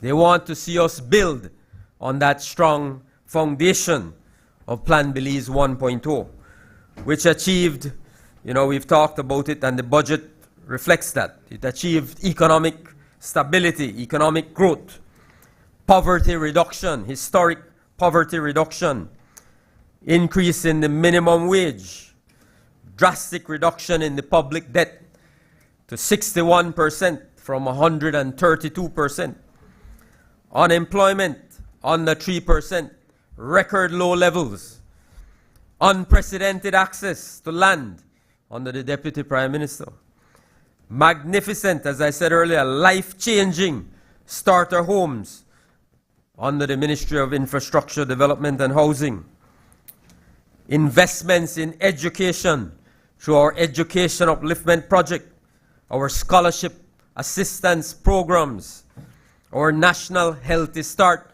feeding program. Talk about investing in our people. Social investment, unprecedented levels. The Connect Ed program, where over 200 schools, more than 200 schools were connected to high-speed internet access. Rural communities, rural development, unprecedented development under the former Minister of Rural Development, now Minister of Education. Unprecedented investment and development in those areas. We talk about crime, and yes, we understand the need to address crime in a comprehensive way, and that is what this government is doing.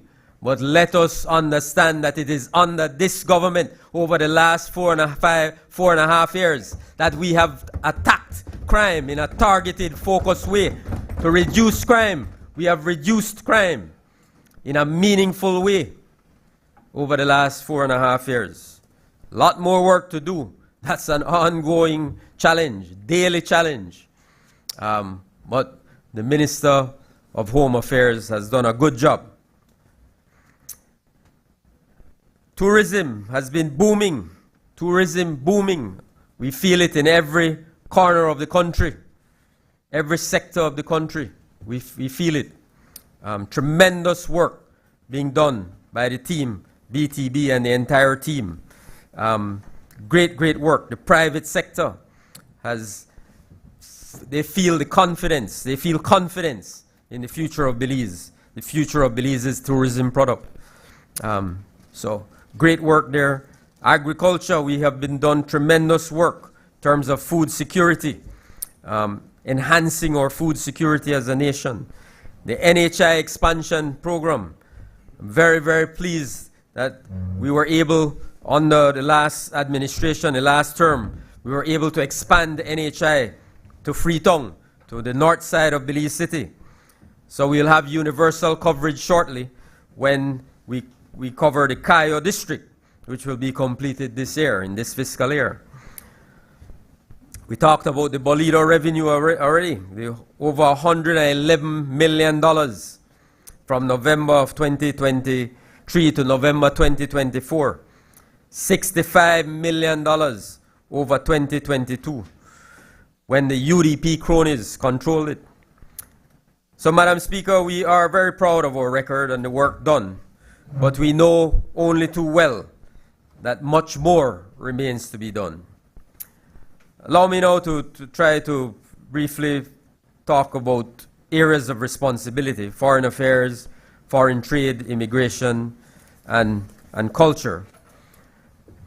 In terms of foreign affairs, Madam Speaker, these are challenging times. There's no two ways about it. If we think that the years past have been fraught with crisis and tensions and a lessening of international cooperation, the outlook for the year ahead is even more challenging.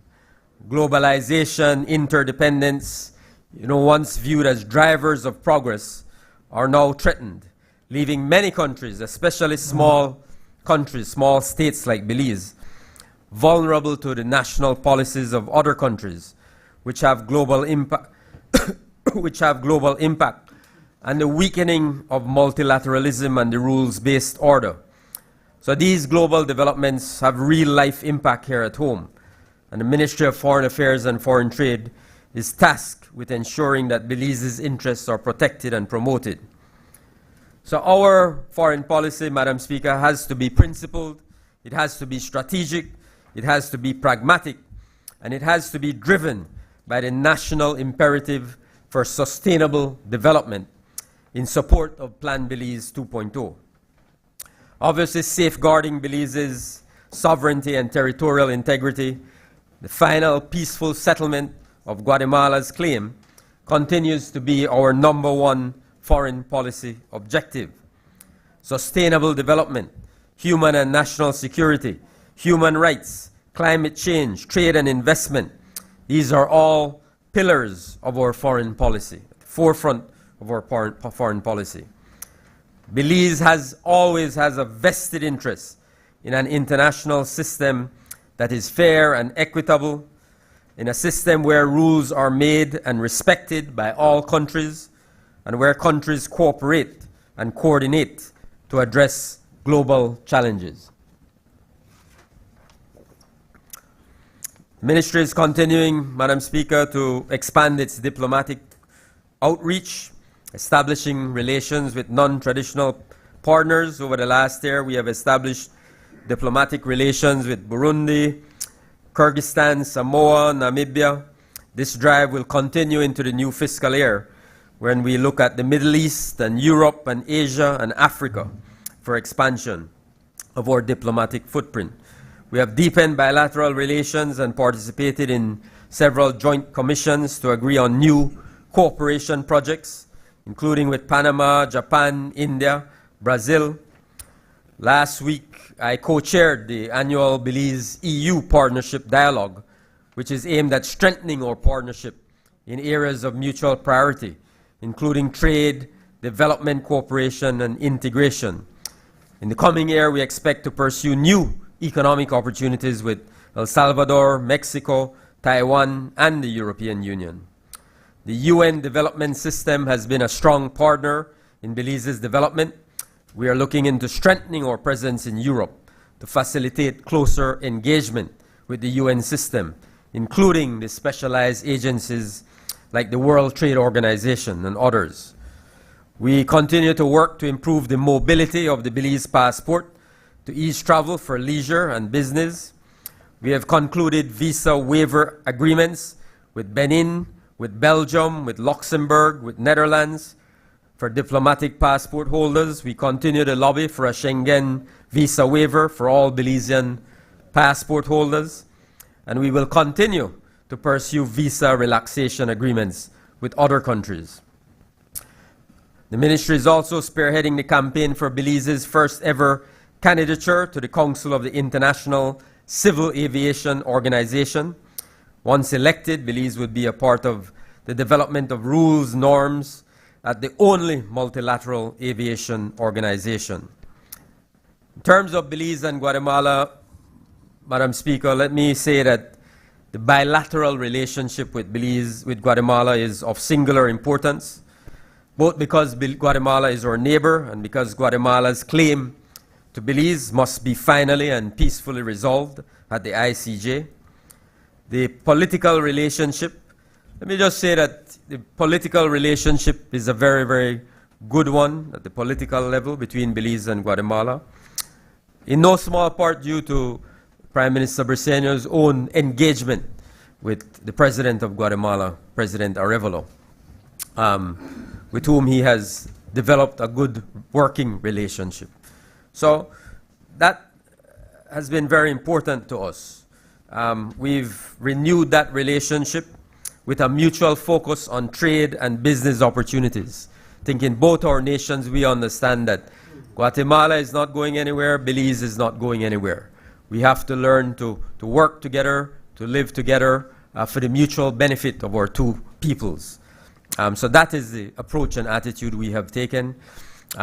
Last year, Prime Minister Briceño led a delegation of both government and private sector members to Guatemala, where we had high-level meetings with the government, with President Arevalo and ministers of his government, as well as private sector, extensive private sector engagements, which are already beginning to reap the fruit because of those engagements.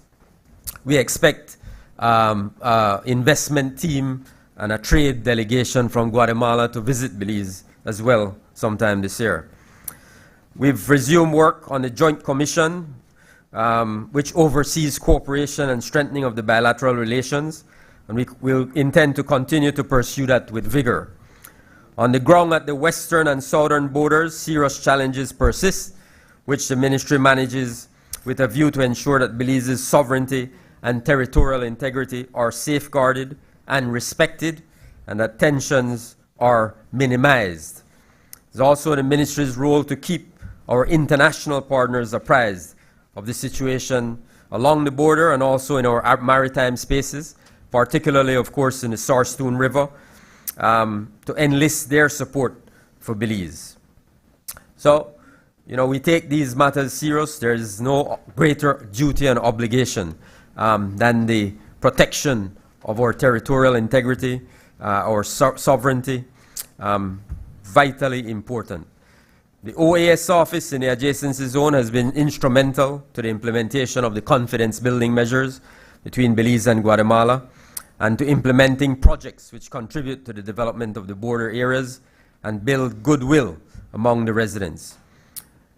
In terms of the ICJ, I can report to the Belizean people that, as you know, in both countries, Belize and Guatemala, people went to the polls by way of referendum, a referendum in each country, and approved this process that we are now following.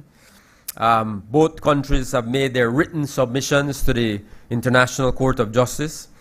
Where we are now is that we are awaiting the court setting a date for the oral hearings before the International Court of Justice. We are hopeful that that date will be set sometime, hopefully in next year, and we will be able to have the oral hearings. And after the oral hearings, of course, we will have to await the decision of the court. So it is expected that that decision will happen sometime during this term of our government. And the Ministry of Foreign Affairs has oversight both of the legal preparations of the case as well as the planning for the post-judgment phase. Regionally, Madam Speaker, our active involvement and alliance building through CARICOM, SICA, OAS, CELAC, the UN, Commonwealth, all of that enables us to ensure that Belize's interests and our priorities are taken account of in global decision-making on climate change, sustainable development, development financing, fair and equitable terms of trade. So very, very important responsibility. So continued investment in our diplomatic service ensures we are not only present, but that we are visible and that we are effective. CARICOM integration has been a cardinal point of Belize's foreign policy. CARICOM's coordination of common foreign policy positions continues to be a strong and durable foundation for international engagement and effective negotiations, and a bulwark in these turbulent times. Situation in Haiti continues to be of great concern to all of us in the region, and certainly for us here in Belize. Again, Prime Minister Briceño's voice has been a very loud and clear voice in CARICOM, around the table. I have been with him many of those meetings where we have discussed this very sad, tragic situation in Haiti. You know, Belize is fully committed to being a part of finding a solution to what is taking place in Haiti through CARICOM.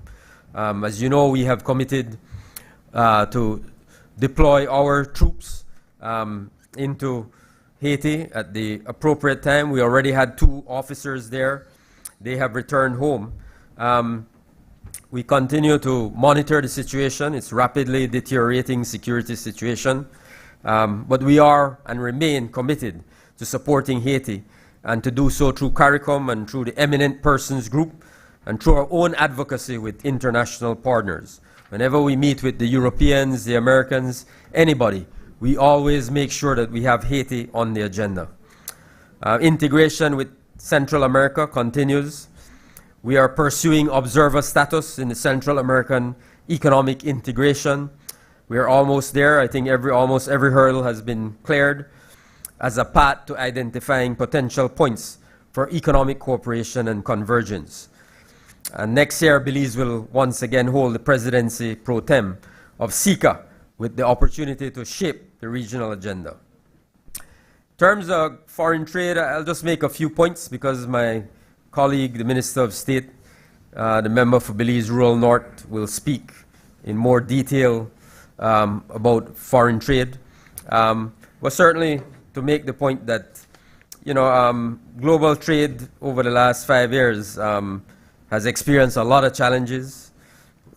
We've seen, obviously, coming out of COVID, obviously a lot of protectionist measures, a new volatile policy environment. So global trade is undergoing profound tests and changes. And the government of Belize remains steadfast in our commitment to expanding market access for Belizean products, reducing trade barriers, deepening regional integration. We are also spearheading efforts to strengthen trade facilitation through targeted support from the CDB, Caribbean Development Bank, and the Inter-American Development Bank, the IDB.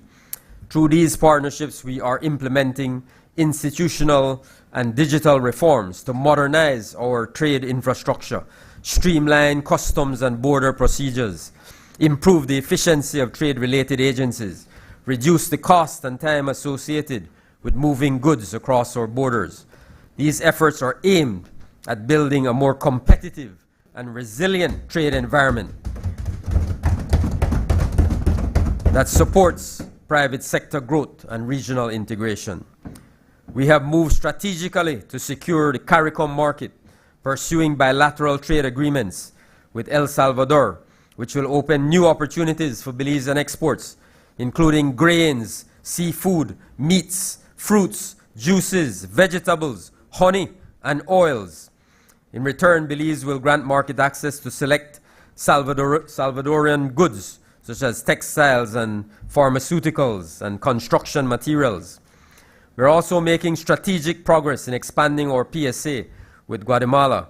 This includes close collaboration with the private sector to facilitate the export of goods that already enjoy duty-free access under the existing agreement. In the coming year, we want to begin trade, Madam Speaker, negotiations with Honduras and secure CARICOM endorsement of the Belize-El Salvador PSA. We also expect that additional access will open for Belizean shrimp in Taiwan, in the Taiwan market, under the Economic Cooperation Agreement.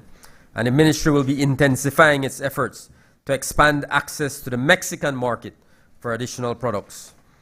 We're working diligently to close the national trade deficit by increasing our exports into CARICOM, Belize's third largest export market. You know, as I said, Madam Speaker, in terms of trade, you know, obviously the shifting U.S. tariffs and trade policies can affect the predictability of our export access. So it's even more urgent for us here in Belize to strengthen our regional trade ties by deepening our integration with CARICOM and Central America. We are building a buffer against external shocks and laying the foundation for a more stable, self-reliant regional economy, one that creates opportunities for our producers, protects our exporters, and ensures food and economic security. So a modern, well-resourced foreign trade apparatus is critical to creating jobs, increasing exports, and building a more competitive economy. A quick word, Madam Speaker, about international cooperation. You know, the allocation of development financing does not, as a rule, take account of the inherent vulnerabilities of small island developing states like Belize. So in this context, the ministry must be assertive in advocating for Belize's access to development financing. And our entire government has been committed to that objective.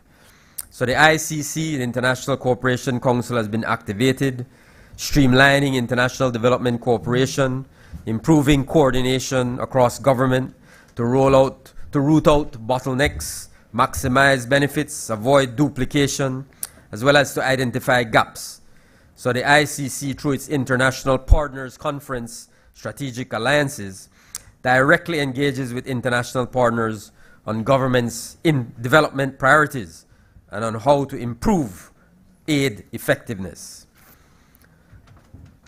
We'll continue, of course, to seek out scholarship opportunities for Belize in all fields of education.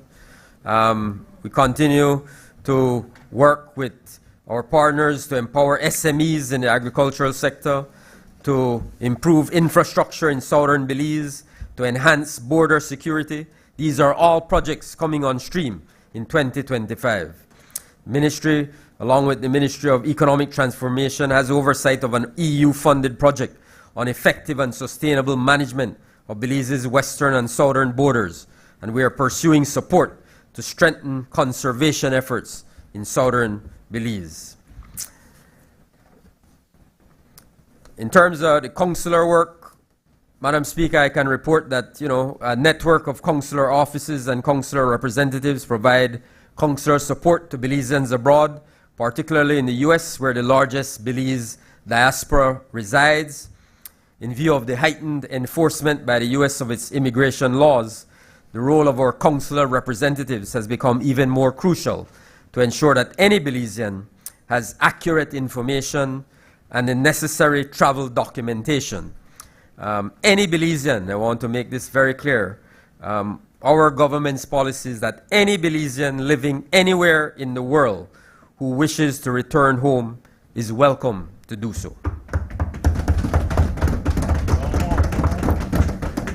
So, Madam Speaker, the Ministry of Foreign Affairs and Foreign Trade is committed to enhancing Belize's profile as an active member of the international community.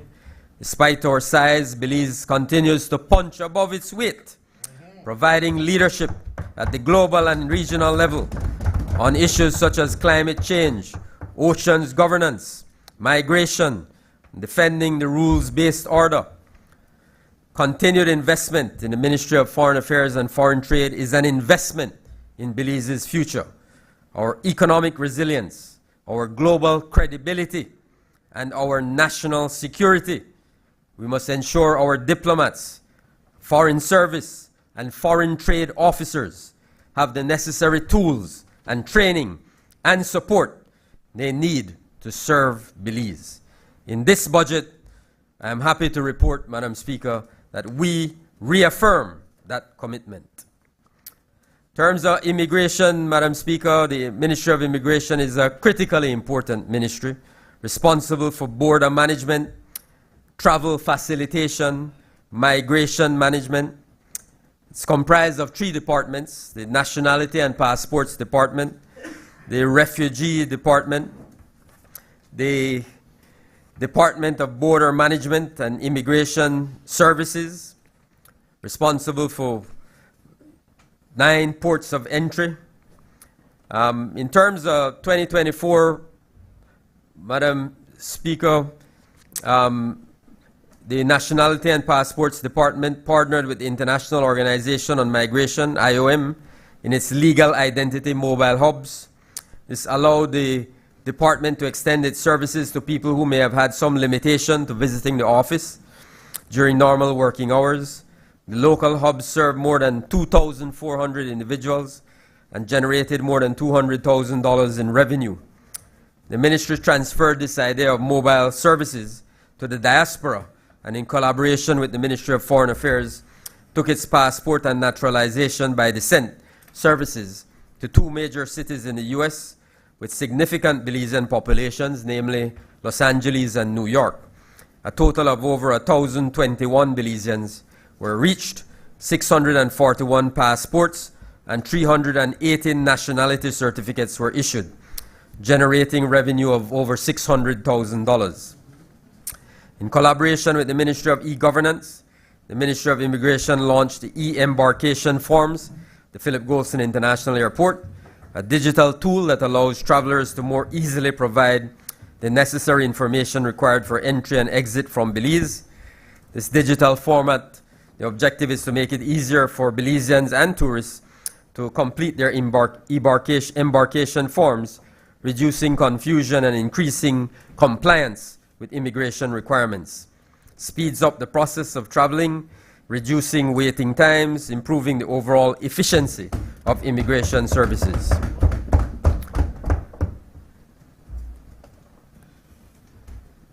So, Madam Speaker, in terms of the year ahead, we have 2 major overarching goals. There are many things that come under these, but 2 overarching goals. One is to continue the work of digitalization of services, cutting-edge technologies, as we all know, such as artificial intelligence, biometric identification systems, are revolutionizing how immigration processes are managed. These tools are not only streamlining administrative workflows and reducing the risk of human error and interference, but also significantly strengthening data security and identity verification protocols. User-friendly online platforms enhance applicant experience by enabling real-time application tracking and digital submissions. So moving towards modernizing the services at the Ministry of Immigration, in the new financial year we will be seeing the following developments: the launch of a visa and permits online system, the integration of a new online payment system with immigration services and the government's finance system, the integration of biometrics into the permanent resident system, the rollout of e-embarkation forms at all ports of entry, further development of the statistical unit and publishing of immigration data, the integration of a biometric data sharing partnership program with the U.S. Department of Homeland Security to enhance traveler screening, contributing to stronger border and national security. The Ministry of Immigration is also in the final stages of development of a strategic plan. This 2025-2030 plan will cover areas including improving work processes for operational excellence, building human resource management for professional excellence, including addressing systemic corruption, strengthening the policy and legislative environment with the drafting of a national immigration and development policy, and revamping of immigration legislation. And very importantly, Madam Speaker, just overall improving the customer experience. You know, we very often hear people say, I don't like going to the immigration department. I don't want to go to the immigration office.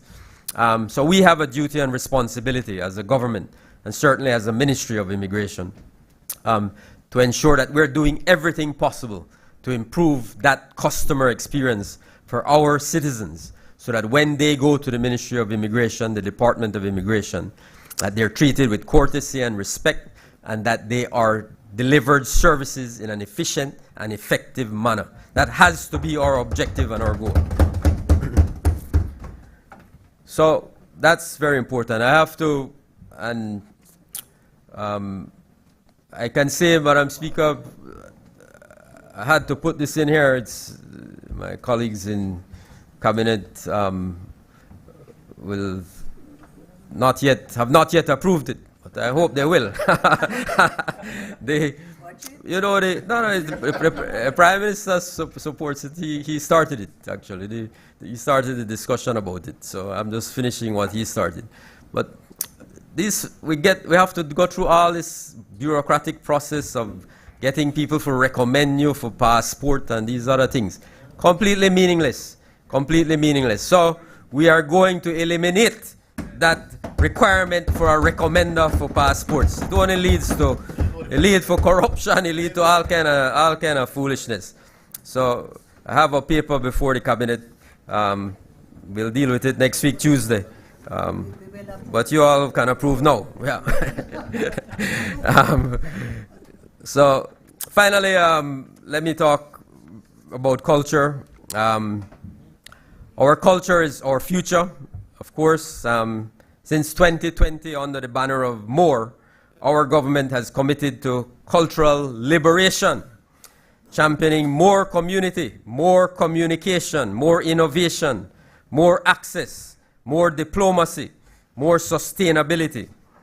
As George Price said in 1965, culture has always been a central plank in every PUP administration. George Price, back in 65, said the good Belizean citizen is co-creating the new Belize. He was talking about culture. 2005, Prime Minister Musa echoed the 1982 Mexico Declaration on Culture. Culture is the whole complex of distinctive spiritual, material, intellectual, and emotional features that characterize a society. Culture is an essential element of the development process. Our Prime Minister Briceño, and this is reflected also in Plan Belize 2.0. He has said, culture is who and what we are.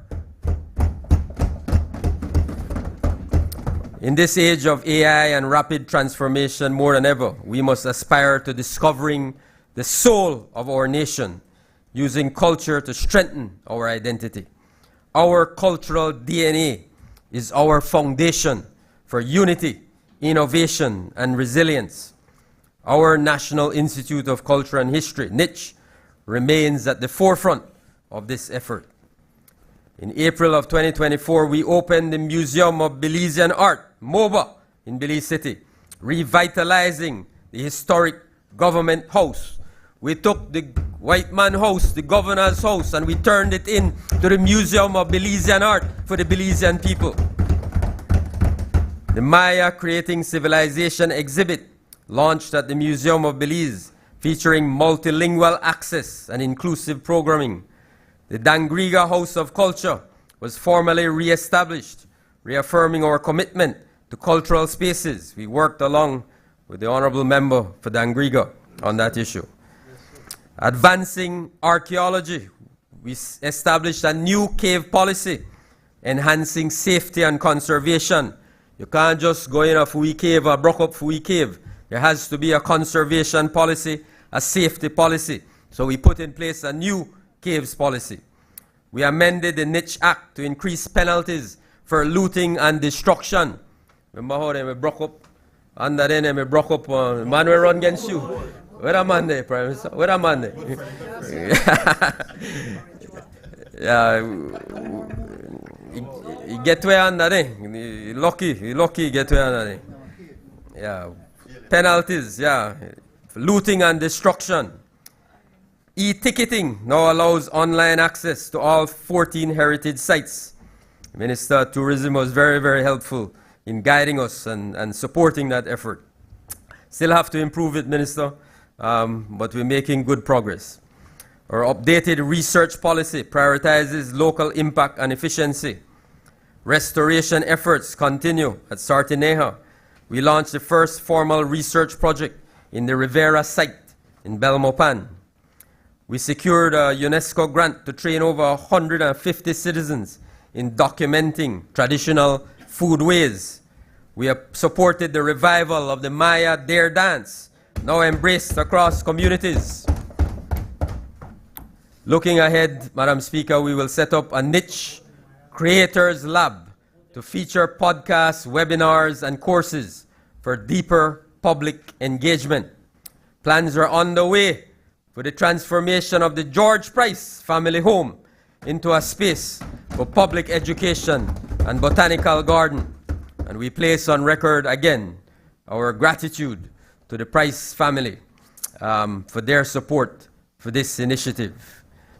This is for the people of Belize. We will implement a Belize food project to preserve and promote our culinary heritage, rich culinary heritage. We will continue to officially celebrate our Emancipation Day, honoring the spirit of liberation, and we will carry forward. We will carry forward the second rung of our Culture Fund. The Creative and Cultural Excellence Award continues to recognize outstanding Belizean artists. Strong support for Panyard Carnival and municipal cultural events has boosted national unity. Our handmade craft exhibit featured 25 master artisans that is now touring the country with plans for international showcasing. The Festival of Arts saw a 45% increase in youth participation, with 2,300 students involved in 2024. Our Soundtrack of Belize, very proud of this project, Madam Speaker. The Belize Music Project is preserving 100 years of Belizean music with artists like Sarita Torres and Cleveland Berry and Nadia Catus, Bob Reno, Los Atlanticos. This archive is a gift to future generations of beat makers, songwriters, and creators. A bridge between the past and the next Belizean song. We're very grateful there for the support for the music project that we have received from the Belize Tourism Board, from Niche, of course, has invested in this project. BTB, Minister of Tourism himself, has been personally engaged and involved. And I know the Ministry of Home Affairs as well has used this project as well to engage young people, as a part of their overall objective of reducing crime. So, beautiful project with tremendous benefits for the future. So, a lot has been done, Madam Speaker.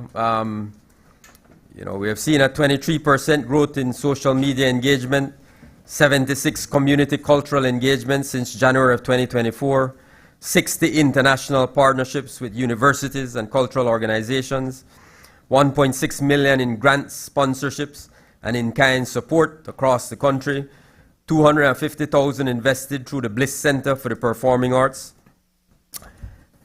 Culture, as I said, Madam Speaker, is at the lifeblood of this administration. It's not a side note for us. It is our compass, it is our voice, it is our future.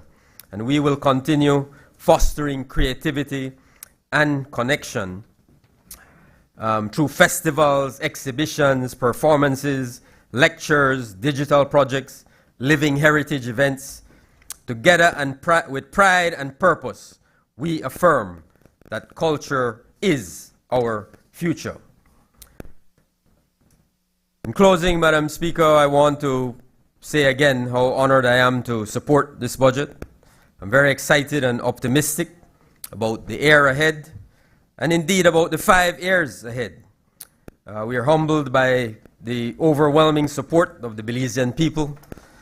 We understand that such support brings with it great responsibility. We take that responsibility seriously as we work each day to improve the lives of the Belizean people.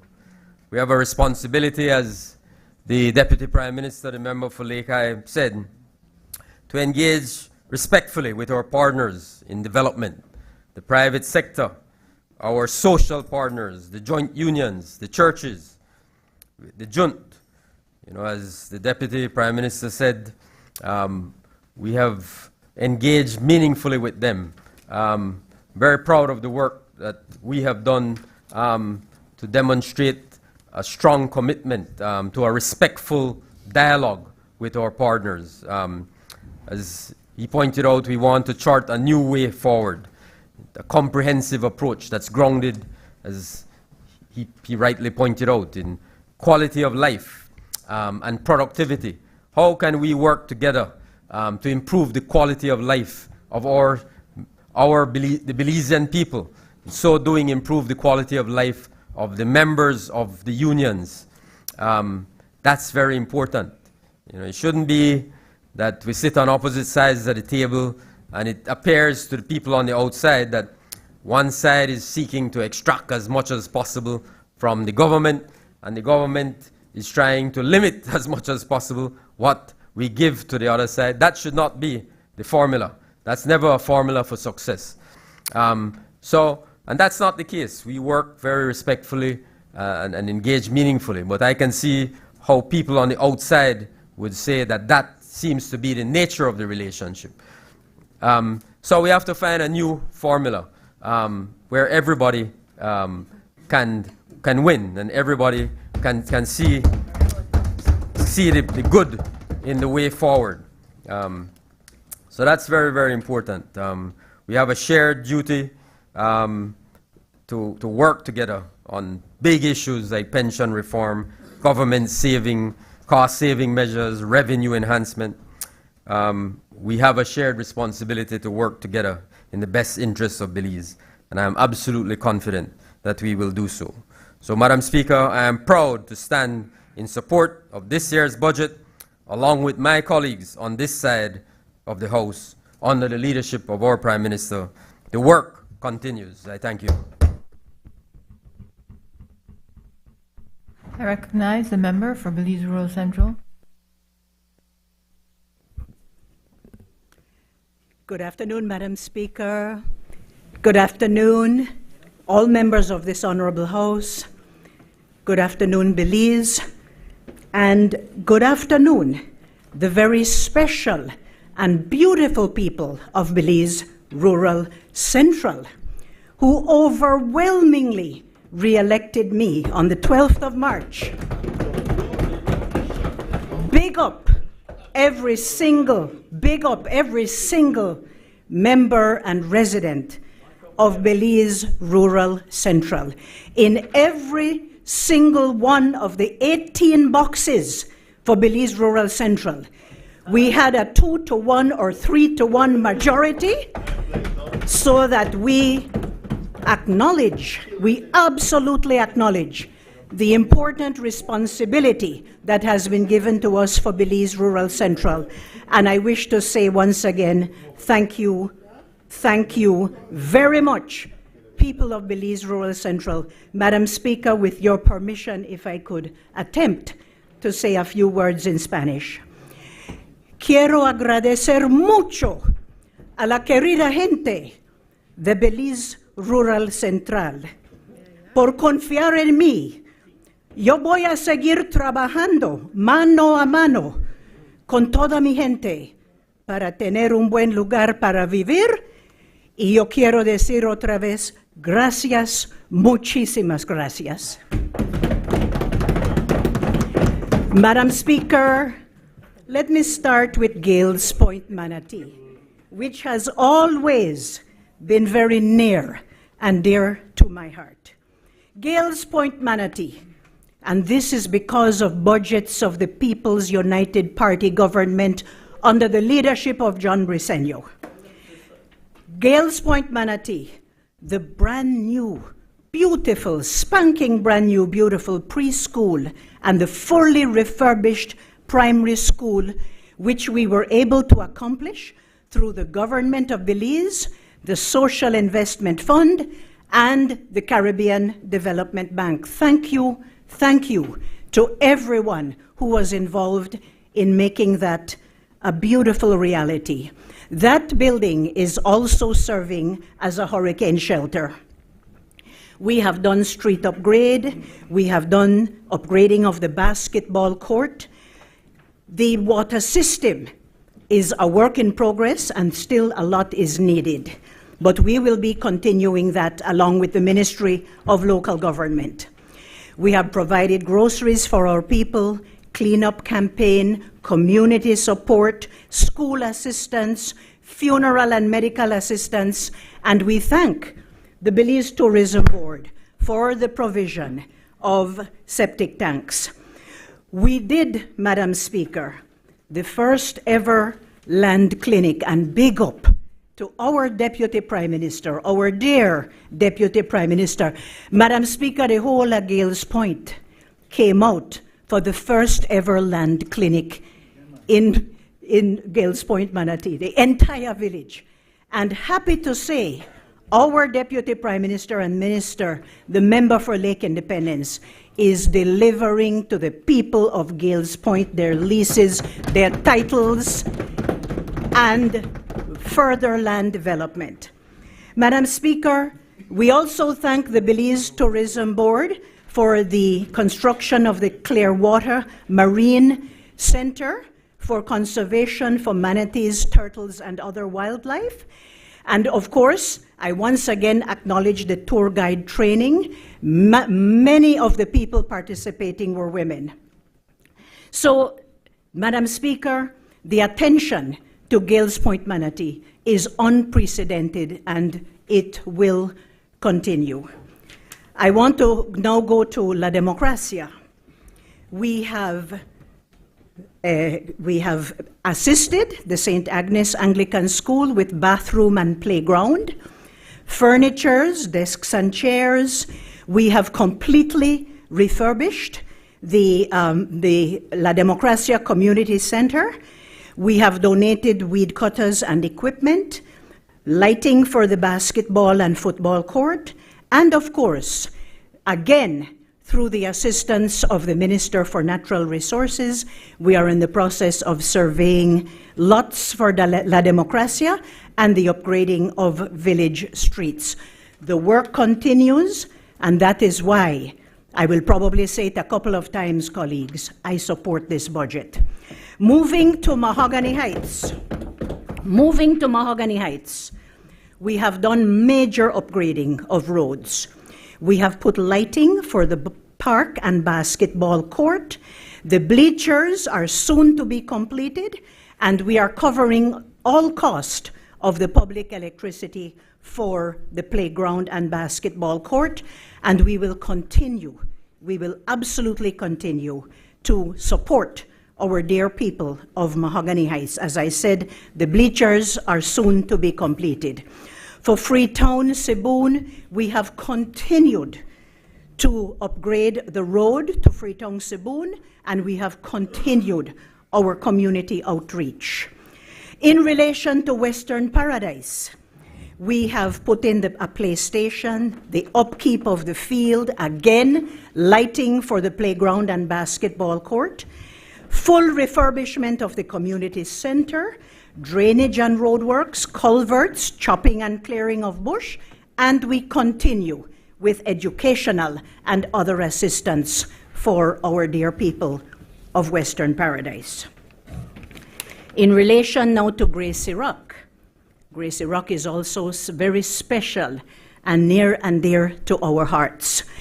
We assisted a tourism project with equipment like canoes, life vests, bicycles, boat engine, so that the tour guides of Gracie Rock can take the people to see the beautiful, beautiful hillside of Gracie Rock and the Sibboon River. We have supported community activities, and in all our villages, Madam Speaker, the provision of groceries, educational, and medical assistance continues. For Hattieville, Madam Speaker, and we actually won Hattieville 3-1 in the boxes of Hattieville on the 12th of March. Thank you, Hattieville. Land distribution, we're working on it. Lighting of the football field, the library, support for Hattieville Government School with refrigerator, kitchen, freezer, the chopping of the surrounding compounds. We wish to thank the Colby Foundation for the prisoners who assist us in cutting the surroundings of the Hattieville Government School whenever they are called upon. And we have upgraded our bus shelters. We're cutting the field, as I said, donation of softball gears, and the Tyrell Rekenia Memorial Park. Very sadly, Madam Speaker, there was the killing of Tyrell Rekenia, a community activist, and I am very happy to say that the Tyrell Rekenia Memorial Park is now a reality. And what is a signal event, it's happening right now, Madam Speaker, the full paving of Sylvester Boulevard in Hattieville is well underway. Thank you, Prime Minister and Minister of Finance. Thank you for fulfilling the pledges that have been made. In relation to Lord's Bank, Madam Speaker, we are working on the police substation. We did complete refurbishment of the community center. Bleachers in process, lighting is there. The BDF housing area, we're working on the basketball court and the softball pitch. We have again donated softball gears and uniforms. There's major road upgrades, expansion of the water supply, and support to flood victims in the years 2020 and 2024. The work continues, Madam Speaker. In Ladyville, Mirage Road has been hot mixed paved. Again, Prime Minister and Minister of Finance, thank you for following through on the pledges of this Plan Belize. Now we're getting into 2.0, but thank you very much that before we start the 2.0, we can boast of the paving of Mirage Road. Is a whole mile and something of road. A whole mile and something of road. Compassion Lane. After many years and many broken promises by the UDP, Madam Speaker, we can say today that because of long and adverse possession, we have been able to provide the people of Compassion Lane with their titles where they could hold in their hand. And the surveys were done. All the people of Compassion Lane have been able to obtain their titles. Madam Speaker, this never happened so.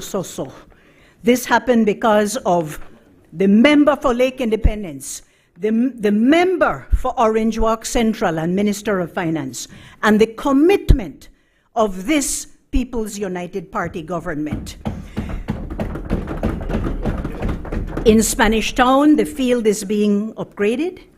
We have a play station in the Janessa Jones Park. We have done distribution of lots, and we will do more.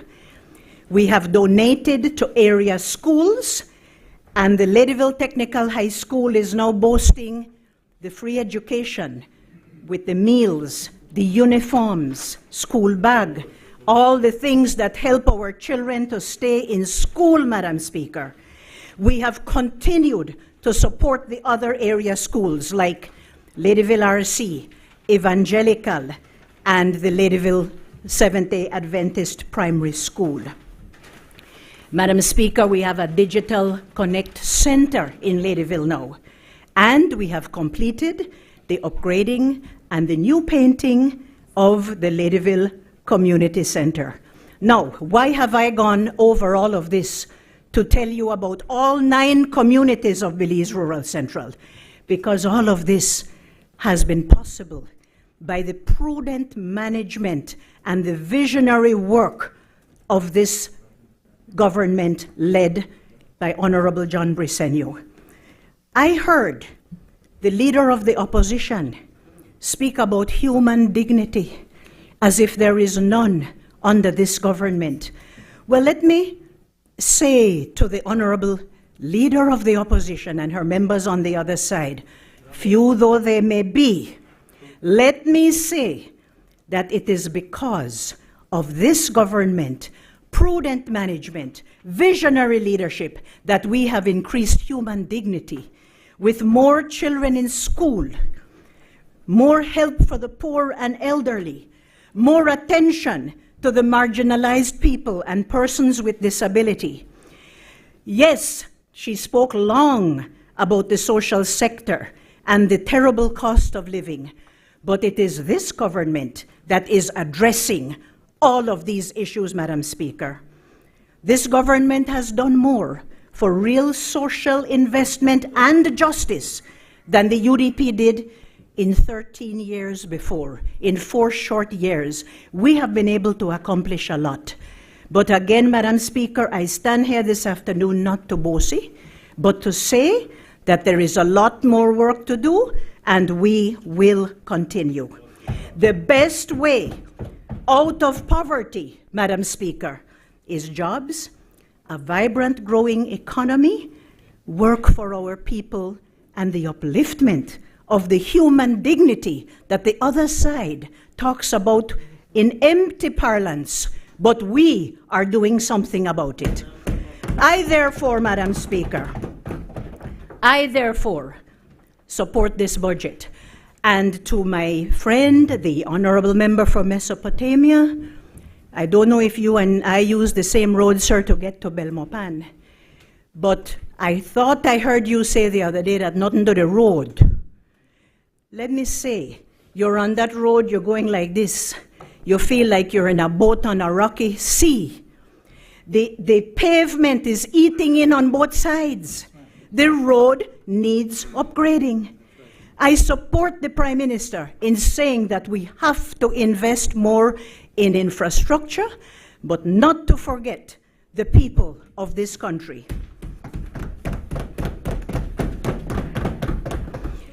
Madam Speaker, it is a privilege to serve, and it is an honor for me to serve in a senior capacity in this government. And I thank this government and the Prime Minister for acknowledging my service, my seniority, and my commitment. But I want to say to you, Madam Speaker, that I don't plan to retire anytime soon. No, I have been a person of many firsts, Madam Speaker. I've been a person of many firsts, but I've never held it up and tried to promote myself and bossy about it. It is a privilege to serve, and I was asked by the Honorable Prime Minister to chair the National AIDS Commission, to assist with the National Awards Commission, and to give input in matters concerning the human dignity of our elderly people. Madam Speaker, just a few short weeks ago, I was informed that the HIV/AIDS situation in our country, well, I wasn't informed. I made the conclusion after getting the facts that the HIV/AIDS situation in our country is unacceptable. The Prime Minister asked me to chair the commission. I am pleased to be back at the helm, and there is much work to do. A lot has happened. A lot of good work has been done, but there is more to do, and we have a long way to go towards the goal, Madam Speaker, that is set for 2030 of having 95% of our people living with HIV knowing their status, another 95% of those receiving antiretroviral medications and therapy, and therefore another 95% of persons living with HIV would be virally suppressed. We have to speed up because 2030 is only 5 years away. At the moment, 80% of people living with HIV know their status, so we have to ramp that up to 100%. But only half of that percentage is on antiretroviral therapy, and only 32% virally suppressed. We have a lot of work to do. However, I can say to you, and big thanks to the Prime Minister, and in particular the Minister of Health, big up Minister of Health, sir, small in stature, but a mighty man. And I want to say thank you that in a few short weeks, we have witnessed some major policy changes in the fight against HIV and AIDS. so that we can fully utilize all the tools in the toolkit, like HIV self-testing, pre-exposure prophylaxis medications, and post-exposure prophylaxis medications, and revitalizing our national response. It was dormant for a while, Madam Speaker, but I can tell you we had an orientation session just last Friday, and 14 of our 16 partners were fully on board at the session and fully committed to the work ahead. So big up all of our partners. We can do it. We can do it, Belize, if we work together, especially working with our NGO community. And of course, we have to commit that we will continue to fund this effort, even if the Global Fund monies begin to lessen. Madam Speaker, let me end this little part of the presentation and then I'll wrap up. And it goes as follows, referring to my notes, of course. The HIV response in Belize can no longer be business as usual, nor can it continue to be a one-size-fits-all approach. The National AIDS Commission will continue to advocate for innovative, cost-effective, high-impact interventions tailored to meet the specific needs of the most key and vulnerable populations if we are to achieve universal health coverage in Belize. Madam Speaker, let me end, I believe, how I began, thanking everyone and saying once again that it is a privilege to serve. I want to acknowledge my husband, Pepe, he's my rock, my boys and the girls, so both the sons and the daughters-in-law, all our staff, all our campaigners, everyone who supports Plan Belize 2.0, and even those who don't support it, but we will deliver. We will definitely deliver, ladies and gentlemen. What more can I say? But thank you very much, Madam Speaker, and I support this budget 2025 to 2026. I recognize the member for Belize Rural North. Just the mic, yeah. Good afternoon, members. Madam Speaker, may I refer to my notes? It is with deep humility that I rise today to offer my full support to this national budget. I rise not only to speak, but to stand firmly in solidarity with a budget that is more than just numbers and allocations. It is a vision, a commitment, a lifeline. It reaches into every lives of our people. It speaks to every mother waiting patiently for a bus to travel from Belize Rural to Belize City daily. To every student walking or riding miles to school with big dreams. To the young man in Sand Hill repairing tires, hoping to one day own his own garage. This budget touches the core of our daily struggles, and more importantly, it offers real practical tools for progress. Let me begin by expressing my deepest gratitude to the Honorable Prime Minister, Honorable John Bresenio. Prime Minister, I thank you for your confidence in me. Your decision to entrust me with the responsibility as Minister of State in the Ministry of Foreign Trade humbles me profoundly. I am committed to this task.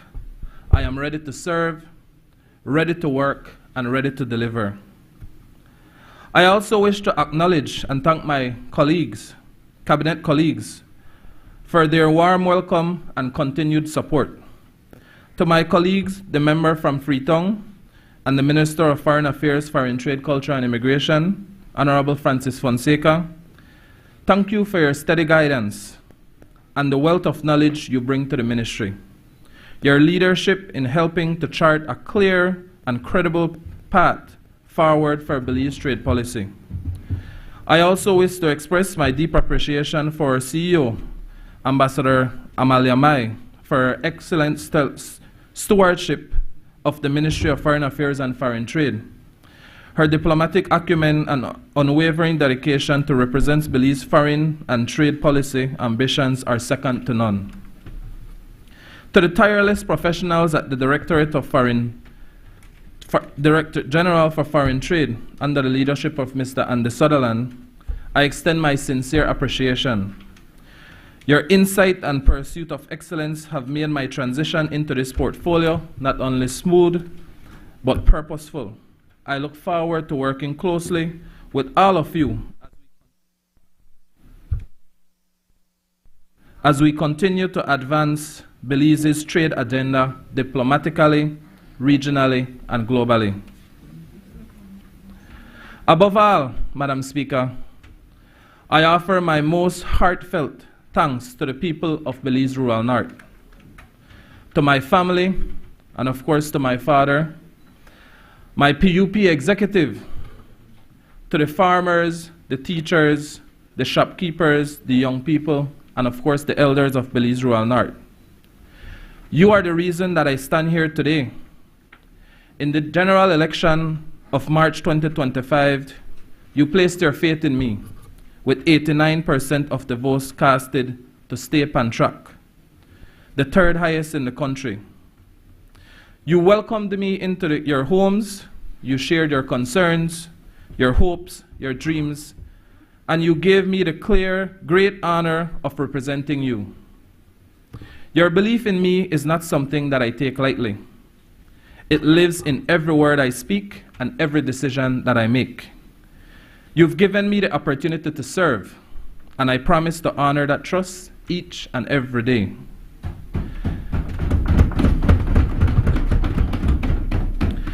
This budget, Madam Speaker, is for them, for the families in Belize Rural North, all 35 villages from Barrelboom Junction to the end of the River Valley in Rancho, and Sand Hill to Rayban Ridge, and all through the Old Northern Highway to Bomba, and for all Belizeans who work hard with big dreams and deserves a government that delivers.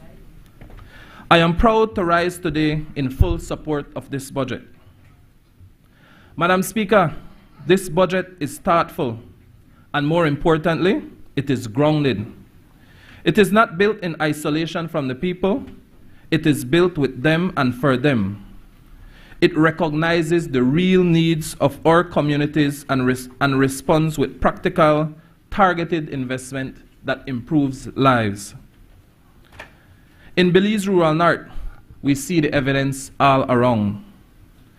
Families now have greater access to quality health care in Belize Rural, thanks to the expansion of NHI. A new facility in close proximity, the Ladyville Medical Solution Facility, has registered over 2,000 residents since opening their doors in December of 2024. Many residents of Belize Rural North are grateful for this service to receive a quicker checkup and medication much closer to their homes. These are not luxuries, these are basic human needs met through sound policies and investment. Children across the constituency are no longer leaning on an empty stomach. Through the National School Feeding Program, hot, nutritious meals are now being served in schools in our villages.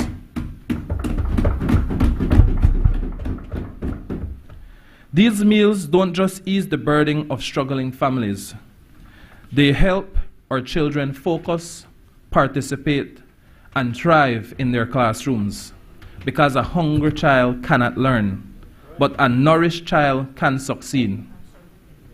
And Madam Speaker, the roads, the once impassable muddy trails that disconnected our rural communities, are being transformed.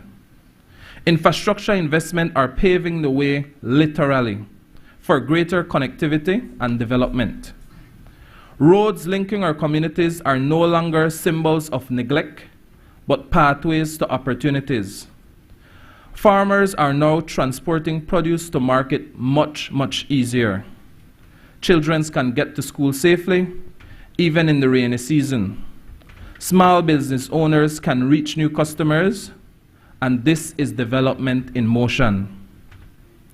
And this budget doesn't stop with laying roads. It's also building dreams. When a young woman in Santana opens a small cosmetic business, this budget makes space for her in Belize's growing entrepreneurship ecosystem.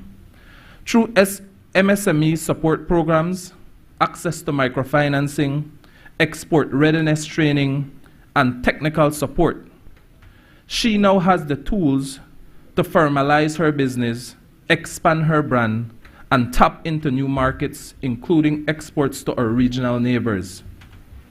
When a student in Gardenia dreams of studying engineering, this budget strengthens the system that will carry him forward. Investment into our education system, from better trained teachers to improved school infrastructure, to scholarship and skill development, ensuring that he can not only learn and lead, but one day return to his village with the knowledge and confidence to contribute to his community's growth. Looking at some long-term initiative achieved last year in Belize Rural North and coming soon to Belize Rural North, we have seen great work with the hot mix of the Old Northern Highway from Lucky Strike to Mascal being finalized, a project that is impacting over 6 villages being Bomba, Mascal, St. Anne, Santana, Corosalito, and Lucky Strike. The rollout of another 50 starter homes soon to come at the Blackberry Ridge in Barrel Boom. The hot mix of Barrel Boom Junction to Biscayne, and I think I support Minister Dolores in saying the challenges with some of these roads, and I can see residents from Maypen to Biscayne and Gardenia as the work of that project has started and the structure that is being put in place to support us with flooding. The paving of the large stretch of the Barrel Boom Main, the many roads of hardcore material going down in Belize Rural North across the different villages, the construction of a softball backdrop in Barrel Boom with bleachers and lighting for the field, the continued enhancement coming soon to the Nagobank Road and the Bomba Road and the network of Farmers Road, who are the breadbasket of the Belize district. And then we have the definitely needed, and this budget support, the continued renovation of community centers. In education, this budget supports and continue to support the free education at the Belize Rural High School. We see in sport that this budget will continue to support the efforts that we place so much in Belize Rural North. A few weeks ago, it was the donation of $10,000 towards equipment and towards the fields and the teams for the Cricket Association. Donation to softball, football, basketball, and volleyball tournaments for the continued development of sports in Belize Rural North to promote healthy living and discipline among our youths. The construction of a sport and entertainment complex canopy in collaboration with the Crooked Tree Village Council, and the annual donation to festivals and events, Cashew Festival, Tilapia Fest, the Old Northern Highway, the Old Northern Road, Father's Day Cycling Classic, the Flowers Bank Festival, La Ruta Maya at the Doublehead Cabbage, and that's just to name a few. And one of the most important for the people of Belize Rural North, these budgets continue to support the acquisition and surveying of land for first-time landowners. This, Madam Speaker, is social protection, not an abstract document filled with fiscal jargons. It is an investment into our people, in real communities, in families, students, farmers, entrepreneurs, and everyday Belizeans who deserve a budget that works for them. Madam Speaker, the foundation of this budget is strong. It is anchored in the National Trade Policy 2019 to 2030 and Plan Belize's medium-term development strategy. Our trade policy envisions a Belize that is competitive, innovative, and resilient. A Belize where trade drives inclusive and sustainable growth. This budget breathes life into that vision. It brings together policies, programs, and partnership in a ways that speaks to our present needs while preparing us for the future. This year, our ministry is focused. We will expand market access and improve trade performance, strengthen trade governance and the legal framework, enhance productive capacity, and advance digitization. Let me briefly uncap these. A bottle of wine, whether it's cashew, berries, mango, cassava, or sorrel, that is being produced in Barrel Boom should not be confined to the domestic market. It should be sitting on a shelf in St. Lucia, proudly representing Belizean flavors. A handcrafted souvenir made in Lucky Strike for Alton Ha should not be limited to local sales. It should be sold online or shipped to a customer in Miami. That's the promise of market access. And that, Madam Speaker, is precisely what we are building through sound trade policies that are proactive for the private sector engagement.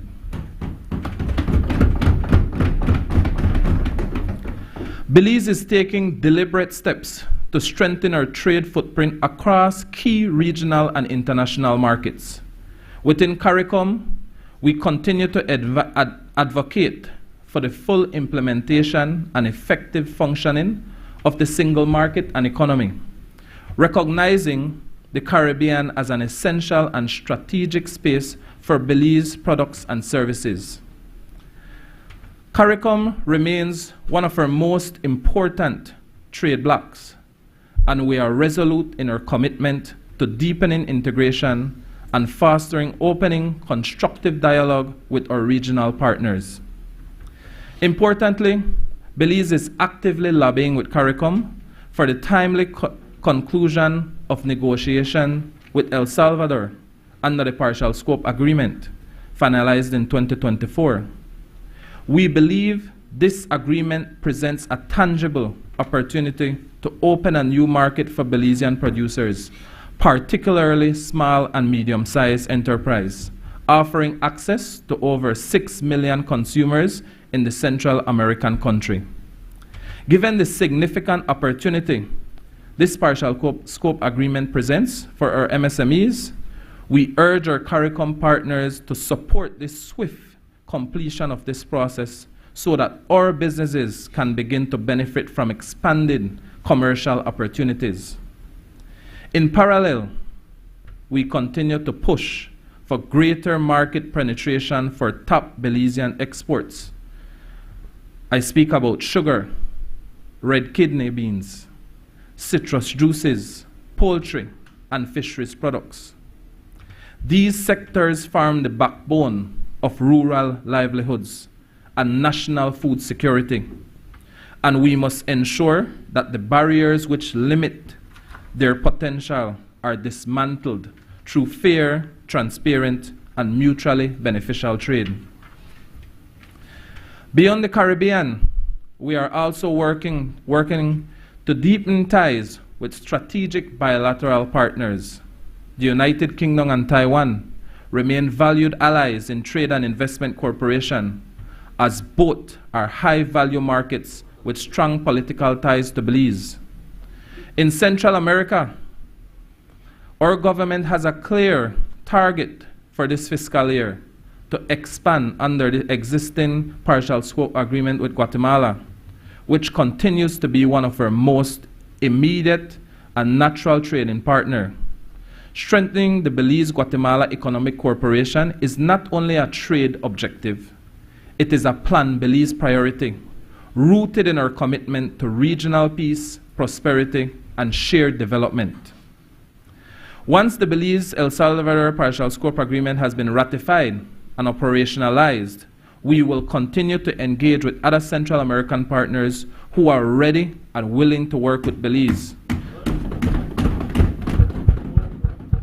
Ready to work with Belize to unlock the potential of regional trade for inclusive growth. But, Madam Speaker, I must emphasize market access only matters if we can deliver. And so I reaffirm my commitment as the Minister of State to work hands in hand with our Belizean entrepreneurs, especially our micro, small, and medium-sized enterprise. These businesses are the engine of our economy, and they must be supported to scale up, meet international standards, and compete globally.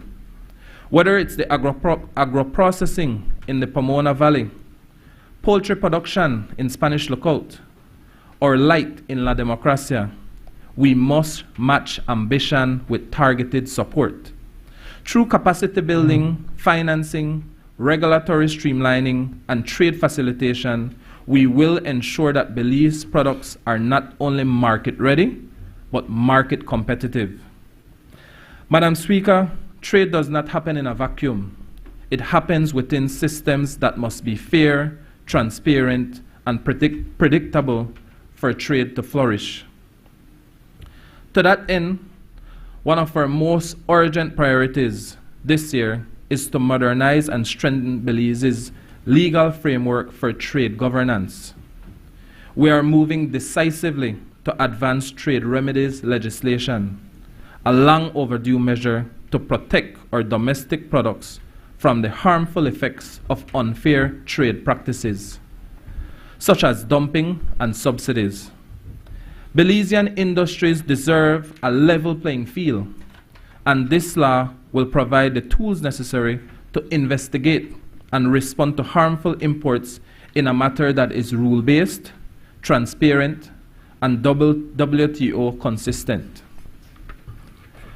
But defending our products is only one part of the equation. We must also protect the integrity of our internal market.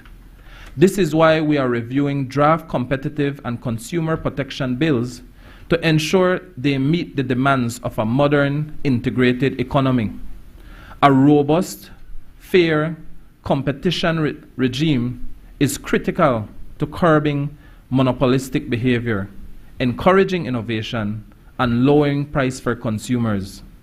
At the same time, consumer protection laws must evolve to safeguard the rights of Belizeans in the face of emerging digital commerce, cross-border transactions, and the increased complexity of global supply chains. Taken together, these transformations will help us to create an enabling environment for entrepreneurship, innovation, and investment. They will provide businesses, both domestic and foreign, with the legal clarity they need to invest, expand, and export with confidence. This is how we build trust in Belizean entrepreneurship, in Belizean institutions, and in Belize as a credible and competitive trading nation. Madam Speaker, you cannot export what you do not produce. This is the foundation of any serious trade strategy.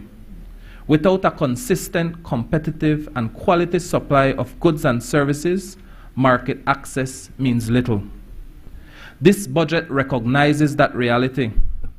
That's why it invests not just only in trade promotion, but in deepening our domestic productive capacity, particularly among small and medium producers who form the backbone of our rural economy. We are scaling up training for smallholders, farmers in areas such as climate-resilient agriculture, improving planting techniques, post-harvest handling, and disease control, because better practices lead to better yields. We are supporting standard certification and packaging improvement for agro-processors so that producers can meet both local and international quality requirements. And we are working to facilitate access to affordable trade financing so that producers and exporters can scale operations, modernize equipment, and invest in innovation. Through close collaboration with Beltrade, the Ministry of Agriculture, and the private sector partners, we are moving forward with the creation of sector-based export clusters that are designed to build scale, strengthen market coordination, and reduce production bottlenecks. Whether it's cacao, coconut, and honey in the south, sugar in the north, or seafood and seaweed on the coast, we are aligning investment, technical support, and export promotion efforts with a focused value chain approach. Building resilient supply systems, systems that can meet export demand reliably, competitively, and sustainably, is the heart of this budget. This is how we transform raw potential into real performance. Right. Madam Speaker, gone are the days where trade relied on stacks of paper files, lengthy queues, and endless back and forth red tape. The electronic single window project to facilitate trade has now commenced, marking an important step forward, transforming how trade is conducted in Belize. This initiative is being funded jointly by the IDB and the EU and the government of Belize, demonstrating a strong collaboration commitment to modernizing our trade infrastructure. While the project has not yet reaped its full potential, under the steadfast leadership of the Ministry of Foreign Trade and the Customs and Excise Department, the trade-related agencies across government are moving decisively in one direction. This unified effort is laying the foundation for more streamlined processes, enhanced coordination, and fostering a new culture of productivity and efficiency among agencies. By integrating key agencies such as customs, health, agriculture, and standards into one digital platform, this window aims to reduce the time and complexity involved in import and export produce. The ultimate goal is faster clearance time, simplified documentation, and minimize delays, all of which will translate into lower cost and improved competitiveness for Belizeans. Madam Speaker, if we are truly serious about closing Belize's trade deficit and building a sustainable, prosperous economy, then the efforts must be collective. It requires an active participation and coordination of every sector in government, and indeed, every stakeholder in our nation. To my colleagues across ministries, I say this: the work of trade cannot rest with the single agency or department. It depends on a whole government approach. The Ministry of Agriculture must continue to enhance productivity and support farmers to produce not just for subsistence, but for expanding domestic and international markets. The Ministry of Infrastructure Development, as they are currently doing, must prioritize the construction and maintenance of roads infrastructure to facilitate efficient movement of goods. And the Ministry of Finance plays a critical role in aligning fiscal policies and incentives that encourage innovation, investment, and export competitiveness. Trade is not a solitary endeavor. It is a team sport, and Belize cannot succeed on our global stage without the full commitment, coordination, and collaboration of every player. Madam Speaker, this budget that we debate today is more than policy. It is personal. It is about the shop owner in Rockstone Pan looking to expand, the vegetable farmer in Mascal hoping for better road access, the student in St. Paul Bank in the River Valley who wants a future in tech and trade. We are laying the groundwork for their dreams. This is what governance is about. And so I rise, grateful, hopeful, and committed. I rise in support of a budget that invests in trade, that invests in the people of Belize Rural North, and that invests in Belize. This is Plan Belize 2.0 in action, Madam Speaker. Thank you, and may God bless Belize and all who serves her. I recognize the member for Stan Creek West. Good evening, Madam Speaker.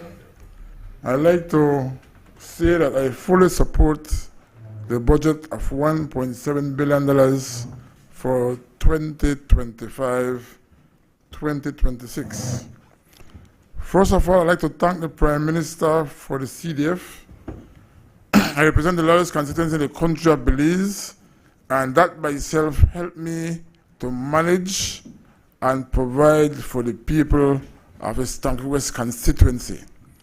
And before that, there was nothing for them, but because I can go and tell them we are going to do X, Y, and Z, they really, really appreciated what we can do for the 26 villages in the Stanky West constituency. And so, in the recent election, we were victorious. At one point, Stanky West was a very marginal constituency where I don't know if we were going to win or lose. And if I can go back to 2015, the victory in Stanky West was only by an 8 votes margin. That was very, very close. And in 2020 and 2015, the margin expanded. And why? Because in 2022, when there was village council election, I told all the village councils that I'm going to work hand in hand with you, regardless of whatever political affiliation you have. And we maintain a very good working relationship. And so for the 2025 election, all the village council leaders came out and support me 100%, except Hopkins, which ran against me as a challenger. But all the others maintained their relationship and supported me. And so I want to thank all those village leaders, all my campaigners, my supporters, especially my family, my wife, my kids, who went all out to make sure that we won the election in 2025. But now, as the challenges come, everybody wants to see development in their community. And it's difficult to do as much as we can with a limited budget of $1.7 million when education is the #1 priority, infrastructure, health. But at the same time, whatever we can get to develop these villages, they will appreciate it. But first of all, I want to give kudos to, I said the Prime Minister earlier, now the Deputy Prime Minister, Honorable Cordell Hyde. I realize that land is the essence of life. And when you have land, that is power. And so over the last year and a half, I think I became a land agent. So everybody in my constituency knock on my door. I tell them, Mr. Ferguson, please make sure you get my land document for me. And this agent don't charge them a single cent. I go to the land department, I have my son or somebody from my constituency go, and I want to also acknowledge and appreciate the staff of the Ministry of Natural Resources. When they go there, they make sure they attend to us, and I can safely say that over the last 2 years, we have got many, many land documents for the people of Stanky West, and that they appreciate. We started a very comprehensive land distribution and survey of lots for the people, and they believe in what we do, and we accept what we are going to provide for them. And we not ask them if they're red, blue, or green. Once you are a Belizean, then you qualify for a piece of land or a lot in the Stanky West constituency. And we tell them exactly how we are going to do it. Because I always tell them there is no free lunch.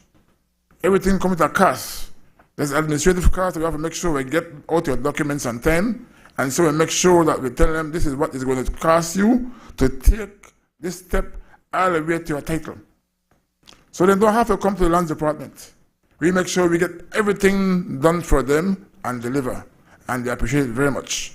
So almost every single day, we can post on Facebook to say X amount of land has become available for the people of Stanky West.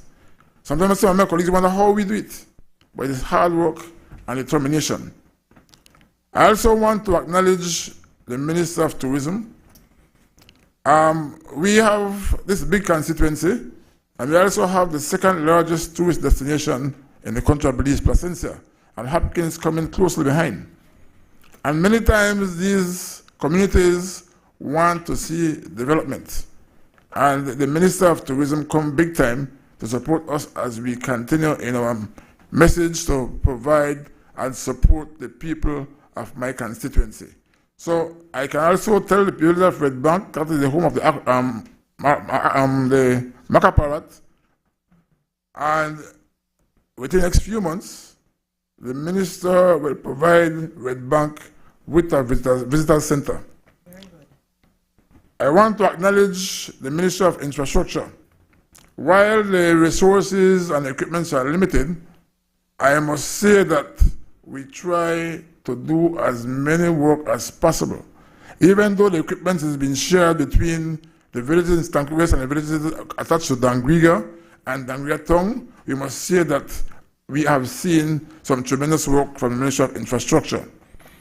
While the housing is limited, for the last 4 years, I think we only got 6 houses, but those who receive those houses are very happy because they have a shelter over their head every single night. I also want to acknowledge the Ministry of Health. It's not an easy task to try to provide for all constituencies, but Minister Bernard, yourself and your CEO, sometimes it could be more, but when we knock on your doors, we get a quick and favorable response. Because sometimes there are some serious health issues, and without your support, then those people can even pass away. So thank you very much. The Ministry of Rural Development. At the time, Minister Oscar Rikenia was the minister responsible for rural development. And every time I knock at his door, then he tried to find a way to respond. I can recall Santa Rosa San Roman had no water for about 15 years. And when the PUP came into office, I told them we are going to fix your problem no matter what. And I partnered with the Ministry of Rural Development, and 2 or 3 months, we were able to provide potable drinking water to the people of Santa Rosa and San Roman. Today, they are forever grateful. So we are having the village council election as we speak, and Santa Rosa San Roman has 2 PUP slates running. I don't feel any opposition because the people there are saying that we are going to support our village council of the People's United Party. Election was held for the first time Sunday, which was yesterday. It was very gratifying to feel the support of the people, even though the leader of the opposition said they will not put up a UDP slate. In some places they did, but they were all defeated. Because the people say, we see the effort and the progress of the People's United Party government. And lo and behold, Mr. Speaker, we had 12 village council elections in Tan Creek district yesterday, including Hope and sorry for Dr. Zabane, and 7 of those chairpersons are women, and 5 are men. Wow. So we can see that the women are stepping up to power and to opportunities for them. That by itself is a testament that the ladies are also excellent leaders. And when they lead by example and show what they can do for their communities.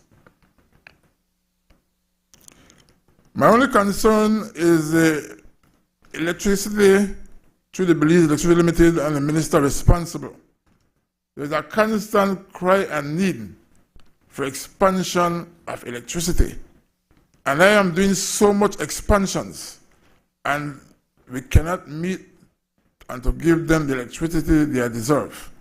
Over the last 2 years, in Stankwest have issued more than 6,000 house lots. So now the need is, we want water, and we want electricity. So Minister, I hope that they can listen to what I'm saying and be able to figure out that they can send somebody into the area to do an assessment of what can be done with expansion of electricity and water for that part in the Stankwest West constituency.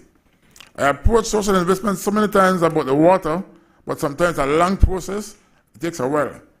But many villages in Stan Creek are lacking of expansion of water because most villages have overgrown its original state. Agriculture. Stan Creek was one of the home of agriculture back in the 70s, in the 80s, especially the citrus industry. With citrus being on a decline, there must be some other alternative to figure out how we can get the small farmers to plant and grow. And I noticed that we have now diverted to coconuts, but it's mostly a big farmer activity, and so the small men, their land are still neglected because they don't know what to plant, so they have to plant to make a profit. So I'm hopeful that the Ministry of Agriculture can go down there and find a solution to their problems. I know in the very near future, through the minister, through Dr. Zab, that the Comoros Bight will be transformed into a mini cruise port. And I want to ask again the Minister of Tourism to figure how we can develop the sites in Stan Creek Valley and Lakewood and the Southern Highway. Because we have waterfalls, we have caves, we have Maya ruins, we have everything. But they are underdeveloped. And if we have the cruise ship coming to Dangriga, they'll have a trouble far to see all these sites. So I hope that these people are hearing me and start to get their product development to go and see what we have to offer in the Stan Creek West constituency, and likewise the town of Dangriga. So, ladies and gentlemen, as I spoke about the village council election yesterday, I want to give kudos to the chair of Middlesex Village. The last time we had the election, she was the youngest person who ran across the country. So now she's only 25 years old. This is her second time as the chairlady of the village of Middlesex. So congratulations, Ms. Brittany Roches. Huh? Humboldt community, the chairperson, Mr. Bodillo, this is his third time as chairman and his entire slate. Congratulations. Again, Valley community had a chairlady. Her entire slate came in wonderfully by a huge margin. Miss Estherline Wright. Steadfast Village, Mr. Orlando Chuck. His entire slate came in again by a huge margin. In the village of Alta Vista, again, we had two PUP teams running, 1-1. Again, the chairlady team won by a huge margin. And so we can see where we are coming together as a people, and the people are making the best possible choice. But before I go further, I want to recognize what was done in these villages. In Hamilton community, what we did, we make sure we provide some lots for the young people to be able to build their homes. We also renovated the community center in Valley community, and by the end of June, we should put lights on the Hamilton community football field that young people can play football when they go home at evening. In Middlesex, we also put lights on their football field. We expand the community by additional lots, and also we are trying to figure out how we can maintain and improve the streets in these villages. In Valley Community, like I said, we also donated 2 weed whacker to the village council. We renovated their community center, and we also hope to ask the minister responsible for lands to do an expansion of house lots in the Valley community. In Steadfast, we renovated the community center. We renovated the lights on the football field. We put goal posts on the football field, and also the playground for Steadfast. And every single year, we have competition going there to provide for the people of that region. Alta Vista is one of the villages that is landlocked.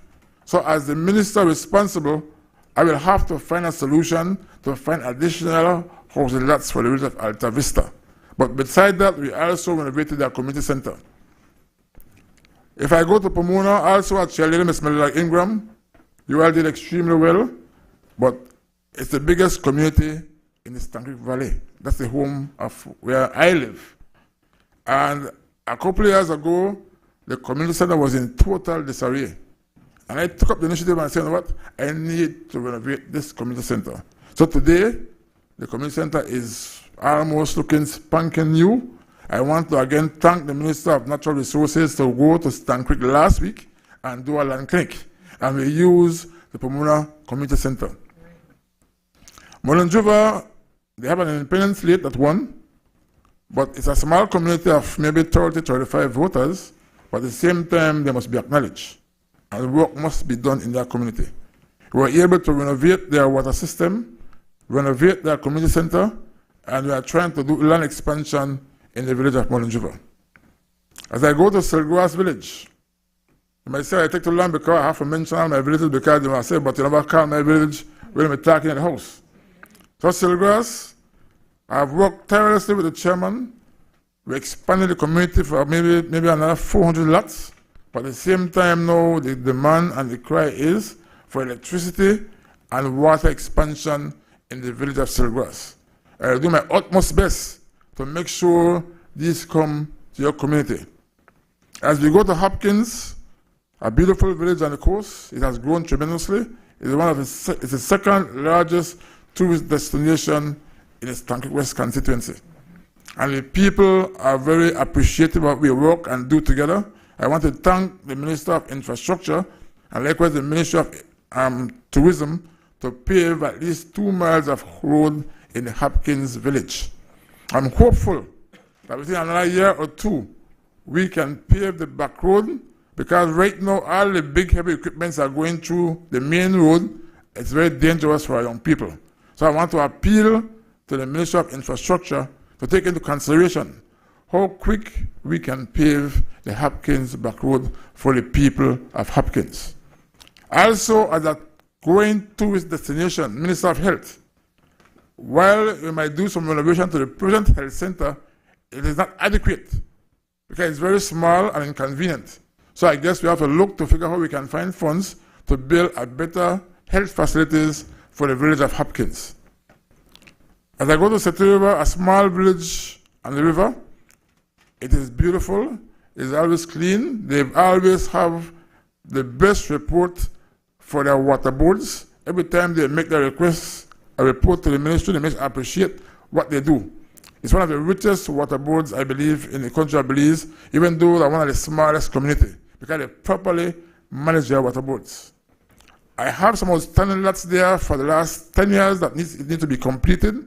I want to make sure by now in September, those lots are available and everything gets fixed for the people of City River.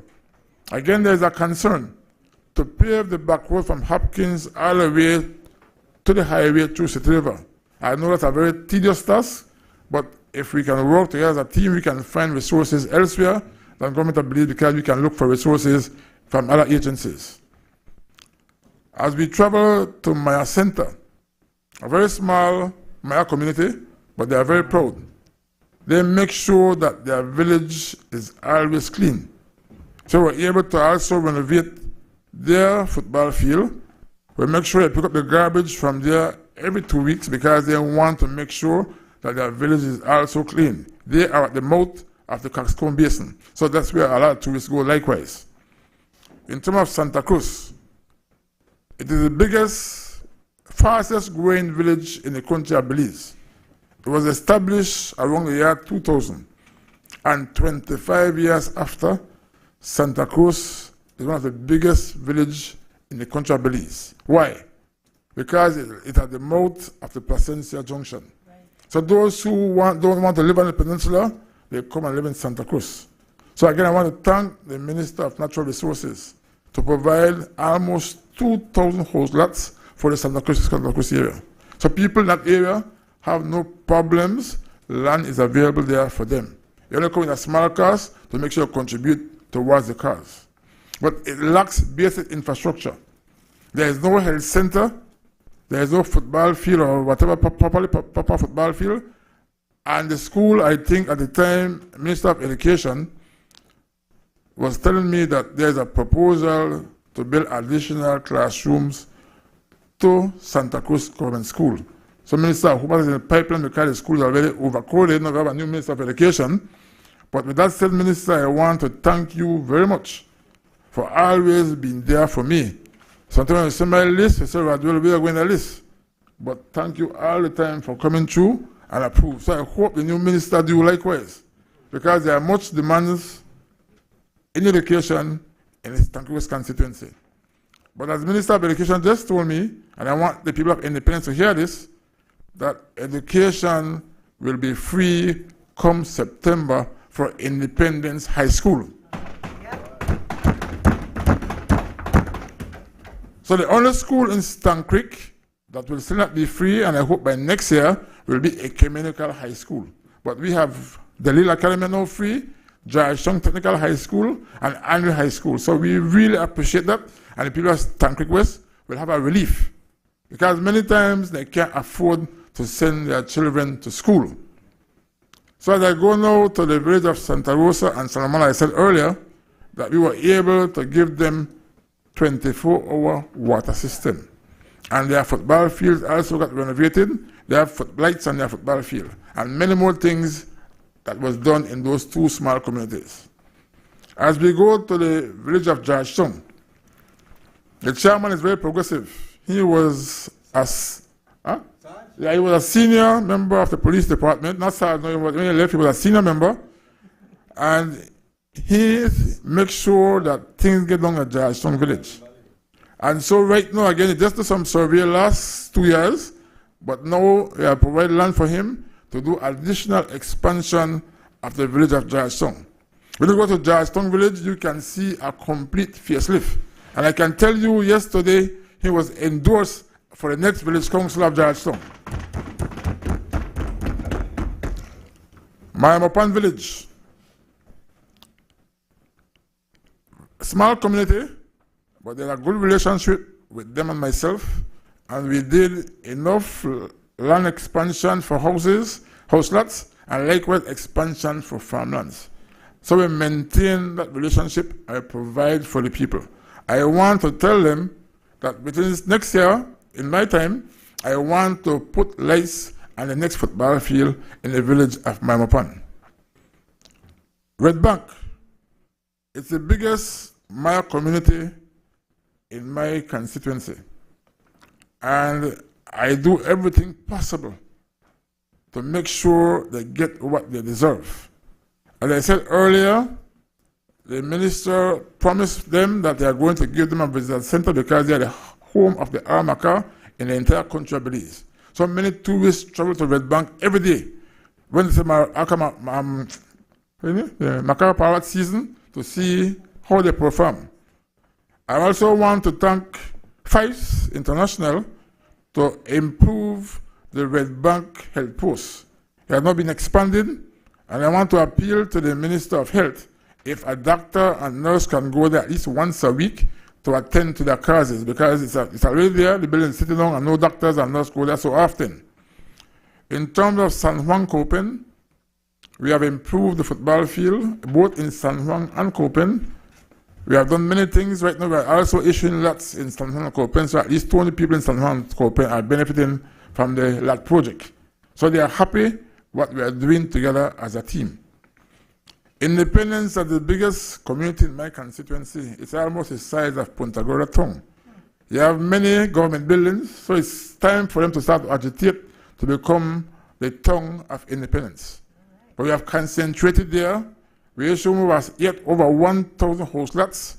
But again, we have a charge on a small fee. We have to put at least the road infrastructure. And we expect the Ministry of Infrastructure, BL, and water to come in and continue to help us to improve these communities. And as lo and behold, it's a big community, and we never feel the strength of the UDP. So yes, it was nomination day. We were only able to field 3 candidates. So it's guaranteed that next Independence Village Council will be a village council of the People's United Party. Placencia, it's the second largest growing tourist destination in the country of Belize. And again, I want to thank the Minister of Tourism. First of all, he recognized that we need to fix the wharf in Placencia. That was done. Then he came back with another idea and said, what? We are going to build a health post or a polyclinic in Placencia. And I welcome that initiative because the past Minister, Manuel Hireda, told me, he used to call me Rado. He said, Rado, we are doing breaking for the health post and I invite you. That for the last 5 years. And every time he tell me, there was no groundbreaking for the health post in the village of Placencia. Placencia was one of the strongest UDP village in the country of Belize. When I entered politics, over 500 voters are there. My amount that I got in Placencia was only 59 for the last 4 years, or maybe the last 10 years. 59 and below. And since 2020 and 2025, Placencia has been totally transformed. So in 2020, I won by about 60 votes, and in 2025, I won 6-1. That was very unprecedented for Placencia. But because of the work that they put in, I want to give the village council kudos. They were also endorsed yesterday, so they have no election next week Sunday. Mr. Warren Garbutt and his team. I show them that I'm a man of the people, and I turn the entire community around. So Placencia, thank you very much. St. Bite village, it was a forgotten village. When you pass through St. Bite, it was a dirty little town, and I said, man, make we figure how we can do. And the chairman, Mr. Jose Aleman, he said, Radwell, we have worked together to improve St. Bite. I could recall when we said we might come at gas station at St. Bite. The whole community turned against us. They don't want a gas station. And I personally took a team from another village and do a census. And I checked who all want the gas station. I was so surprised that 85% said they wanted the gas station. And so we built the gas station. And those who opposed now are happy that St. Bite has a 24 hours gas station. Again, the Minister of Tourism come to me and I said, well, we need to build a cultural house at St. Bite. I said, Minister, where can I put the cultural house? He said, I put it on the beach. But I said, there is no space on the beach. He said, we move the police station and carry it inland. And we did exactly so. We moved the police station off the beach and took it inland, and today St. Bite have a spanking new cultural house. I'm still waiting for the Minister of Tourism to figure out how we can go to Norwegian Cruise Line and have a discussion to figure out how the tourists can now come to St. Bite and they can now produce and show their culture. And I say I have a village council that is very proactive. So they have made communication with a church from Florida, and they should boast the best football field in the country within the next year. If you have enough lights, it's going to be a good turf, bleachers, everything. So St. Bite will soon boast the best football field in the country of Belize. So with that said, I want to once again thank all those who are behind me, and we definitely have gotten the job done year in and year out. So with that said, again, Mr. Speaker, I support the budget of 2025-2026. Thank you. I recognize the member from Kaya Northeast. Mr. Speaker, I rise to support the budget for the 2025-2026 fiscal year, from promise to performance. Mr. Speaker, this budget is more of a roadmap of how we as a government are ensuring that our environment, our people, and our economy grow together. It is a reflection of the bold, progressive vision set out in Plan Belize, a vision we are not just promising, but delivering. Gratitude and purpose. Mr. Speaker, before I proceed, I wish to express my heartfelt gratitude to the people of Kaya Northeast in San Ignacio, Moratown, Esperanza, Docron 1, Docron 2, Docron 3, Billy White, Los Tambos, Santa Familia, and the greater Spanish Lookout community for their unwavering endorsement and support. Your trust fuels my dedication to serve my constituency and the entire nation. And to Prime Minister John Briceño for believing in me and to entrust me with this ministry that encompasses a most important portfolio. Mr. Speaker, under this administration, the Ministry of Sustainable Development, Climate Change, and Solid Waste Management has been leading the national charge towards a more resilient, inclusive, and sustainable future for all Belizeans. Today, we stand before you as a central driver of our development agenda. We continue to deliver on Plan Belize. We the right on track. Through proper planning, sound environmental governance, and climate resilience efforts, this administration, through my ministry, is leading the charge of ensuring that sustainability is not an afterthought, but a core pillar of national progress. In the fiscal year 2024-2025, the government of Belize committed over $21.5 million in budgetary allocation, with an additional $34 million leveraged in grant resources under this portfolio. This fiscal year, this budget allocation to the ministry reflects $20 million to be complemented by a planned increase in grant resources leveraged. Just on Monday, I was approached by one person from the media, and they asked if I was satisfied with the budgetary allocation for my ministry. And I recall working years ago in the Ministry of Agriculture, and I recall being told, if you don't ask for it, you don't get it. In my support of this budget, Mr. Speaker, I will highlight some key achievements of this administration through the Ministry of Sustainable Development during the last fiscal year and provide a roadmap of how the ministry intends to continue delivering on its mandate as outlined in our foremost plan, Plan Belize 2.0. Looking at climate action, Belize leading from the front. Mr. Speaker, Belize is now recognized globally as a leader in climate transparency and adaptation. We have put Belize back on the map. Take, for instance, in climate change, at the COPs and with the support of top negotiators and experts, such as Ambassadors Carlos Fuller and Janine Felson, Belize continues to lead successfully, advancing on key priorities.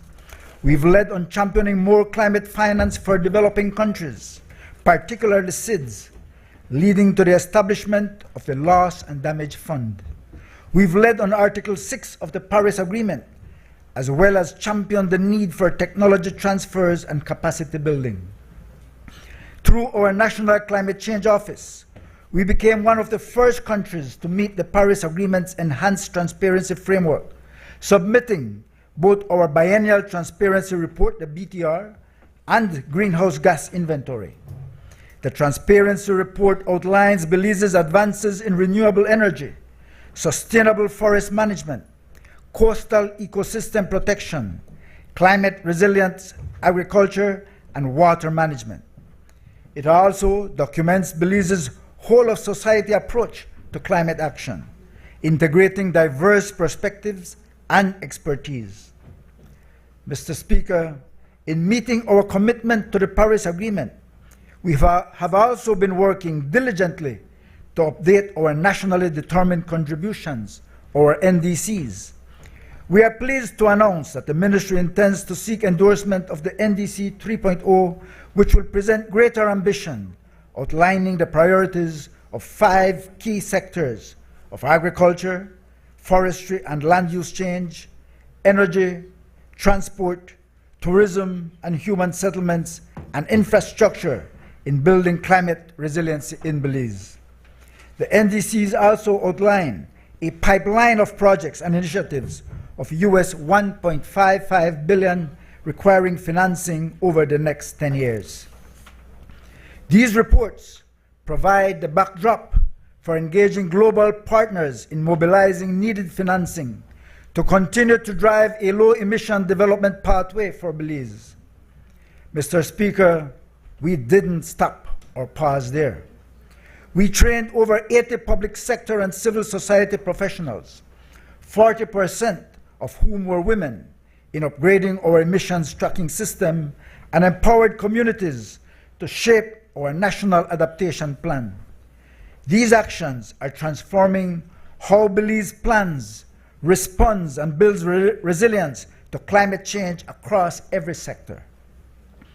At the heels of COP29, my ministry through the National Climate Change Office, the NCCO, alone has successfully mobilized approximately Belize 3.2 million to advance Belize's climate agenda through the approval of 2 projects aimed at strengthening the national transparency system and supporting the development of a loss and damage framework designed to bolster national resilience to climate change impacts.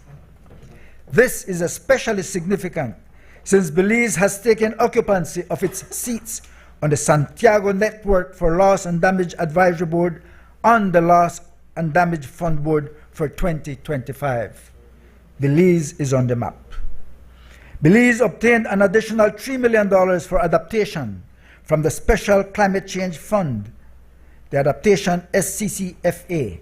This funding aligns with Belize's ongoing efforts to strengthen climate adaptation, particularly in areas such as nature-based solutions, climate resilience agriculture, and water security. Mr. Speaker, this is a testament of Belize's growing leadership in shaping policies and driving our national climate agenda on a national, regional, and global stage. And just to remind the leader of the opposition that whilst we have no allocation for adaptation on the budget, through leveraged funding, we have gathered all these millions of dollars for adaptation. From theory to practice, the carbon markets. This past year, through our monitoring, reporting, and verification unit in the Forest Department, we completed Belize's 3rd forest reference emissions level to the United Nations Framework Convention on Climate Change.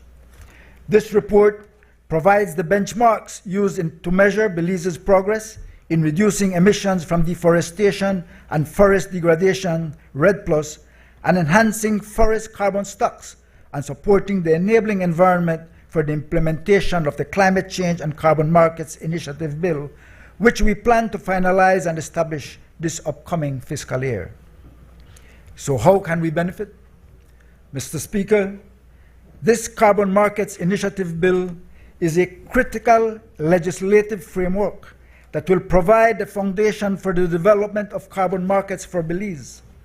This will allow us to build investor confidence and catalyze private sector participation in climate action. We fully expect the bill to support the creation of hundreds of new jobs in the short to medium term and attract climate finance by facilitating carbon trading and investment in sustainable projects, all contributing to the economic resilience of Belize. Furthermore, Belize maintains its position in being one in a handful of nations that has achieved net zero emissions.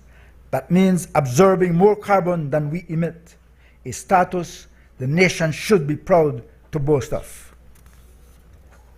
Mr. Speaker, realizing the environmental and conservation goals set out in the Ministry's strategic plan and Plan Belize demands deliberate strategic action to effectively mobilize and maximize our natural and financial assets.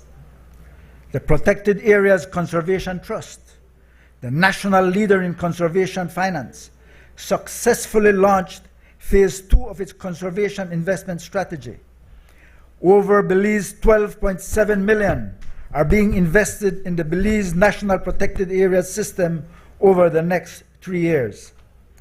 Since its inception, 9 NGOs have benefited from this program, including the Friends for Conservation and Development, FCD, whose allocation alone was over $3 million, with an additional 6 NGOs added in this last fiscal year.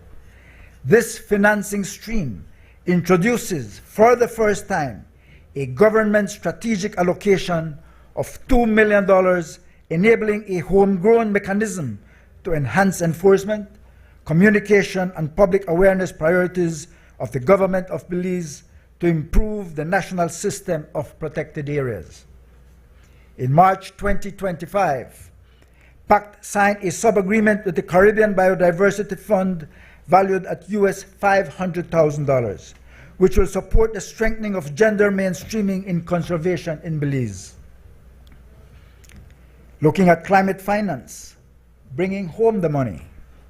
Mr. Speaker, through the Enhanced Direct Access Facility, we secured over $18 million, with $5 million already disbursed, directly benefiting 250,000 Belizeans, especially in Sarteneja, Belmopan, and Ladyville. This fiscal year will see investments in Dangriga and surrounds to address coastal erosion.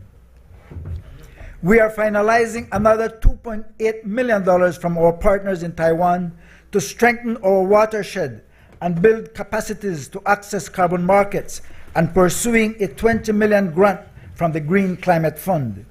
In this fiscal year, PACT, in collaboration with the Ministry of Tourism, will roll out a Tourism in Protected Areas program valued at $2.5 million over a 3-year period to jointly finance tourism enhancements in targeted protected areas under the revitalization plan of Plan Belize to restore pre-COVID tourist arrivals initiative. Looking at water security and resilience, Mr. Speaker, water is life, and our National Hydrological Service ensured that life is protected. Great work was done under the leadership of our Deputy Prime Minister. We upgraded and installed 4 new river gauges along major watersheds, including the New River, the Mopan, the Makal, Belize, and South Stand Creek rivers, reducing local flood forecast errors by 20%. We extended flood alerts from 2 days to 5 days, giving communities more time to prepare. We deployed drones that slash the time needed to map flood zones, resulting in faster, more accurate emergency responses. This year, we will continue strengthening these systems so that every Belizean, from north to south, can rely on real-time, life-saving water data.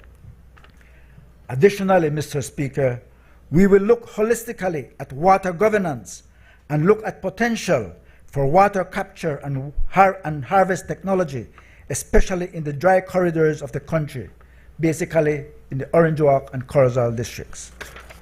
Looking at environmental protection and solid waste reform. Mr. Speaker, in terms of waste management, we have expanded the Mile 24 Regional Sanitary Landfill, which now services over 55% of Belize's population. We modernized its facilities and installed upgraded equipment to improve tracking, monitoring, and planning to enhance solid waste management. Furthermore, these strategic upgrades now ensures that over 52,000 tons of waste from the Western Corridor collected via transfer stations in major population centers, including San Pedro, Keycocker, Belize City, Borrelboom, San Ignacio and Santa Elena, Belmopan, and Dangriga, are managed under environmentally sound conditions. The expansion is expected to accommodate waste from the remaining areas of Orange Walk and Corozal in the 2025-2026 fiscal year. Through the Recycle Organics program, 200 households participated in a composting pilot project and diverted 2.8 tons of waste in just 2 months. A storage facility was constructed, and a total of 25 collection drums were donated to mechanic workstations.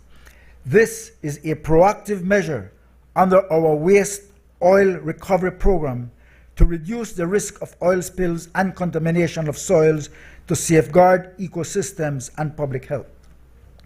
This year, we will scale our efforts, engage more communities, and explore waste to energy as a real opportunity for the private sector. Additionally, the government has managed to secure $4.5 million grant funding from the Jeff 8 ICOS Global Program to strengthen solid waste management and guarantee sustainability of the service. Mr. Speaker, these actions target directly the goal of improving waste management at the transfer stations under the Plan Belize 2.0. In broader environmental management, we continue to improve environmental management and protection in Belize. Last year, we opened the first substation of the Department of Environment in San Pedro, bringing environmental governance closer to one of our most rapidly developing regions. We launched a national media campaign on environmental responsibility, Have Civic Pride, under the theme, Our Belize, Our Responsibility, Bin It. We mobilized a one-day national cleanup initiative collecting over 40,000 pounds of garbage, thanks to the thousands of volunteers across the country who participated and made the initiative successful. The successful implementation of the environmental clearance process in Belize has significant and multidimensional impacts on the livelihoods of all Belizeans, protecting essential ecosystems like the Belize Barrier Reef, supporting sustainable industries, ensuring transparency through public consultations, and attracting international investments. This fosters resilient, sustainable growth benefiting all Belizeans. Over the past year, the DOE implemented a risk-based approach to environmental management in reviewing proposals for environmental clearance. Of the 472 applications, 314 were granted environmental clearance. This demonstrates the Ministry's commitment to increasing efficiencies in the permitting process and to improve the ease of doing business in Belize. Compliance monitoring is also conducted on all projects and activities to ensure compliance with the environmental laws and conditions of environmental clearance. More than 400 facilities were inspected during this past fiscal year. Although the results vary, it was evident that the DOE needs to continue its efforts in ensuring that all facilities meet domestic standards, especially those in close proximity to water bodies. In supporting the development of future environmental leaders through our partnership with the University of Belize, a total of 11 grants were awarded to UB students to engage in scientific research to bolster environmental data sets. Looking at forests, fires, and the Million Tree Initiative, Mr. Speaker, the Forest Department currently manages 12 long-term forest licenses under active stewardship, driving both economic growth and sustainable development. Through the export of approximately 340,000 board feet of hardwood, the department has generated $3.5 million in revenue, creating green jobs and contributing to a more sustainable and resilient economy. Under our administration, the Forest Department swiftly responded to record-breaking wildfires in the Mountain Pine Ridge and Columbia Forest, successfully containing fires that damaged over 1/3 of our pine forests and impacted several communities. Our proactive fire management approach, including strategic prescribed burns, continues to protect our forests and communities. We have also safeguarded the Mountain Pine Ridge Reserve from the destructive pine bark beetle, significantly upgraded forest roads and facilities, and provided essential equipment to enhance operational efficiency. Our commitment remains firm. Under the Million Tree Initiative, a cornerstone of Plan Belize 2.0, we will plant 50,000 seedlings this year and scale up to 200,000 annually. This initiative will create jobs, support biodiversity, and bolster Belize's climate resilience. Furthermore, through the National Landscape Restoration Strategy, supported by the Belize Fund Government Strategic Allocation Project, we are actively restoring 130,000 hectares of degraded lands, promoting sustainable growth and ecological sustainability for current and future generations. We are also keeping the wild alive.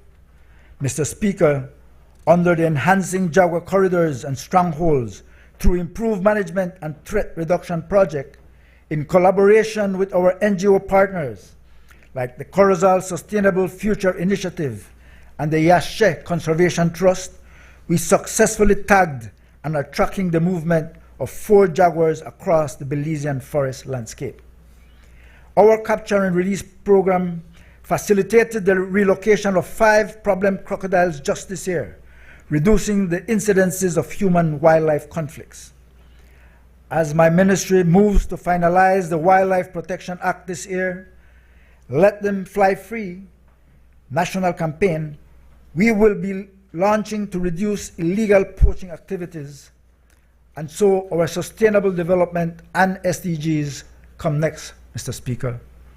Our administration proudly presented Belize's voluntary national review at the United Nations, showcasing our commitment to aligning national priorities with the Sustainable Development Goals. We ensured that voices from civil society, youth, academia, and the private sector were heard on the global stage, highlighting Belize's achievements and aspirations. Mr. Speaker, we recognize that beyond policy and planning, tangible investments in our communities are essential to improving the lives of our citizens.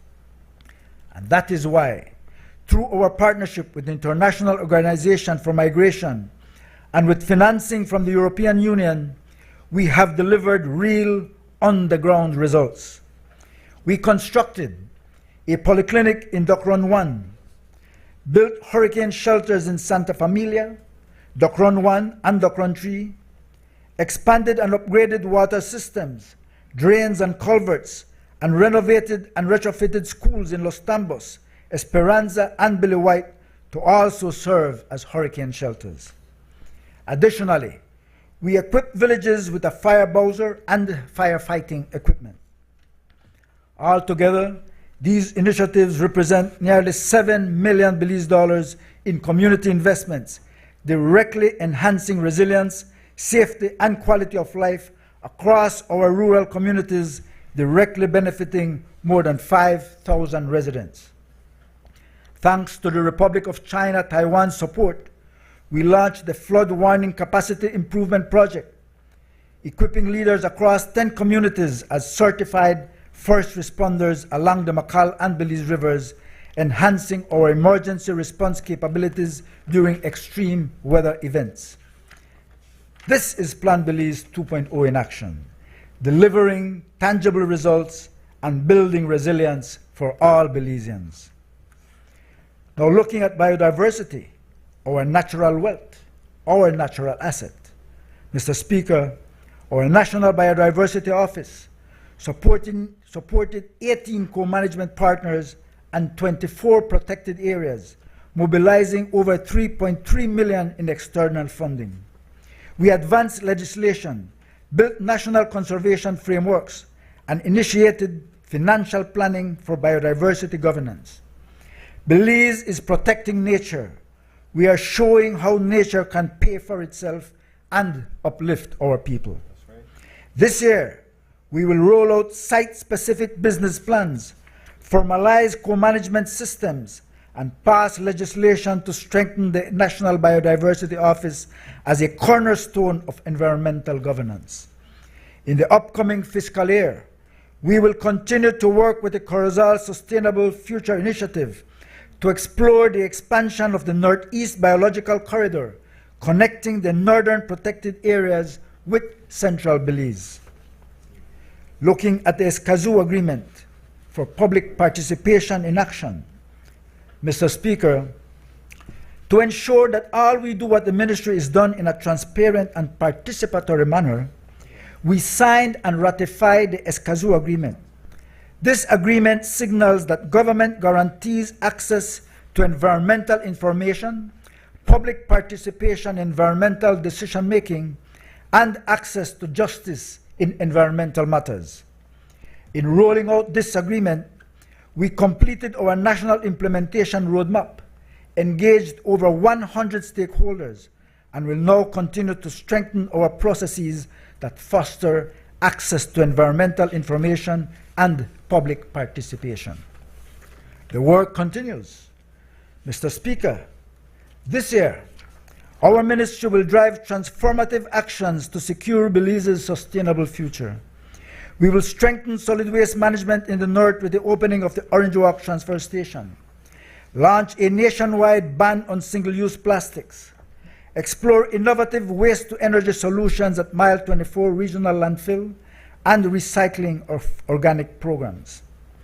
Through our climate finance unit at PACT, we will mobilize $12.7 million for conservation, and through reaccreditation from the Adaptation Fund, we hope to unlock an additional $40 million for climate resilience.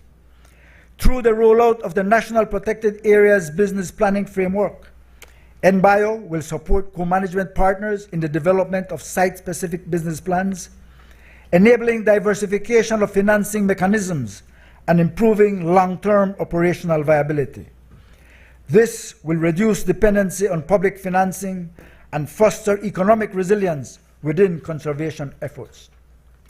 Again, our ambitious 1 million tree, 1 future Belize campaign aims to commence the planting and distribution of at minimum 50,000 seedlings, increasing to 200,000 annually, significantly enhancing our forests and carbon capture capabilities. Additionally, we intend to pass the Carbon Markets Bill, which will enable private sector involvement in climate action through carbon markets. We'll streamline environmental clearances for green projects, update key legislation including the PACT Act, the NPAS Act, National Integrated Water Resources Act, Forest Act, and Wildlife Protection Act, and continue the impactful campaigns like the Have Civic Pride and Breathe to boost public engagement and awareness. We will strengthen our policy and strategy frameworks, updating the National Climate Change Strategy, water policy, and forest policy. Our new sustainability dashboard will track every investment and outcome transparently under Plan Belize 2.0. Finally, the ministry plans to enhance enforcement measures under the Forestry Act with the establishment of a mangrove unit, greater collaboration with NGOs on wildlife and forest protection, and an EIA monitoring body. All these will support greater protection of our natural resources, ensuring compliance across Belize. Conclusion, building the future we deserve, Mr. Speaker, this budget is a budget of transformation. It goes beyond mere promises, but delivers real results. Mr. Speaker, we are on track. We are leading the region in climate transparency, building hurricane shelters, cleaning our communities, restoring our forests, empowering our youth, and attracting millions in external resources. Our ministry, Mr. Speaker, is not on autopilot. Our ministry has a mission. It has a plan. As I move to close, it would be remiss of me, Mr. Speaker, to not acknowledge the hard work and unwavering support of the staff of the Ministry of Sustainable Development, Climate Change, and Solid Waste Management, fueled by the dedication of some 200+ public officers. I especially extend my gratitude to Dr. Kenrick Williams, the former CEO of the ministry, and in the same vein, extend a warm welcome to my new CEO, Ms. Milagro Matos, who has hit the ground running. By extension, I wish to recognize my hard-working executive committee from the Cayo Northeast and my super strong village councils for their hard work and support. Mr. Speaker, much of the work we have done comes thanks to the partnership and collaboration of our partners in development. We are building a Belize where no community is left behind, where nature and people thrive together, and where development is done right. We are transforming promises to action.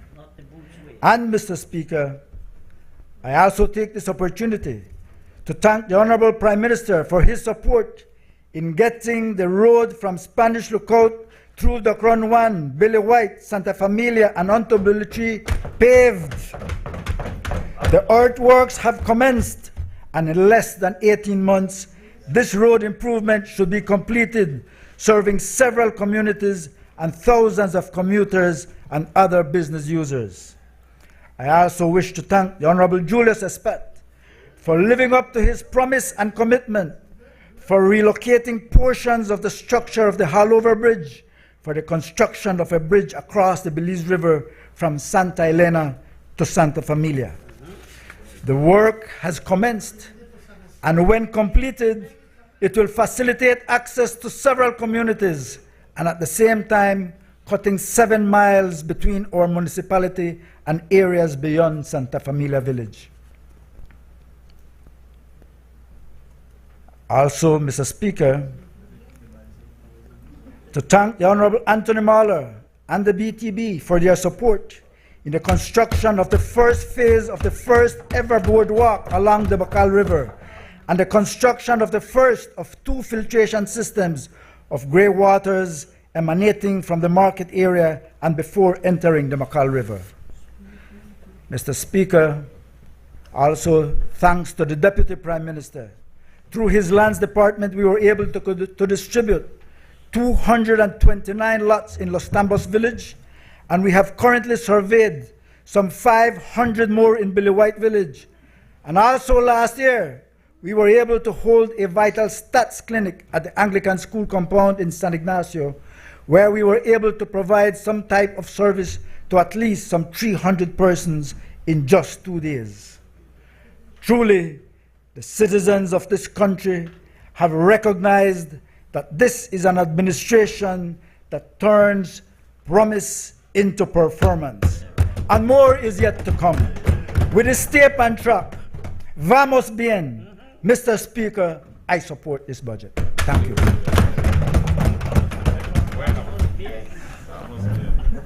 I recognize the member from Belmopan. Mr. Speaker, thank you so very much. Single space, 15 minutes. Mr. Speaker and members of this honorable House, I rise before this esteemed House with a deep sense of duty and unwavering commitment and in support of the General Revenue Appropriation Bill 2025-2026. Mr. Speaker, this budget is not merely a financial plan. For my ministry, it is a national security strategy in motion. It is Plan Belize 2.0 in motion. We live in a world of evolving threats that require that our soldiers and sailors be both flexible, resilient, in order to effectively defend the territorial integrity of our jewel and safeguard its sovereignty and its people. Before I continue, I want to acknowledge my predecessor, the Honorable Representative from Corozal Southeast, Honorable Florencio Marin Jr., the previous Minister of Border Security, National Defense and Border Security, who I worked with over the past years and with whom we laid a solid foundation for the future success of the Belize Defense Force, Belize Coast Guard, and the JIOC. With that foundation laid, we can now further enhance the capabilities of our security forces. Mr. Speaker, from the moment the responsibility of being the Minister of National Defense and Border Security was entrusted in me by our Prime Minister, my team and I have hit the ground running. And I mean literally running. We have accomplished a lot. We have completed an analysis of our borders and territorial waters, including a visit to each conservation post along the western border, along the southern border, and the Hunting Key Forward Operating Base. And I have asked and deployed the staff officers within my ministry to conduct an analysis of Yaweda Camp and the Sarstone Forward Observation Base, Operating Base. See, Mr. Speaker, for so many years, the Belize Defense Force camps were left to deteriorate to the point where we can't even repair anything anymore. It was a struggle in the first period. Myself and Minister Marin worked tirelessly to give the minimum to the soldiers of the BDF and the Coast Guard. Fiaweda Camp, Camp Belisario, Price Barracks, camps that had been abandoned. And it hurt, because I was part of the institution for over 22 years. And when I left, we never had that sense of despair. But we have worked, and we have worked tirelessly to ensure that the soldiers and sailors get what they deserve.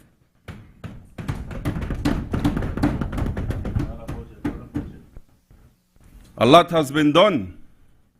And we started with Price Barracks, where the headquarters of our military is, where the training for our soldiers is conducted. And I must say that in the last few months, we have opened a brand new accommodation barracks for Price Barracks. We have opened a brand new kitchen and dining area in Price Barracks. And we have refurbished many of the soldiers' accommodations and ablutions in Price Barracks. But a lot more needs to be done. After discussions with those on the ground, those that work day and night, those that are out there on the border, maintaining military presence along our border, making sure that we can sleep well at night, we fine-tuned our already established plan for the usage of this budget, and my team and I came up with the following strategic priorities. Mr. Speaker, welfare.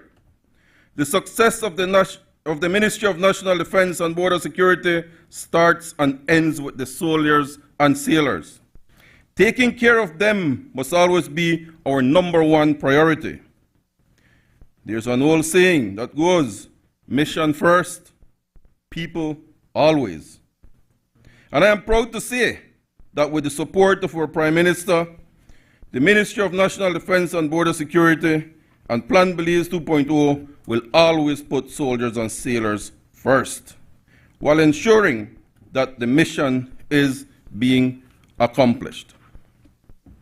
In this financial year, the welfare of the soldiers and sailors will be taken care of through, #1, the Belize Coast Guard Pension Plan. I must give thanks to Cabinet, who have already supported and approved the rollout for the members of the Belize Coast Guard who have valiantly served our great nation to be entitled to the very same established pension plan that exists within the Belize Defense Force. This is not just a small thing for the sailors of the Belize Coast Guard. For so many years, they have been advocating, and all what they want is to get what is due to them.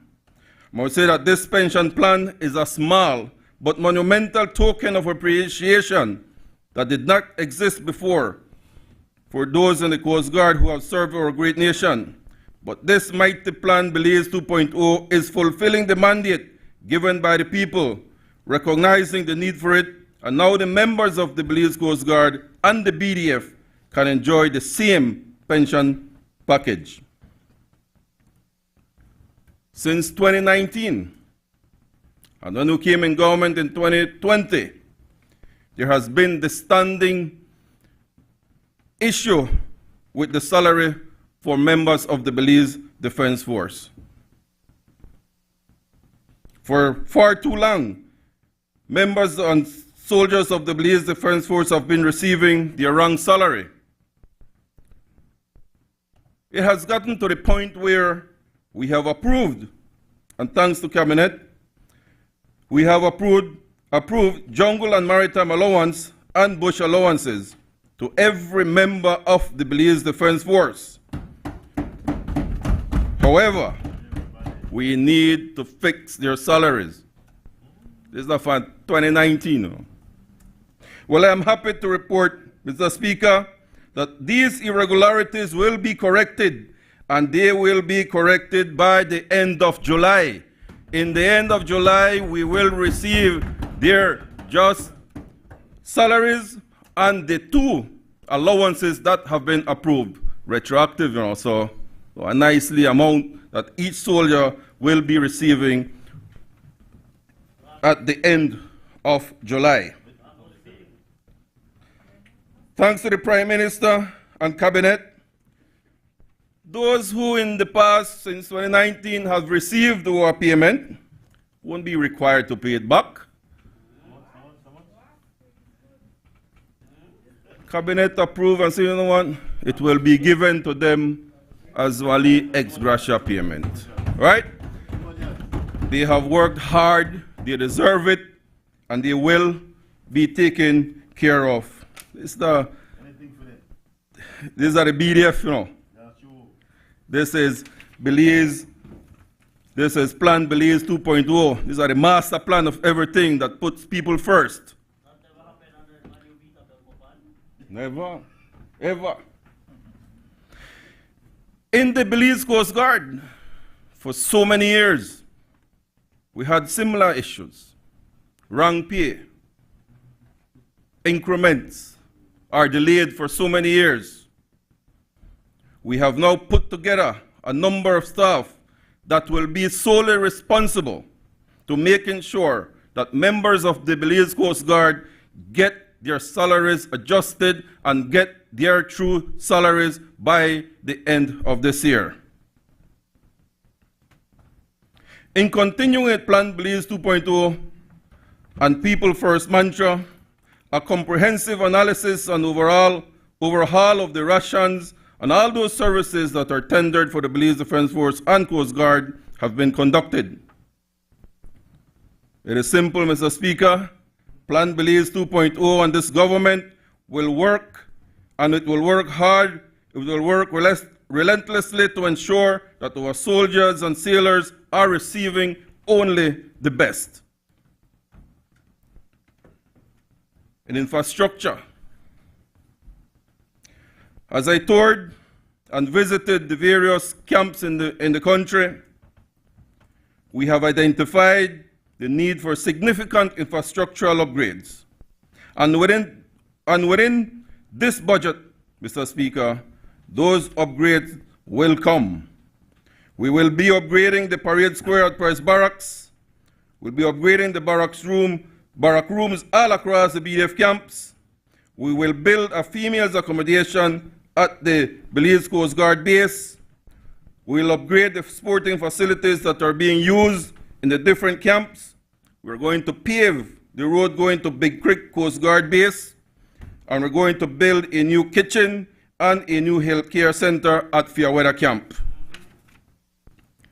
All of these infrastructure work thanks to Plan Belize 2.0. These projects represent just a few of the infrastructural upgrades we will get done. In addition, we are working with our allies and partners across the world to access funding to upgrade our forward operating bases and conservation posts, putting priority to Cadenas OP that we lost in the wildfires of last year. In equipment and training, Plan Belize 2.0 is completely committed to allocating the necessary resources for the Belize Defense Force and the Belize Coast Guard to fulfill their mandate of protecting our great nation and its people.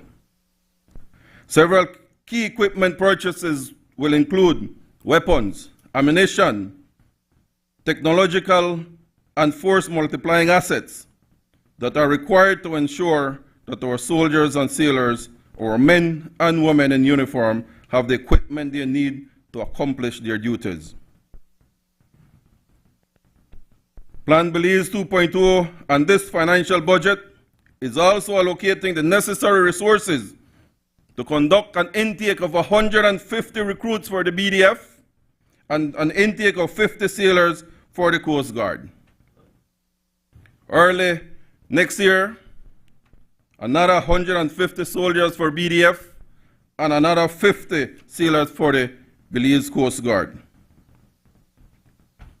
For the first time, Belize will be hosting Fuerzas Aliadas in 2027, and this is an exercise that brings together special forces competitors from all across the Americas, and it comes with a lot of upgrades for infrastructure, and it is an honor to host Fuerzas Aliadas 2027 in Belize. Mr. Speaker, this plan is ambitious, but the plan is realistic.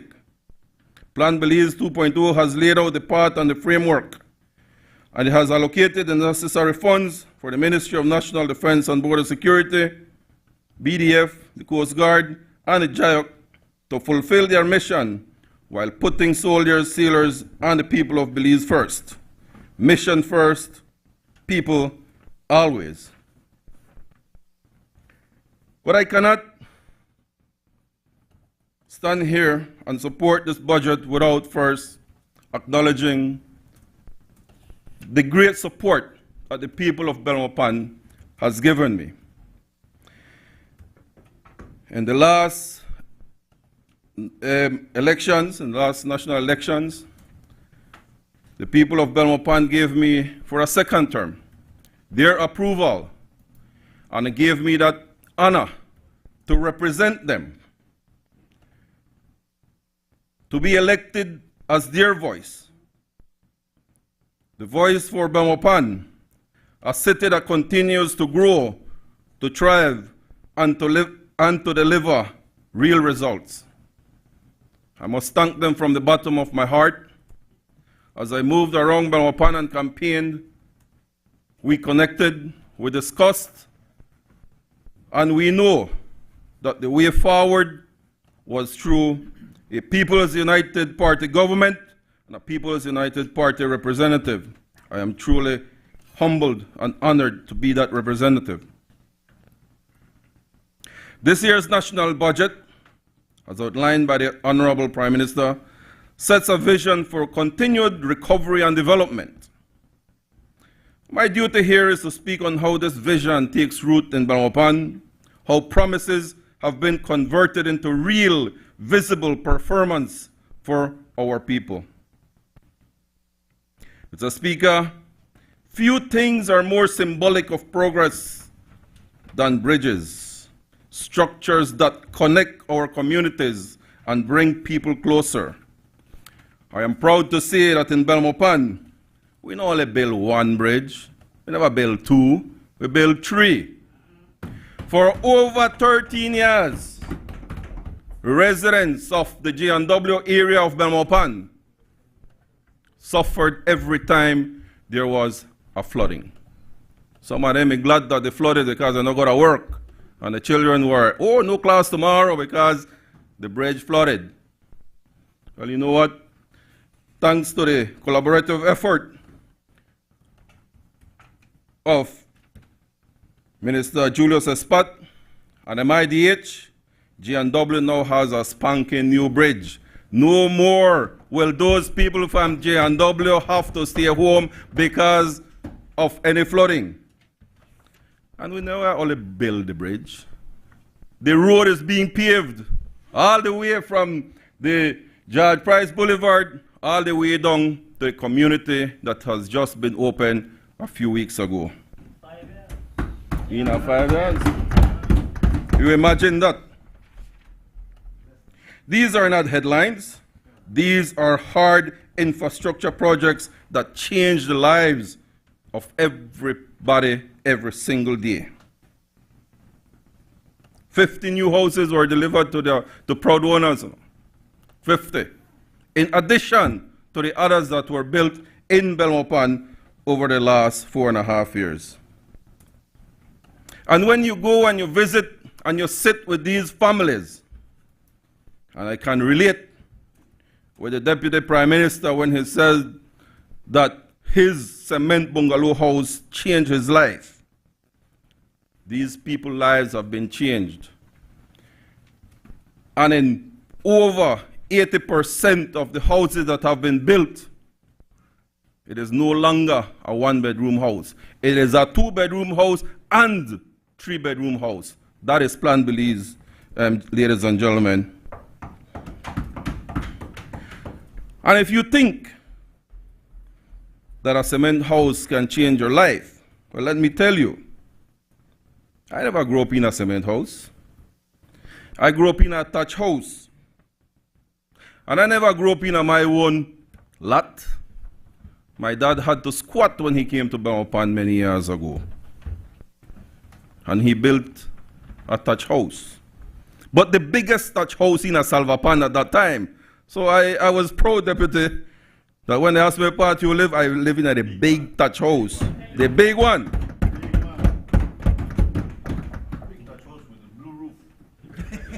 With the blue tarpaulin. And when those lands were surveyed and issued, and my dad finally got the opportunity to say, this is our lot. This is where we are going to build our house. It changed everything. Because I remember that when I went to join the Belize Defense Force when I was 18 years old, I still gonna bathe the creek. My ma put up one little clothes in a my little bag and give me one little shampoo and say, go hurry, go bathe because the bus swing. We never had no running water. We didn't have any electricity. We didn't. I joined the Belize Defense Force and I had to go and bathe the creek before I got in the BDF camp. Everything changed when my dad got that piece of land and he started building his house. Why? Because then he had a paper in his hand, and I still remember discussing the mortgage and where he's going to get this loan for this house and what would have been our contribution to this house. Because the following year after I joined the Belize Defense Force, I got the opportunity to study in England. I went to the Royal Military Academy of Sandhurst, the most prestigious military university in the world. I live by for Salvapan, you know, in the big thatch house. That was in 1993. And when I left for Sandhurst, I'm going to be at the Same Creek, Deputy, Same Creek. I used to call it La Posona. That's where we used to go bathe and that's where we used to go get water for drinking. Everything changed when my dad got that little piece of land. Everything changed when my dad got his first loan to build that house. Because when I came back from studies, after 1 year in England, my family have a cement house. We ain't in a thatch house anymore, man had a cement house. Never have no zinc, it had cement top. Man had vision, the man had, had dreams that one day he may have built upstairs. It not happen yet, but one day it will. So when the Deputy and the Minister of Natural Resources, in collaboration with us, came and said, you know what, we can get an additional piece of land for the expansion of Belmont. I said, Deputy, let's do it. And now we have, right after this new development, an area that has already been surveyed and where we'll be distributing lots of first-time landowners. Deputy, thank you so very much. I really appreciate all you have done. One little piece of land could change the lives of so many. I had the first of 10 picnic, so I know it changed a whole lot of lives. Big family. It work out now because when I need something, we divide it by 10. If I'm only one away, then it may be divided by 1. Water and electricity are rights that every citizen and resident of Belmopan should have access to. And I am proud to say that Phase 1 and Phase 2 of the water expansion in the G&W area have been completed, and over 300 new parcels have access to water. The electrical expansion projects are also keeping pace. And now I can see the rows of lampposts in these new areas where roads have been opened and are a testament to a commitment to provide these vital utilities to our residents. Our infrastructure push didn't stop there. Major road upgrades have been done in the San Martin, Salvapan, and Belmopan area. And in those areas where once the road was impassable, roads have been made paved with effective drainage, and dozens of other streets in the outskirts of Belmopan have been bulldozed open and made all-weather so residents can finally access their lots and start building their homes. There has been over 25 miles of new access roads that the area of Belmopan and the J&W area that we have opened. Areas that had never been opened before have access now, and if you go to those communities right now, the amount of infrastructure, the amount of houses that are being built is impressive. We have also invested in lighting most of our parks and community spaces in different areas of Belmopan, and it gives our families more places to gather and recreate.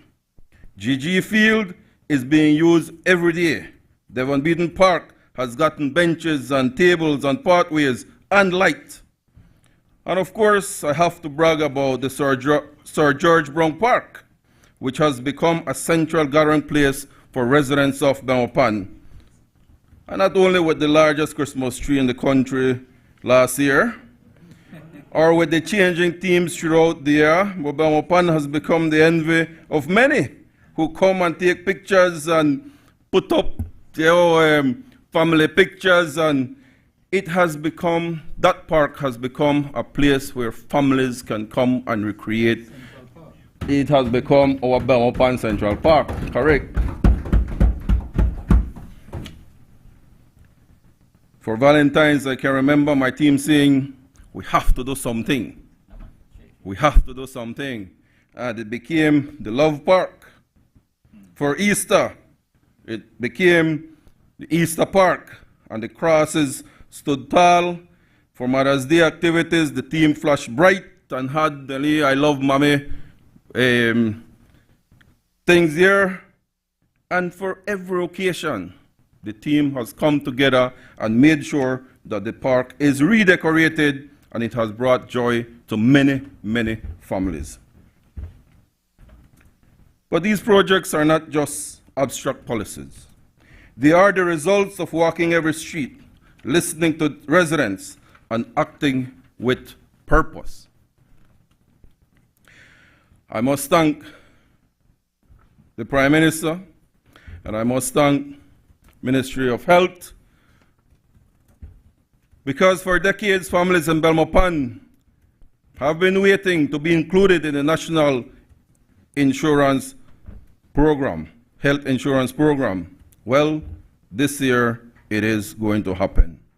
Thanks to this administration, over 93,000 residents of the Cayo district, and this includes Belmopan, will now be covered under NHI. This is our big thing. It is a huge thing. How many requests do we always get for assistance for health, assistance for hospital?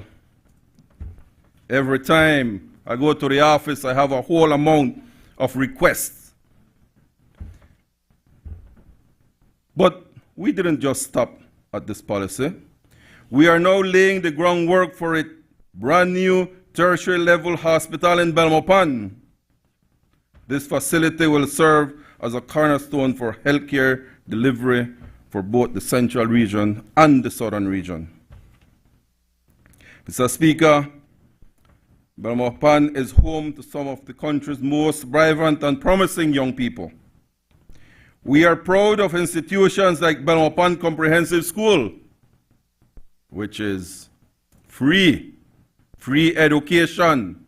And I was speaking to some parents last weekend as we watched a football game at the Isidore Beaton Stadium.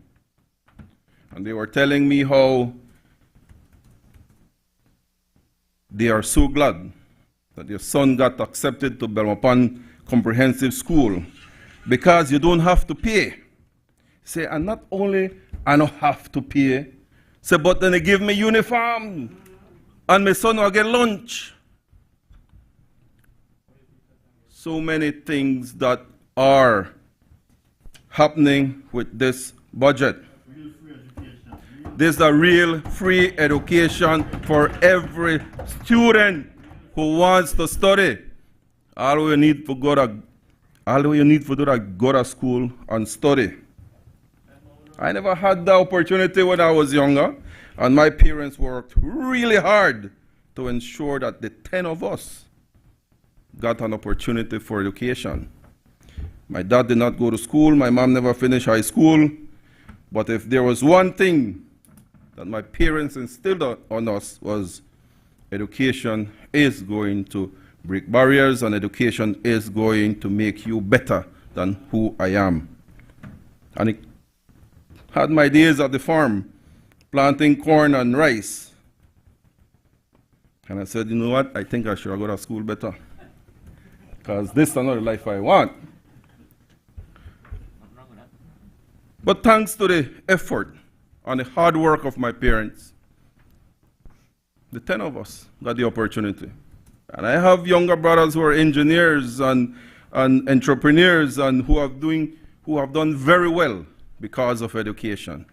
Education gave us opportunities. And that same opportunity that I got because of education, I can see now where those children that would never have gotten that opportunity can now go to Belmopan Comprehensive School and get free education. The budget includes funding for the Healthy Start Feeding Program and internet access to schools. These initiatives have benefited and will benefit hundreds of students across Belmopan, ensuring that no child is left behind due to hunger or lack of connectivity. In fact, St. Martin Primary School now feeds students that come to school without a meal. All they needed in St. Martin Primary School was a start. And they are feeding over 100 students every day, breakfast and lunch. Teachers eat that too? Yes, of course. But I must say that this budget provides an opportunity for everyone. We have a very vibrant sportsing activity in Belmopan, and every year I am proud to have sponsored the Mundialito. 26 teams participate every year, and we do it twice a year. 26 teams, and includes both male and female from 8 years all the way to 17 years. And when they came and said, you know what, we have a lot of football that happen at Belmopan, you know. We need to light up the football fields around Belmopan. We did it. And every football field right now in Belmopan has adequate stadium lights so that these kids can go and practice in the evenings, and all football teams that are in the first and second division can have a place to practice. Because we're serious about sports in Belmopan. But our stadium, Isidore Beaton Stadium, has taken its toll. It has been overused. It is now showing signs of wanting repairs. But I have been assured while speaking to the Minister of Sports that Isidore Beaton Stadium will be rehabilitated, and we should soon have it completed, new turf, and it is going to be made up to FIFA standards. So we will be working together with with FFB to ensure that the Isidore Beaton Stadium be brought up to FIFA standards as it was in the past.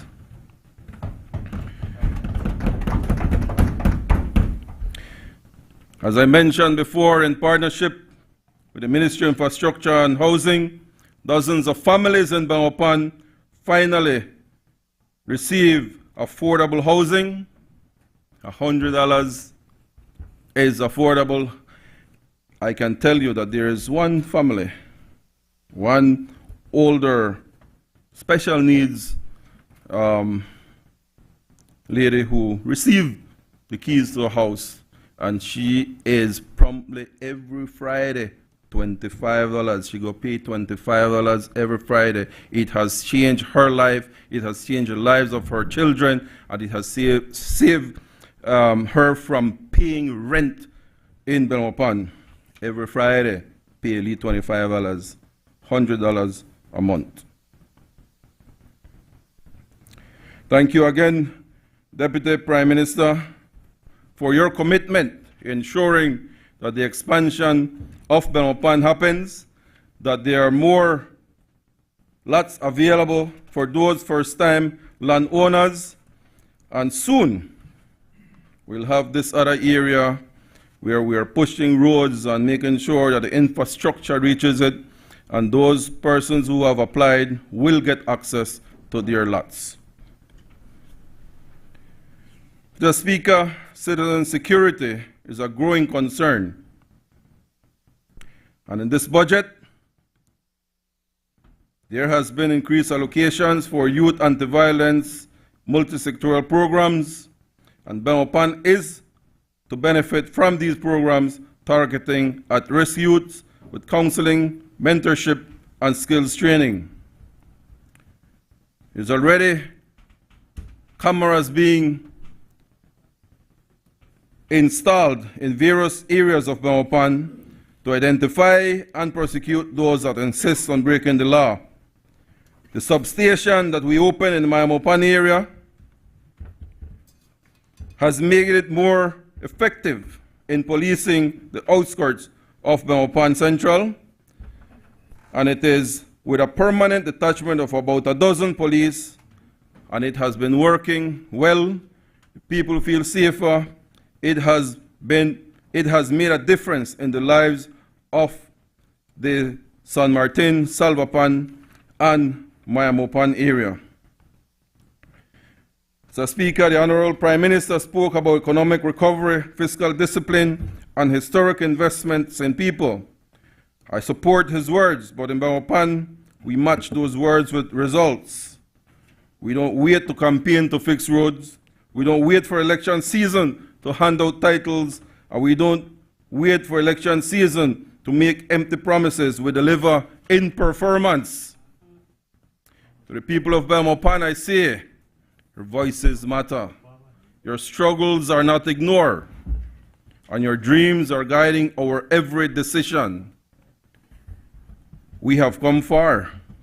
There's a lot more to do, but together, with discipline, with purpose, and with heart, we'll continue to build a Belmopan where no community is left behind. Belize forever. Belize Belmopan always. Thank you, Mr. Speaker. I fully support this budget.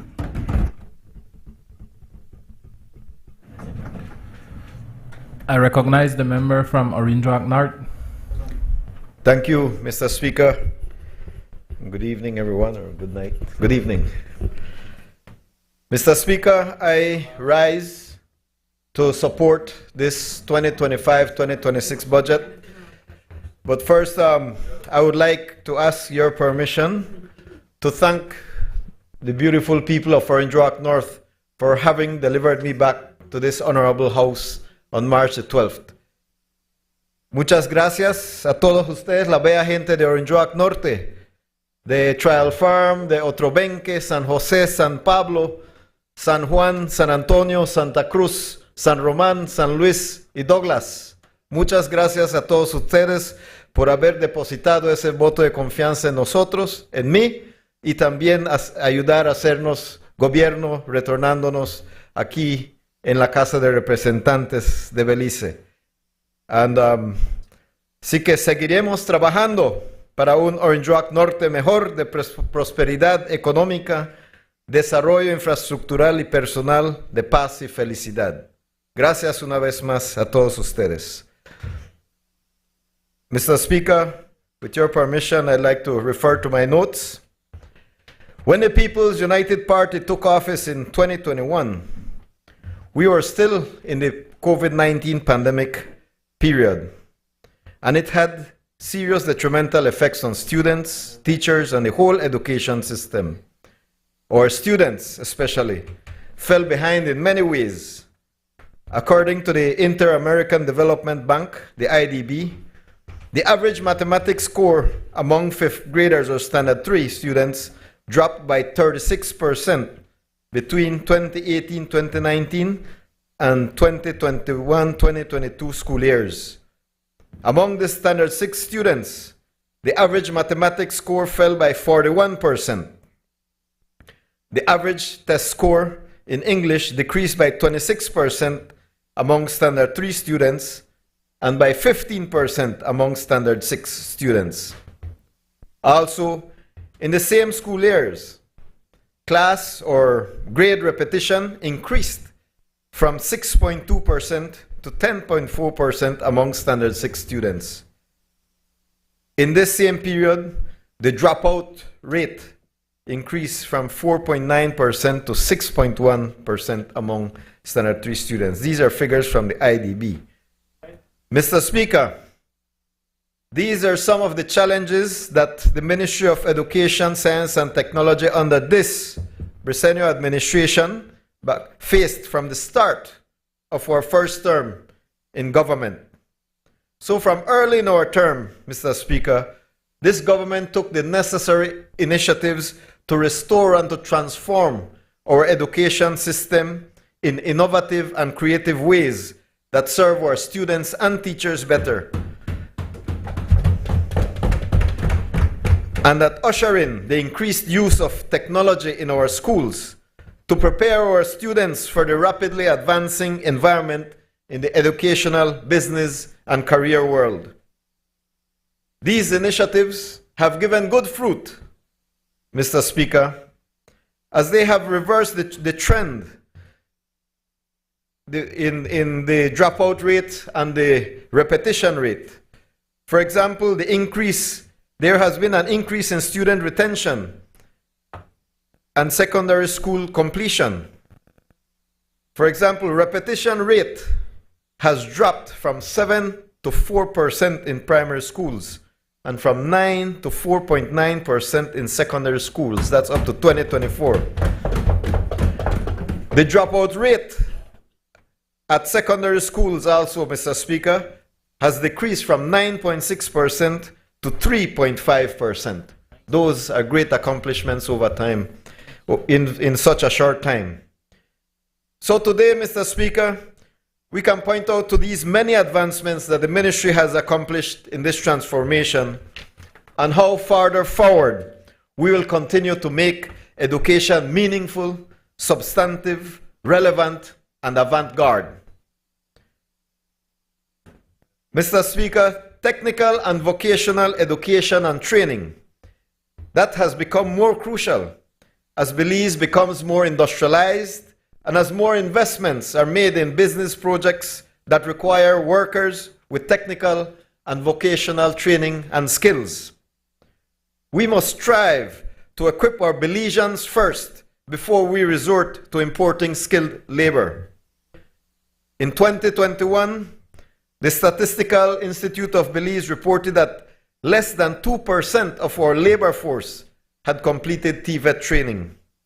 Years later, Mr. Speaker, that figure has remained largely unchanged.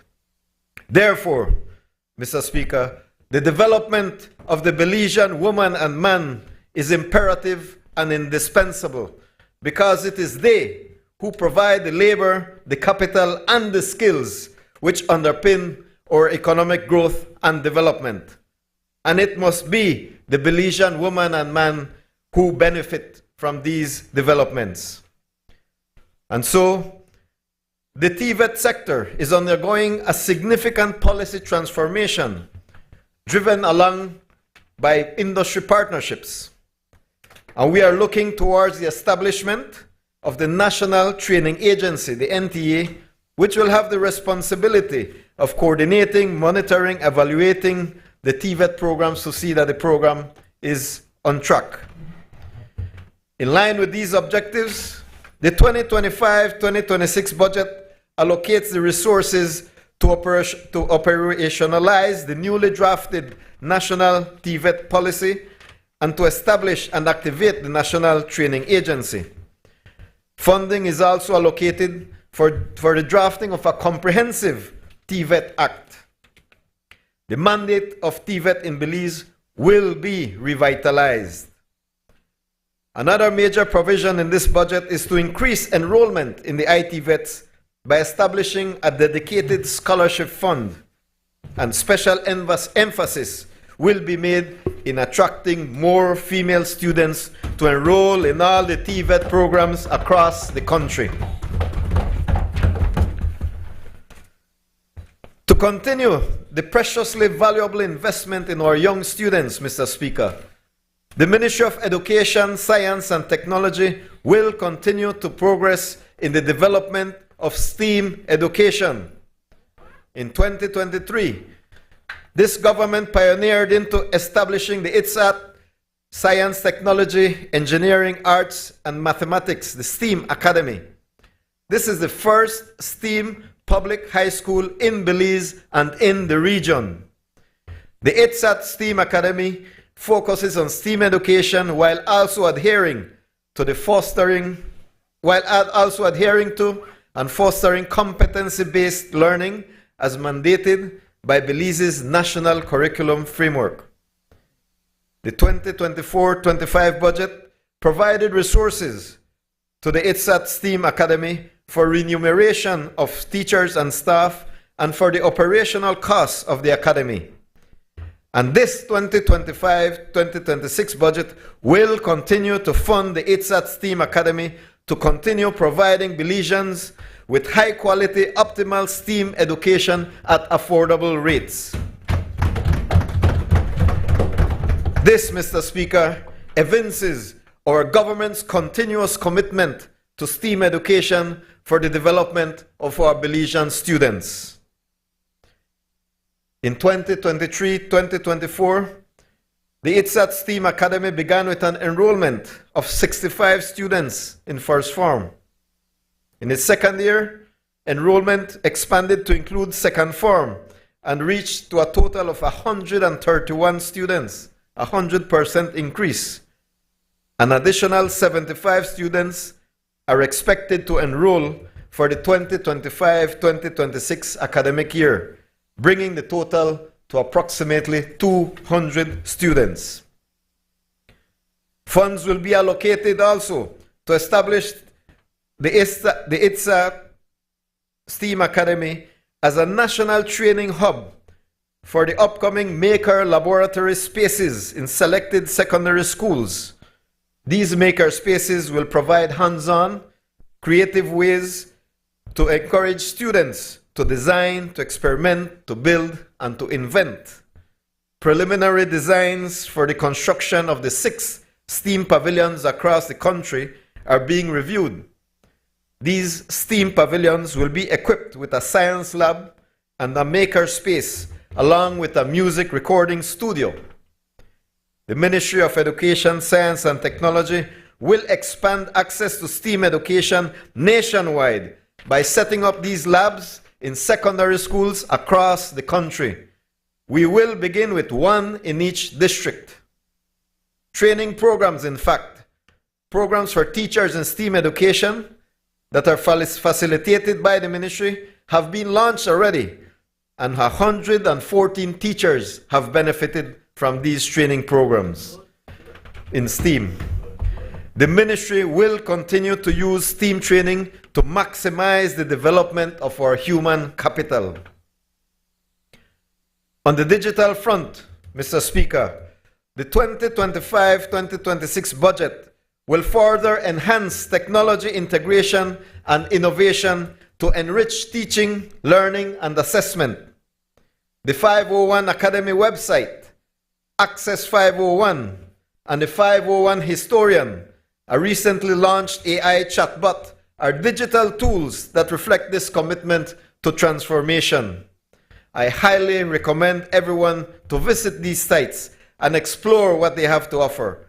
I also encourage everyone, especially our students, to make use of the use spaces in their districts.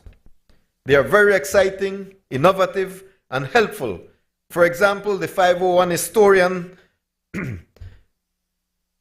is designed to assist teachers in developing lesson plans related to Belize's history, and it will be expanded also to cover other content areas shortly. It's an exciting time, Mr. Speaker, and the 2025-2026 budget will also add 70 new schools to the Connect Ed program, which is the Internet for Schools program. And we'll still continue to support the 213 schools that are already connected. So there will be 283 schools of the 306 that are connected to the internet. This now expands coverage to over 27 additional students across the pre-primary, primary, and secondary levels. By 2026, more than 4,000 teachers and 93,000 students will benefit from having access to all these technological integrations and innovations. It is important to mention, Mr. Speaker, that a school qualifies for free internet access if it falls within the internet grid provided by BTL. For schools outside of this grid, they will be connected as soon as the infrastructure is extended to their communities. The ministry continues to explore alternative solutions for these pending schools. In fact, Mr. Speaker, as the Honorable Prime Minister stated in his budget speech, $2.2 million in capital investments have been allocated for the Internet for Schools program for this budget. Mr. Speaker, especially in these current times, our focus must also be on more learning every day and at every opportunity. Because in our world, dynamism keeps multiplying and innovation continues to amaze and startle us every day and at an ever more increasing pace. Recognizing emerging national and global education developments, in 2022, the Ministry of Education and its partners introduced the National Curriculum Framework, the NCF, which is a competency-based approach designed to transform teaching, learning, and assessment in primary and secondary schools in Belize. During the 2023-2024 academic year, the National Curriculum Framework was implemented at the primary level, piloted at the secondary level, and launched at the pre-primary level. By the 2024-2025 academic year, the NCF was fully implemented across all three levels. These milestones reflect the impact of consistent and strategic budgetary investment aimed at revolutionizing education in Belize. And this 2025-2026 budget will continue to support teacher training and the development of national assessments aligned with the National Curriculum Framework at the pre-primary, primary, and secondary levels. It will also support the transformation of teaching and learning by providing high-speed, quality internet to these 283 primary and secondary schools.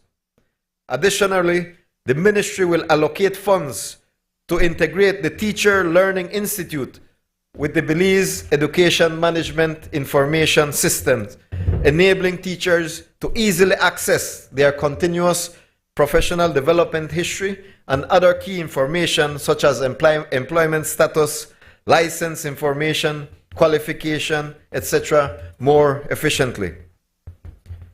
Mr. Speaker, I must make mention of our government's commitment to providing students with healthy and nutritious meals daily through our National Healthy Start feeding program. Because for us to learn and to produce, we must be properly nourished first. Good nutrition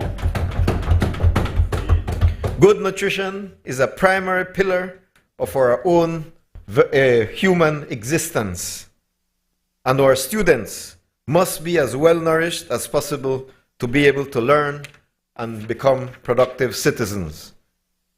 And so, Mr. Speaker, the Ministry of Education, Science and Technology will continue to sustain and to expand the National Healthy Start feeding program to ensure that Belize has more healthy students.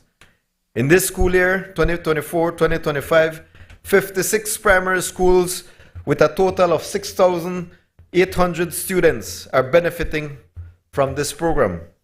At the secondary level, 22 high schools with over 8,000 students are beneficiaries of the National Healthy Start feeding program. And we thank the Republic of China, Taiwan, who had generously partnered with us, with the ministry, to fund this program.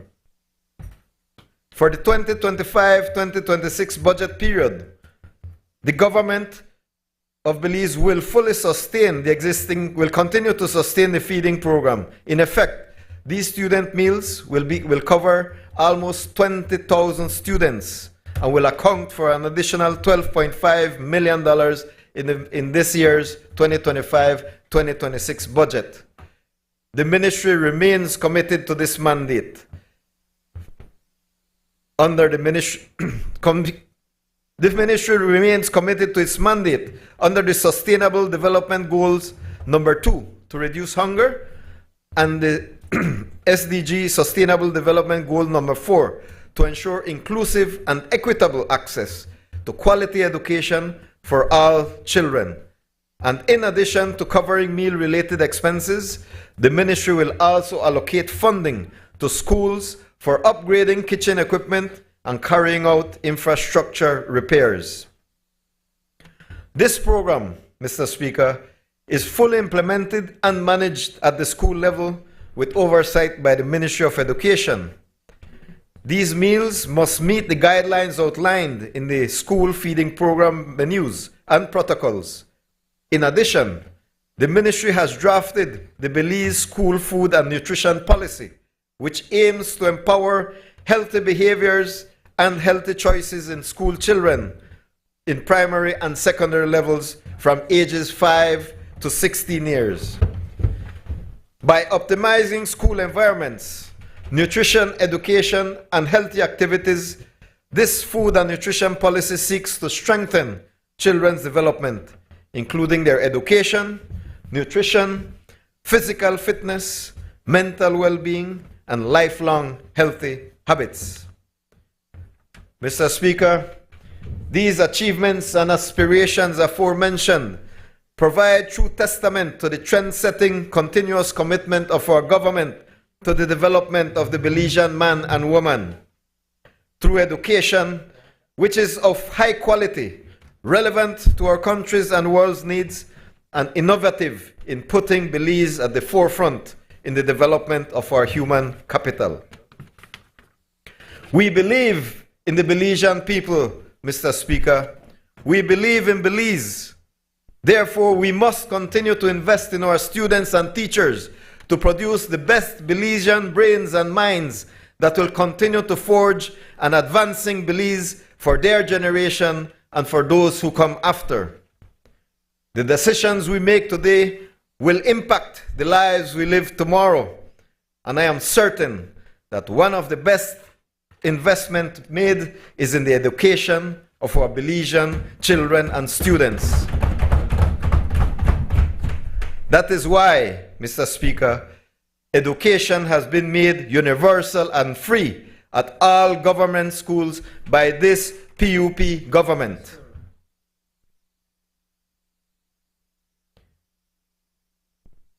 Over $10 million will be invested in the education assistance in tuition, uniforms, meals, devices, and transportation for the education upliftment program, the students in that program. And the progress, the enrollment in that program, Mr. Speaker, rose from 947 students to 12,000 students in those under 12 years. That's amazing in this short time. That is why new and innovative programs have been launched under this government. That is why an avant-garde school such as the ITSAT STEAM Academy was conceived, planned, designed, launched, and operationalized by this government. Because we are a government for the people, we are about development, progress, and growth that will benefit all Belizeans as equitably as possible. Mr. Speaker, please allow me to address some matters from my constituency of Orange Rock North. I want to assure the people of Orange Rock North that progress will continue under your PUP government led by the Honorable Prime Minister John Briceño. We will continue the paving of streets, the renovation of parks, the improvement of football fields with lights and bleachers, the improvement of basketball courts and other sports courts, the continuation of sports tournaments, the building of more homes, the issuing of lands, making lands available. Thanks to the Deputy Prime Minister and Minister of Lands, the people of Trial Farm will be getting the first batch of the lands that they applied for shortly. Thanks a lot. And that will continue throughout Orange Rock North, also identifying parcels that can be subdivided and given to the people who need it most, especially the first-time landowners and young family fathers and mothers. We'll continue with sports programs, and we will also continue with the assistance for education. I am here to serve and to make life better for the constituents of Orange Rock North. I will continue to push for the paving of the Santa Cruz San Antonio Road and the San Pablo Nuevo San Juan Douglas Road, the San Roman Road, as much as possible so that one day we can make it a reality, and I know it will happen. These roads are essential for the transportation of sugarcane and other crops to their respective markets. Hundreds of students travel on those roads daily to go to school. Hundreds of working Belizeans travel those roads every day to go to work in town or in Belize City. Hundreds of villagers travel these roads daily to take their produce to town or to Belize City or to buy necessities for their homes or for their work. As your area representative, I feel with you, and that is why I am working towards these goals, because it is only under a PUP government led by our Prime Minister, the Honorable John Briceño, that these developments have become a possibility, because we serve the people. We are here to serve the Belizean people. Only a PUP government cares for the Belizean people. Only a PUP government works day and night to make the lives of Belizeans better every day. Mr. Speaker, once more, on behalf of the people of Orange Rock North, I support this budget. Thank you very much. God bless. Honorable members, this meeting is now suspended and shall resume tomorrow at 9 a.m. Members, I respectfully remind you that to please be on time so we can be seated to start on time, since we have a long day tomorrow. Thank you and have a good evening, everyone.